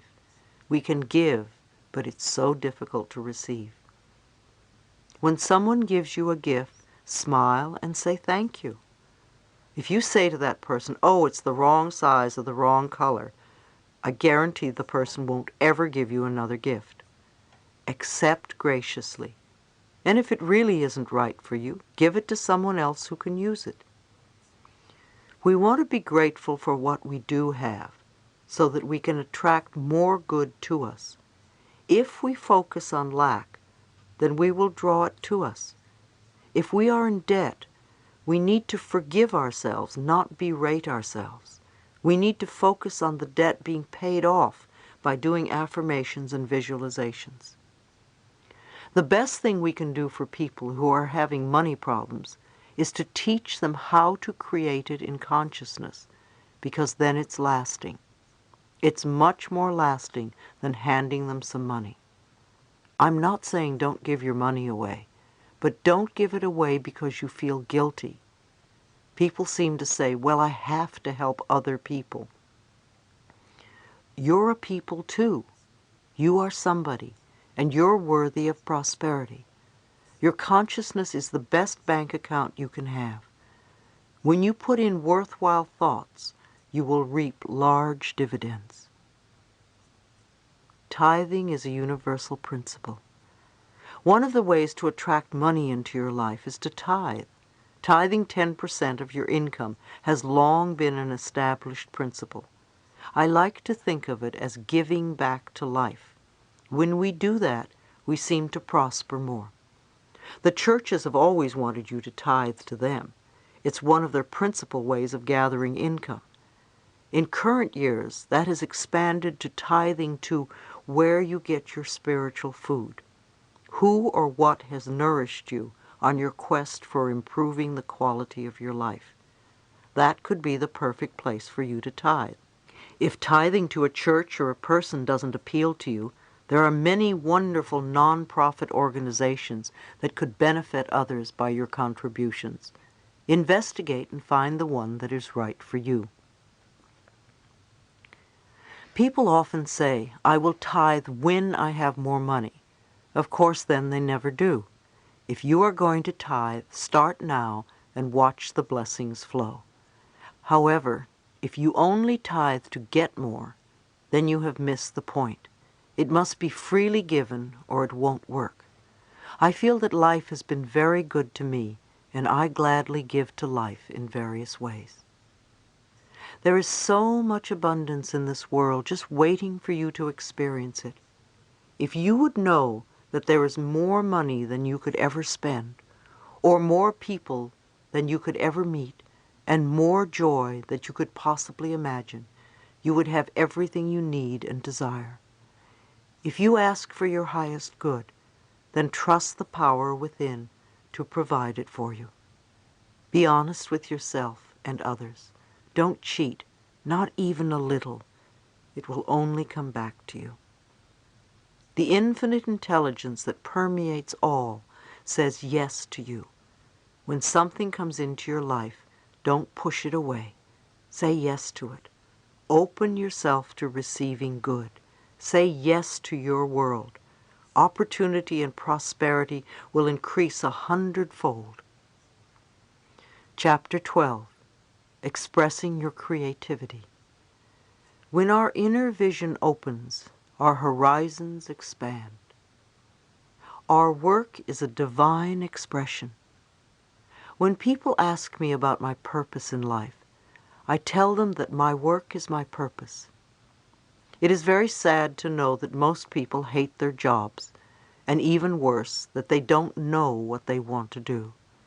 Finding your life's purpose, finding work that you love to do, is loving who you are. Your work serves as your expression of creativity. You need to go beyond your feelings of not being good enough or not knowing enough. Allow the creative energy of the universe to flow through you in ways that are deeply satisfying to you. It doesn't matter what you do, as long as it is satisfying to your being and it fulfills you. If you hate where you work or hate what you're doing, you will always feel the same about your job unless you change inside. If you go to a new job with your same old work beliefs, you will only feel the same way again in time. Part of the problem is that many people ask for what they want in a negative way. One woman had a very difficult time stating what she wanted in a positive way. She kept repeating, "I don't want this to be a part of the job," or "I don't want this to happen," or "I don't want to feel the negative energy there." Can you see that she was not declaring what she did want? We need to be clear on what we want. Sometimes it's troublesome to ask for what we want. It's so easy to say what we don't want. Start declaring what you want your work to be. My work is deeply fulfilling. I help people. I am able to be aware of what they need. I work with people that love me. I feel safe at all times. Or perhaps, my work allows me to express my creativity freely. I earn good money doing things I love. Or, I am always happy at work. My career is filled with joy and laughter and abundance. Always declare in the present tense. What you declare, you will get. If you don't, then there are beliefs within you that are refusing to accept your good. Make a list of what I believe about work. You may be amazed at the negative beliefs within you. You won't prosper until you change those beliefs. When you work at a job you hate, you are shutting down your power to express itself. Think of the qualities you want in a job, what it would feel like if you had the perfect job. It is essential that you are clear about what you do want. Your higher self will find a job that is right for you. If you don't know, be willing to know. Open yourself to the wisdom that is inside you. I learned early through Science of Mind that my job was to express life. Every time I was presented with a problem, I knew it was an opportunity to grow, and that the power that created me had given me everything I needed to solve that problem. After my initial panic, I would quiet my mind and turn within. I gave thanks for the opportunity to demonstrate the power of the divine intelligence working through me. A woman at one of my workshops wanted to be an actress. Her parents persuaded her to attend law school, and she was under a lot of pressure from everyone around her to go into law. However, she stopped going after 1 month. She decided to take an acting class because that is what she always wanted to do. Soon after, she started having dreams that she was going nowhere in her life, and she became miserable and depressed. She was having a problem letting go of her doubts and had reservations about making the biggest mistake in her life, which she feared she could never go back and change. I asked her, "Whose voice is that in there?" And she said those were the words that her father had told her several times. There are many people who can relate to this young woman's story. She wanted to act, and her parents wanted her to be a lawyer. She got to a point of confusion, not knowing what to do. She needed to understand that it was her father's way of saying, "I love you." If she became a lawyer, he felt she would be safe and secure, and that's what he wanted. However, it's not what she wanted. She had to do what was right for her life, even if it did not meet her father's expectations. I told her to sit in front of the mirror and look into her eyes and say, "I love you, and I support you in having what you really want. I'm going to support you in every way that I can." I told her to take the time to listen. She needed to connect to her inner wisdom and realize that she didn't have to please anyone other than herself. She could love her father and still fulfill herself. She had the right to feel worthy and able to do it. And she could tell her father, "I love you, and I don't want to be a lawyer. I want to be an actress," or whatever. It's one of our challenges to do what is right for us, even when those who care about us have other ideas. We are not here to fulfill other people's expectations.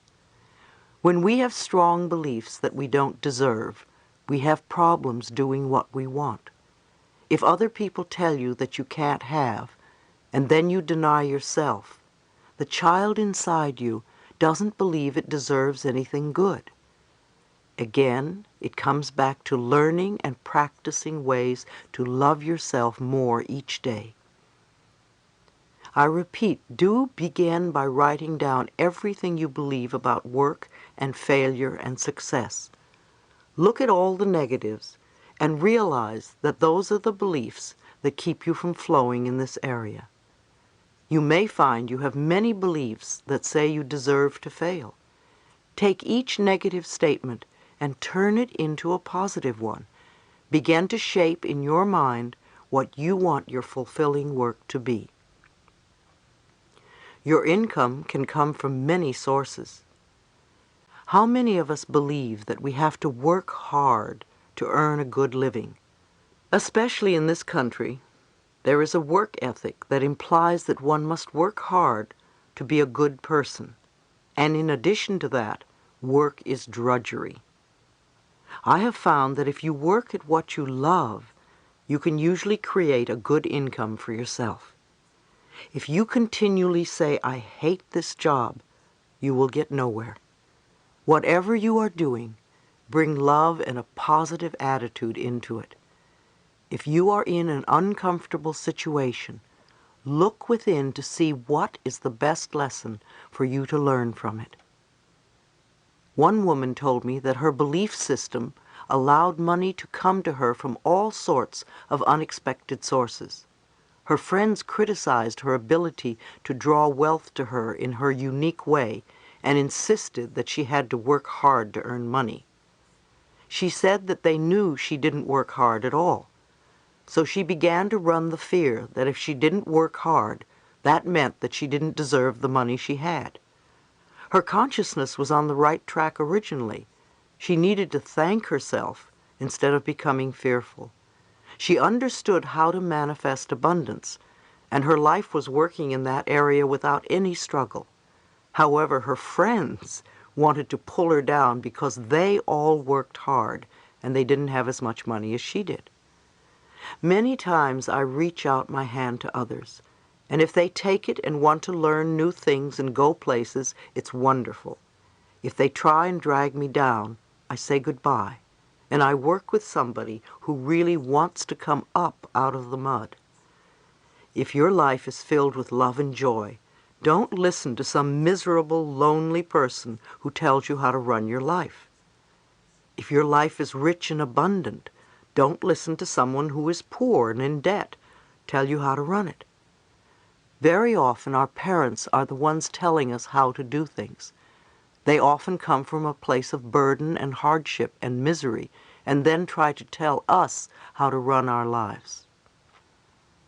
Many people worry about the economy and believe they will either earn or lose money due to the economic situation at present. However, the economy is always moving up and down. So it doesn't matter what is happening out there or what others do to change the economy. We are not stuck because of the economy. No matter what is happening out there in the world, it only matters what you believe about yourself. If you have a fear about becoming homeless, ask yourself, where am I not at home within myself? Where do I feel abandoned? What do I need to do to experience inner peace? All outer experiences reflect inner beliefs. I have long used the affirmation, my income is constantly increasing. Another affirmation I like is, I go beyond my parents' income level. You see, you have a right to earn more than your parents did. It's almost a necessity as things cost more now. Women especially experience a lot of conflict with this one. Often they find it difficult to earn more than their fathers are earning. They need to go beyond their feelings of not deserving and accept the abundance of financial wealth that is their divine right. Your job is only one of many channels of an infinite source of money. Money is not the object of your right work. Money can come to you in many ways and from many avenues. No matter how it comes, accept it with joy and as a gift from the universe. A young lady was complaining that her in-laws were buying her new baby all sorts of nice things and she could not afford to buy anything. I reminded her that the universe wanted that baby to be well supplied with an abundance of all good and used the in-laws as a channel to supply it. She then could be grateful and appreciate the way in which the universe was providing for her baby. Relationships on the job. The relationships we create at work are similar to the relationships we have as a family. They can be healthy or they can be dysfunctional. A woman once asked me, as a person who is usually positive, how do I deal with people in a work environment who are constantly negative? First of all, I thought it interesting that she was in a work environment where everybody was negative when she said she was positive. I wondered why she was attracting negativity to her. Perhaps there was some negativity within her that she did not recognize. I suggested that she start to believe for herself that she always worked in an area where it was peaceful and joyful, where people really appreciated each other and life as a whole, where there was respect on all sides. Instead of complaining how so-and-so had to do it his way, she could affirm for herself that she always worked in the ideal place. By adopting this philosophy, she could either help bring out the best qualities in others because they would be responding differently to her inner changes, or she would find herself in another work arena where the conditions would be as she declared. A man once told me that when he started his job, he had all these incredible instincts and his job was wonderful and sailed along smoothly. He was precise, direct, and satisfied. Suddenly he began to make mistakes every day, and I asked him what he was frightened of. Could it be an old childhood fear that was surfacing? Was there someone at work with whom he was angry? Or was he trying to get even with somebody? Did that person remind him of one of his parents? Had this happened in other jobs? It seemed to me that he was creating some chaos at work because of an old belief system. He recognized that it was an old family pattern where he was ridiculed every time he made a mistake. I suggested that he forgive his family and affirm that he now has wonderful, harmonious relationships at work where people totally respect him and appreciate everything he does. When you think of your coworkers, don't think, oh, they're so negative. Everybody has every quality in them, so respond to the good qualities that are in them and respect their peacefulness instead. When you can focus on these qualities, they will rise to the surface. If others are constantly saying negative things, don't pay attention. You want to change your consciousness. Since they are reflecting something negative within you, When your consciousness really changes, negative people won't be around very much. Even if you feel frustrated, start affirming what you want to have in your workspace. Then accept it with joy and thanksgiving. One woman had an opportunity at work to do what she loved and to grow from the experience. However, she would constantly get sick and sabotage herself. She recalled that when she was a child, she was always getting sick because it was her way of getting love and affection. So she kept recreating the pattern of getting sick as an adult. What she needed to learn was how to get love and affection in a more positive way. When anything went wrong at work, she went right back to being the 5-year-old girl. So when she began to take care of her little inner child, she also learned to feel safe and to accept her power. Competition and comparison are two major stumbling blocks to your creativity. Your uniqueness sets you apart from all others. There has never been another person like you since time began. So what is there to compare or compete with? Comparison either makes you feel superior or inferior, which are expressions of your ego, your limited mind thinking. If you are going to compare to make yourself feel a little bit better, then you are saying somebody else isn't good enough. If you put others down, you may think you will raise yourself up. What you really do is put yourself in a position to be criticized by others. We all do this on some level, and it's good when we can transcend it. Becoming enlightened is to go within and shine the light upon yourself so that you can dissolve whatever darkness is in there. I want to say again that everything changes, and what was perfect for you once may not be anymore. In order for you to keep changing and growing, you keep going within and listening for that which is right for you in the here and now. Changing the way we do business. For the past several years, I've owned my own business. My motto has been that we open the mail and answer the phone and handle what is in front of us, and there is always plenty to do. As we did this day by day, the business grew from a few people to well over 20 employees. We established our business on spiritual principles, using affirmations to open and close meetings. We realized that many other businesses ran on competition, often condemning others, or greed, and we did not want to put that energy out to others, knowing that it would come back to us. We decided that if we were going to live by the philosophy, we were not going to operate under the old concepts of doing business. If problems arose, we would spend time affirming what we wanted to change.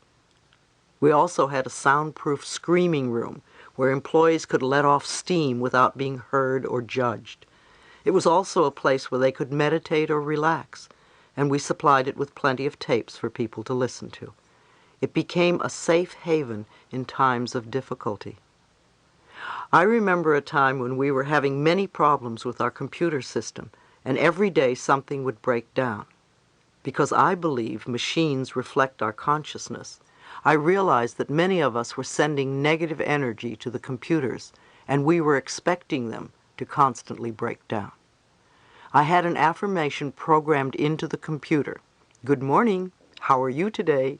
I work well when I am loved, and I love you. In the morning, when everyone turned on their computers, that message would appear. It's amazing how we had no more problems with our computers. Sometimes we think of things that happen, especially at work, as disasters. But we must look at them for what they are, simply life experiences that always teach us something. I know that I have never had a disaster that did not end up a good learning experience in the end, often moving me to a much better level in life. For instance, recently my company, Hay House, was not doing so well. Like the economy, our sales would go up and down, and it appeared that sales were down and staying that way, at least for the moment. However, we did not adjust to that, and month after month we were spending more than we took in. Anyone who has owned a business knows that that is not the way to do it. Eventually it looked as if I would lose my business if I didn't take some drastic measures. Those drastic measures included letting go of over half my staff. You can imagine how difficult it was for me to do that. I remember walking into the conference room where all my staff had gathered to deliver the news.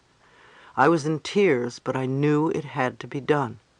As difficult as it was for all of us, I also trusted that my much-loved employees would soon find new and better jobs, and almost all of them have. Some of them have even started their own businesses and are very successful.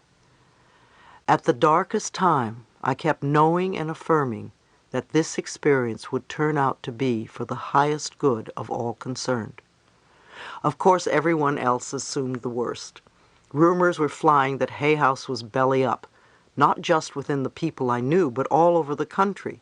Our sales staff were surprised that so many business people even knew about our company, let alone its financial condition. I have to admit that we took great joy in proving these forecasts wrong. By tightening our belts tremendously, we didn't go belly up.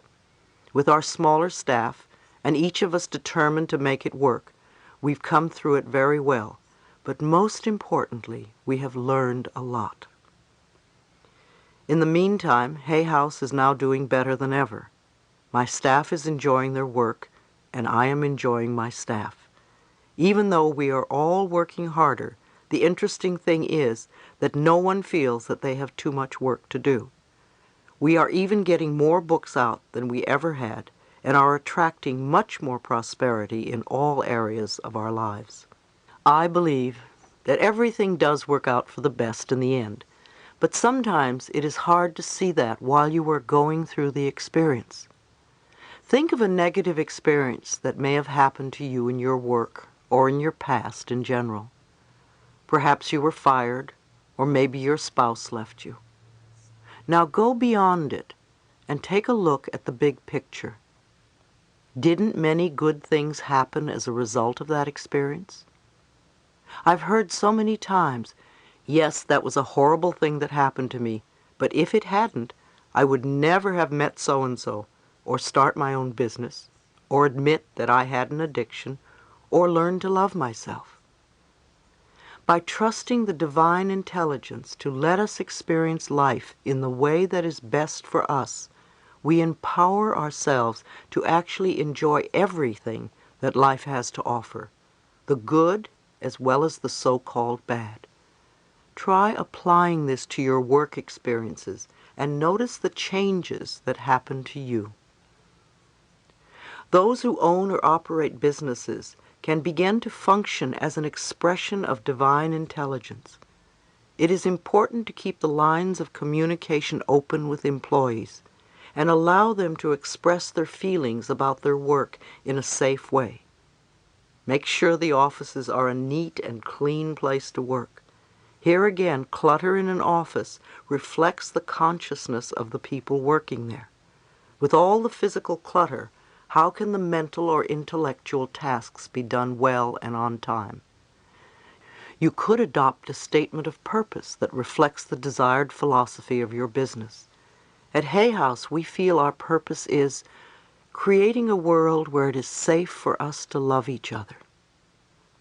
When you allow divine intelligence to operate in all aspects of business, then everything flows on purpose and according to a divine plan. The most wonderful opportunities will fall in your lap. I see many businesses beginning to change. There will come a time when business will not be able to survive using the old ways of competition and conflict. One day we will all know that there is plenty for everyone, and that we can bless and prosper each other. Companies can begin to shift their priorities and make it a great place for their workers to express themselves and have their products and services benefit the planet in general. People want to get more out of their work than just a paycheck. They want to contribute to the world and feel fulfilled. In the future, the ability to do good on a global level will overshadow the need for materialism.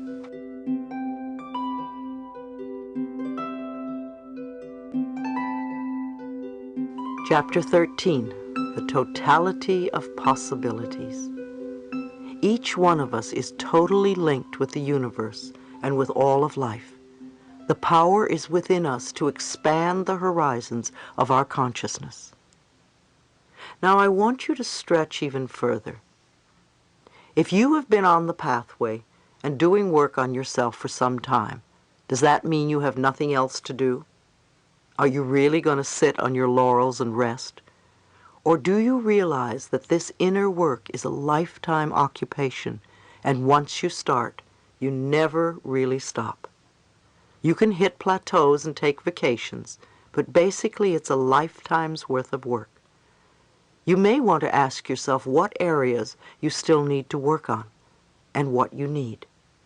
Are you healthy? Are you happy? Are you prosperous?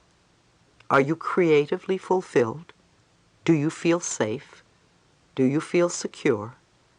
Are you loved? Limitations learned from the past. There is an expression I love, the totality of possibilities. I learned it from one of my early teachers in New York, Eric Pace. It always gave me such a taking off place for letting my mind go beyond what I thought possible, far beyond the limited beliefs I grew up with when I was young. Being a child, I didn't understand that the passing criticisms of grown-ups and friends were just the result of a bad day or a small disappointment, and really weren't true. I accepted these thoughts and beliefs about myself willingly, and they became part of my limitations.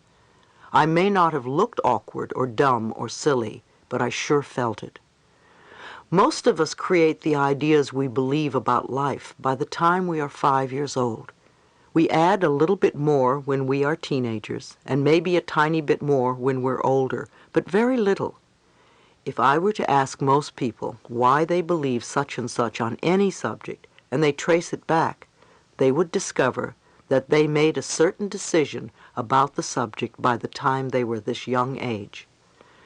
So we often live in the limitations of our 5-year-old consciousness. It was something we accepted from our parents, and we still live under the limitations of our parents' consciousness. Even the most wonderful parents in the world didn't know everything and had their own limitations. We say what they said and do what they did. You can't do that or that won't work. However, we don't need limitations, as important as they may seem. Some of our beliefs may be positive and nourishing. These thoughts serve us very well all of our lives, such as look both ways before you cross the street, or fresh fruits and vegetables are good for your body. Other thoughts may be useful at a young age, but as we grow older, they are no longer appropriate. Don't trust strangers, for instance, may be good advice for a small child. As adults, to perpetuate this belief only creates isolation and loneliness. The good news in all of this is that we can always make adjustments all the time. The moment we say, I can't, or it won't work, or there's not enough money, or what would the neighbors think, we are limited. This last expression is a significant obstacle for us. What will the neighbors or my friends or co-workers or whoever think? It's a good excuse. Now we don't have to do it, because they wouldn't do it, and they wouldn't approve. As society changes, what the neighbors think changes also. So to hold on to this assumption doesn't make sense. If someone says to you, nobody has ever done it this way before, you can say, so what? There are hundreds of ways of doing something, so do it the way that's right for you. We tell ourselves other absurd messages, such as, I'm not strong enough, or I'm not young enough, or I'm not old enough, or I'm not tall enough, or I'm not the right sex. How often have you used the last one? Because I'm a woman, I can't do this, or because I'm a man, I can't do that. Your soul has no sexuality. I believe you agreed upon your sexuality before you were born, to learn a spiritual lesson. To feel inferior because of sexuality is not only a poor excuse, but also another way to relinquish your power. Our limitations often stop us from expressing and experiencing the totality of possibilities. I don't have the right education. How many of us have let that one stop us? We want to realize that education is something set up by groups of people who say you can't do such and such unless you do it our way. We can accept that as a limitation, or we can go beyond it. I accepted it for many, many years because I was a high school dropout.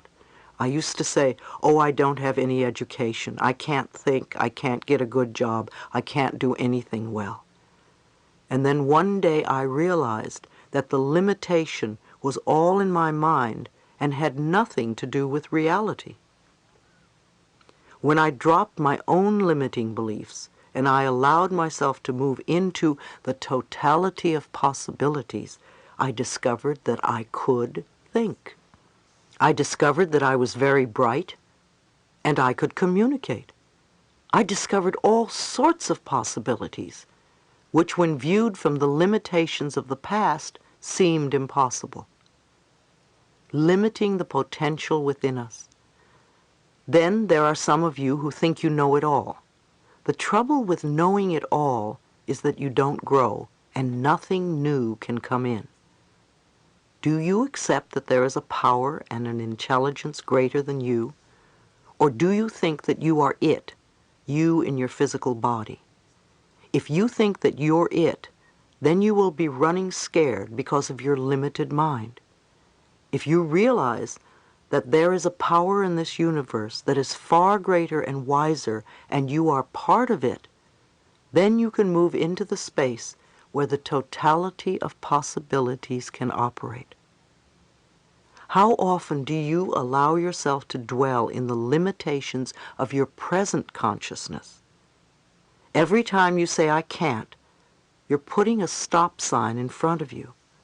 You shut down the door to your own inner wisdom, and you block the flow of energy that is your spiritual knowingness. Are you willing to go beyond what you believe today? You woke up this morning with certain concepts and ideas. You have the ability to move beyond some of them, to experience a far greater reality. It's called learning, because you are taking in something new. It may fit in with what is already there, or it may be even better. Have you ever noticed that when you start rearranging your closet, you discard clothes and odds and ends that you no longer need? You pile up the possessions you are giving away on one side and throw or give away the stuff that is no longer usable. Then you begin to put everything back, and in a totally different order. It's easier to find what you're looking for, and at the same time, you make room for new clothes. If you bought a new outfit and put it in the old closet, you may have had to jam it between other stuff. If you clean out your closet and rearrange it, then when you bring in the new outfit, it has room for itself. We need to do the same routine with our minds. We need to clean out the contents that no longer work, so we have room for new possibilities. Where God is, all things are possible, and God is in each one of us. If we continue with our preconceived ideas, then we are blocked. When someone is ill, do you say, "Oh, poor person, how he or she must be suffering"? Or do you look at the person and see the absolute truth of being and affirm the health of God that is within? Do you see the totality of possibilities and know that miracles can happen? A man I once met told me very emphatically that it was absolutely impossible for a grown person to change. He was living in the desert and had all sorts of illnesses, and he wanted to sell his property. He didn't want to change his thinking, so he was very rigid when it came time to negotiate with a buyer. It had to be done his way.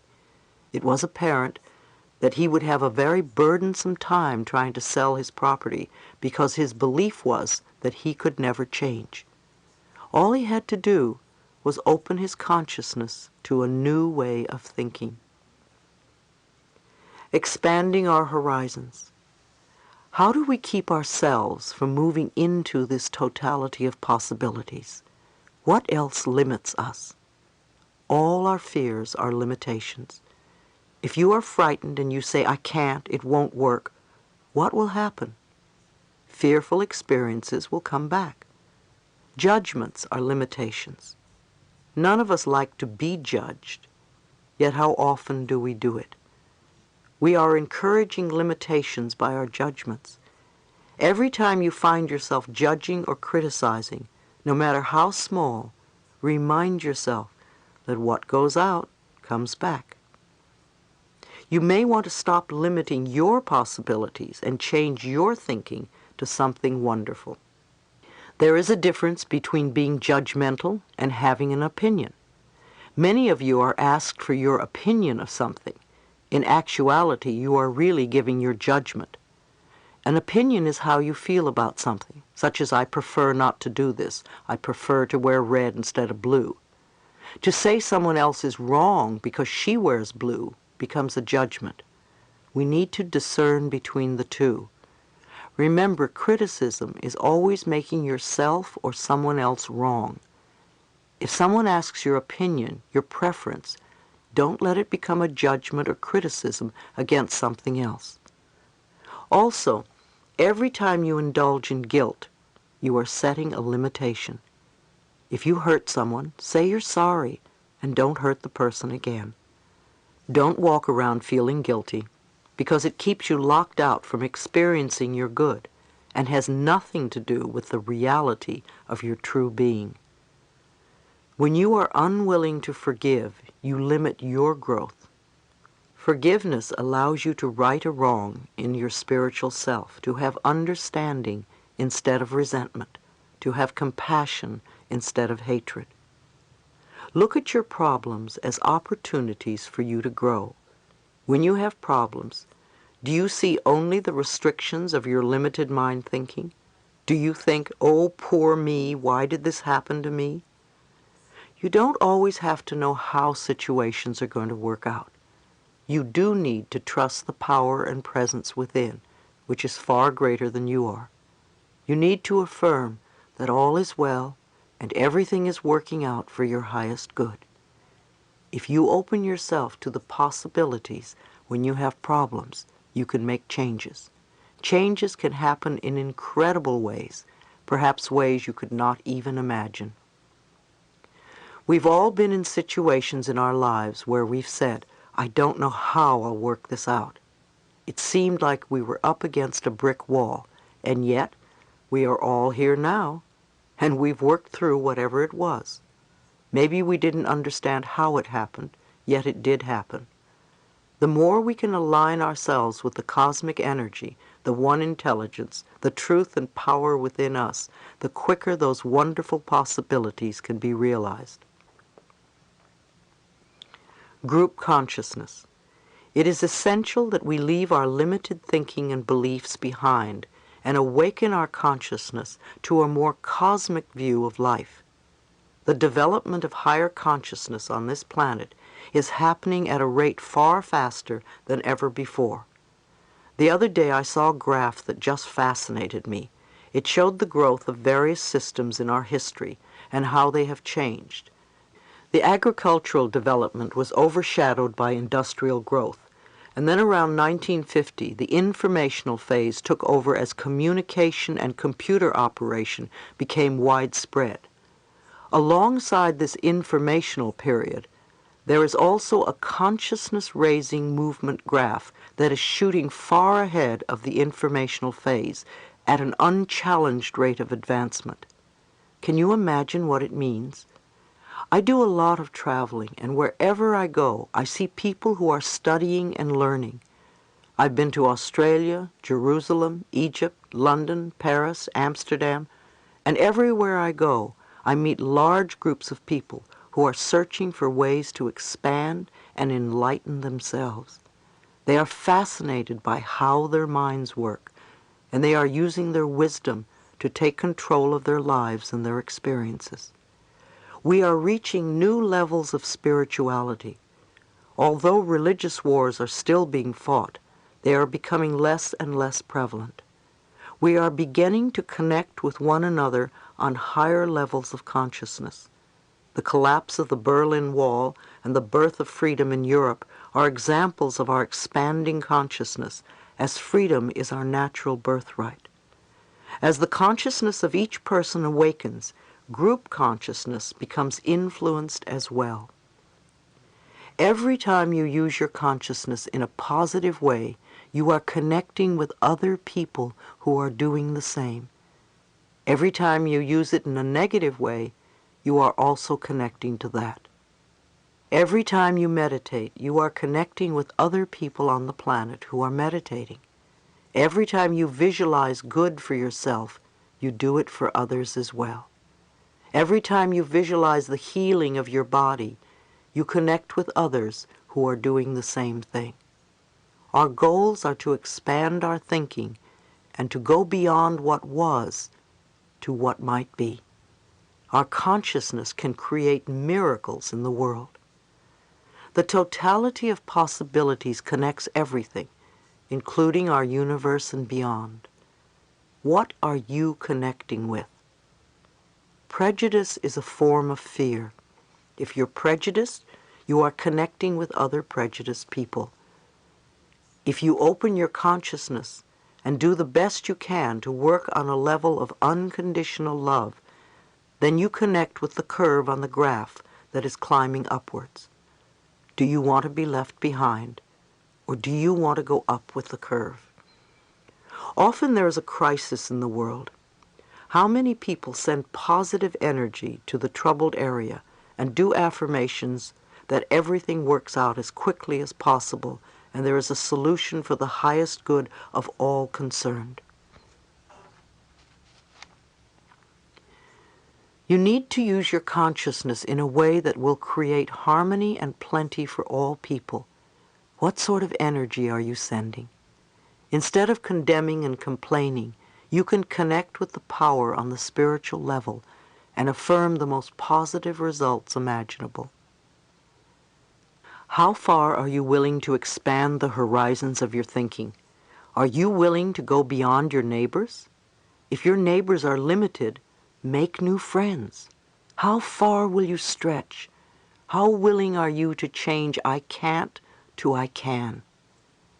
Every time you hear that something is incurable, know in your mind that it isn't true. Know that there is a power greater. Incurable to me means that the medical profession simply hasn't yet figured out how to cure that particular illness. It doesn't mean that it's not possible. It means that we go within and find a cure. We can go beyond statistics. We are not numbers on a chart. Those are someone else's projections, somebody's limited mind thinking. If we don't give ourselves possibilities, we don't give ourselves hope. Dr. Donald Picciuto at the National AIDS Conference in Washington, D.C. said that we have never had an epidemic, ever, that was 100% fatal.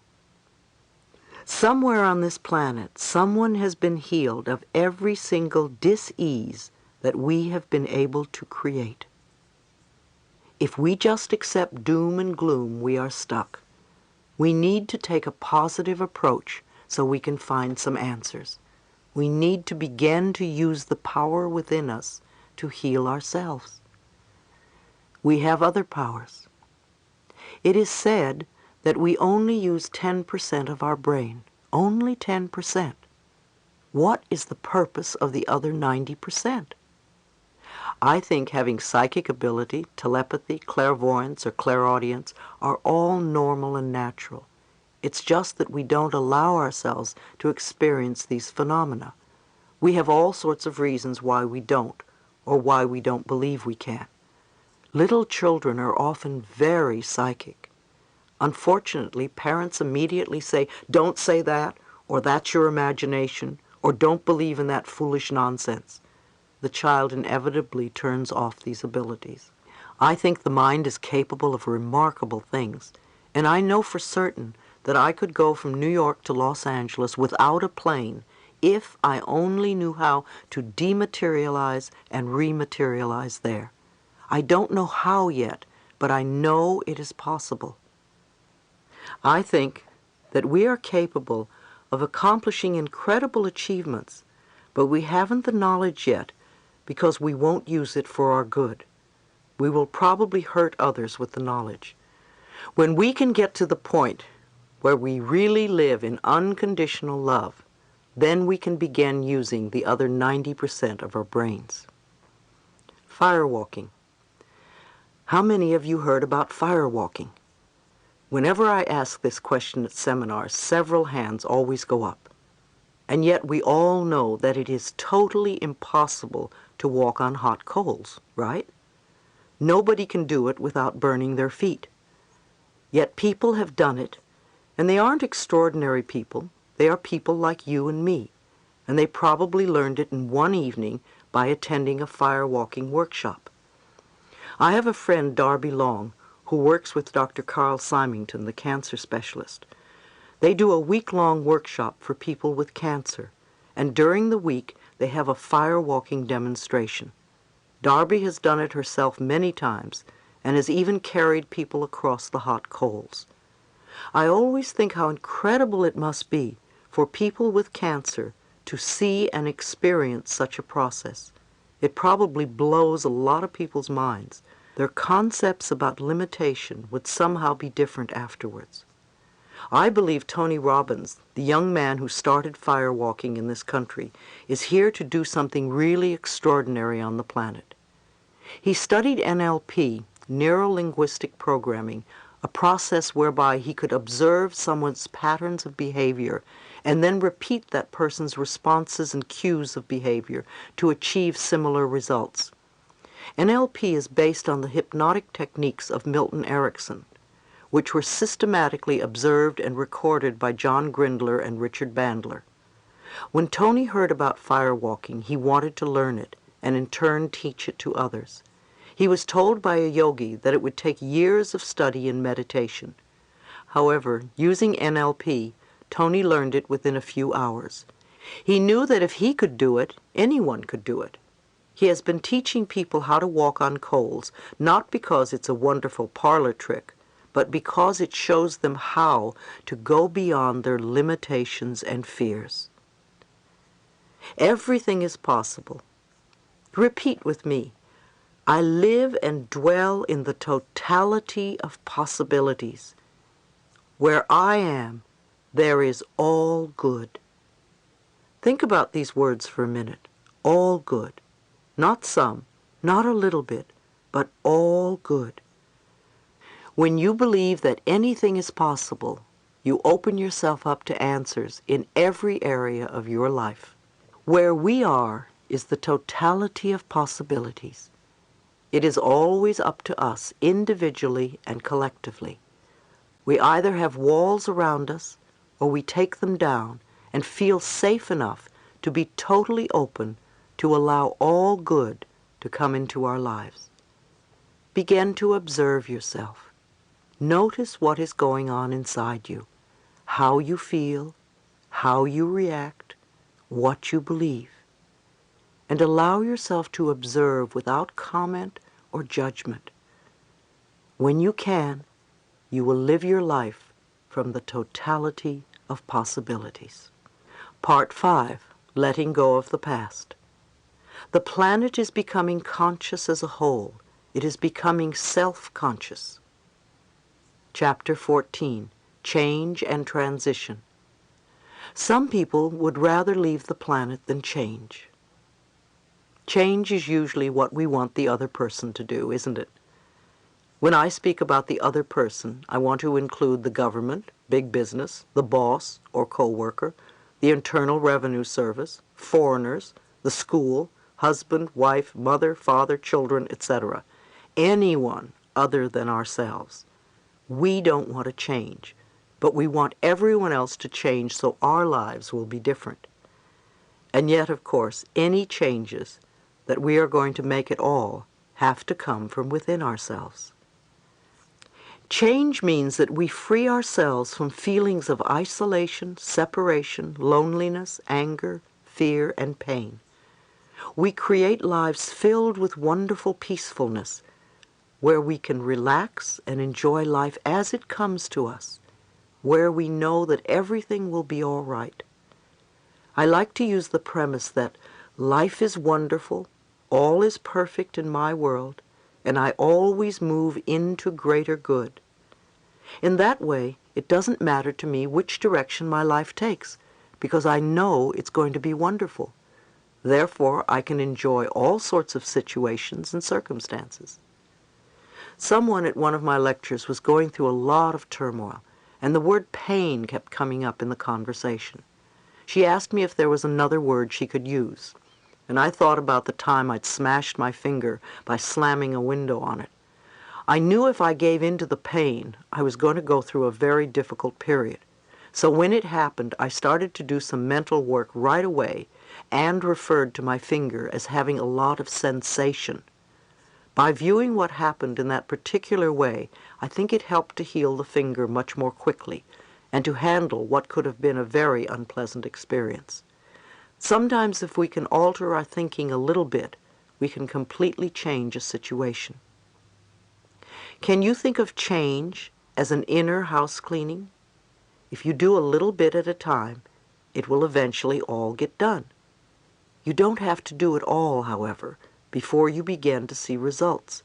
If you change just a little bit, you'll begin to feel better soon. I was at the Reverend O.C. Smith's City of Angels Science of Mind Church on New Year's Day, and he said something that made me think. He said, "It's the new year, but you've got to realize that the new year is not going to change you. Just because it's a new year, it's not going to make any difference in your life. The only way there's going to be a change is if you are willing to go within and make the change." And that's so true. People make all sorts of New Year's resolutions, but because they don't make any internal changes, the resolutions fall away very quickly.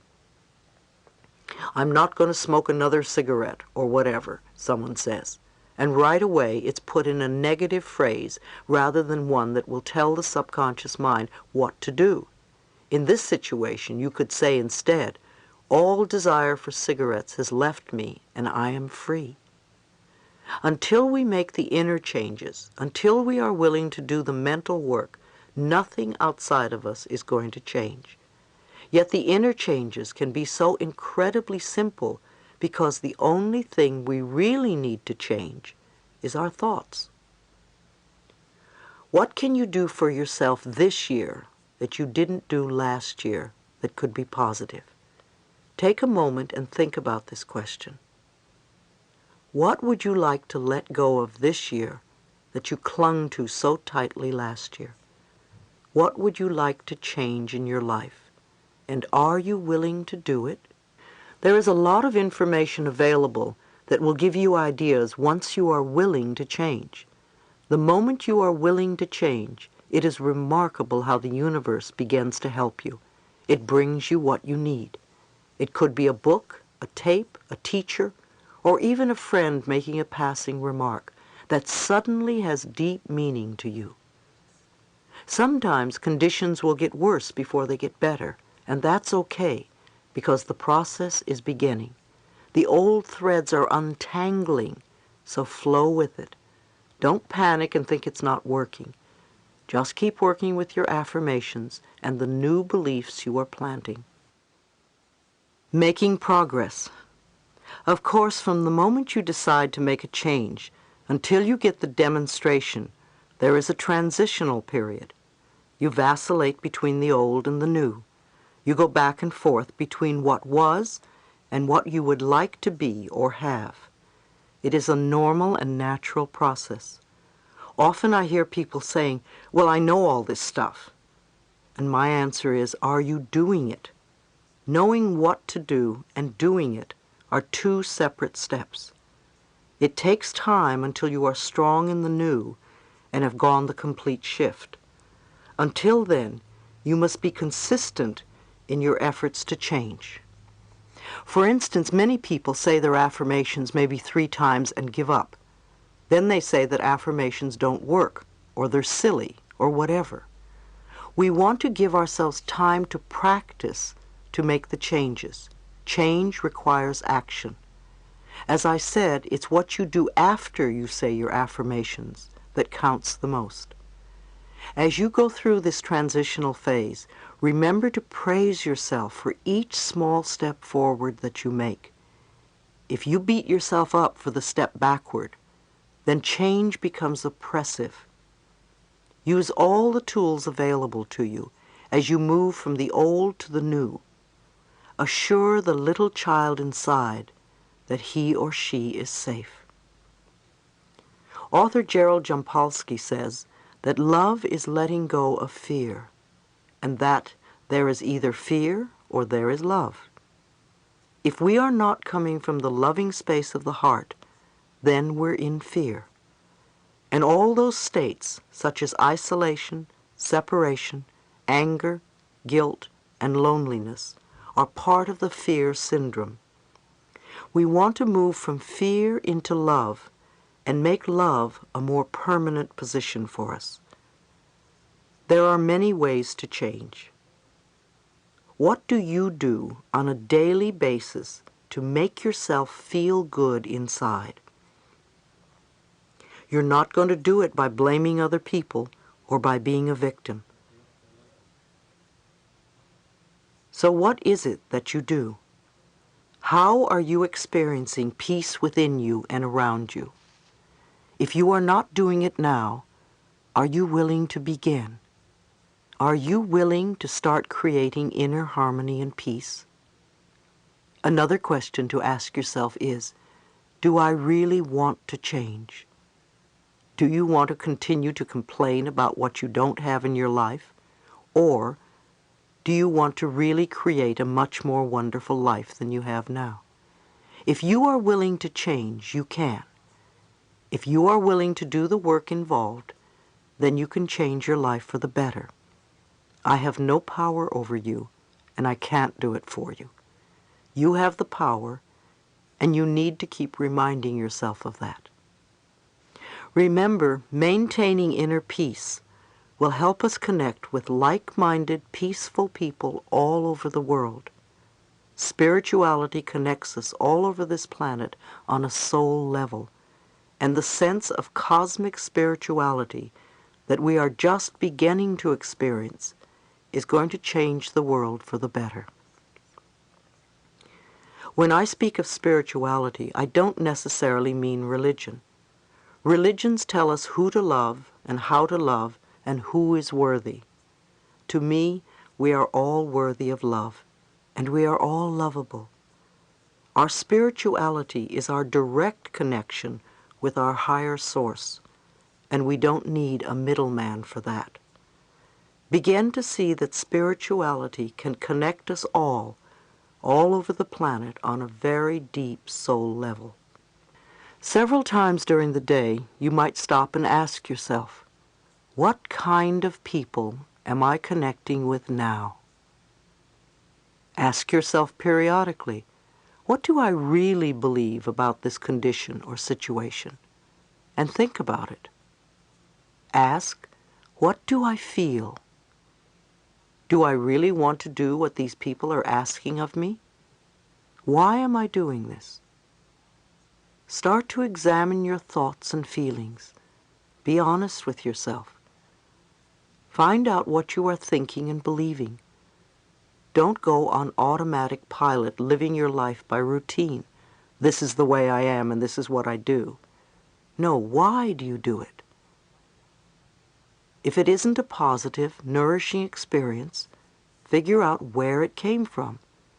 When did you first do it? You know what to do now. Connect to the intelligence within you.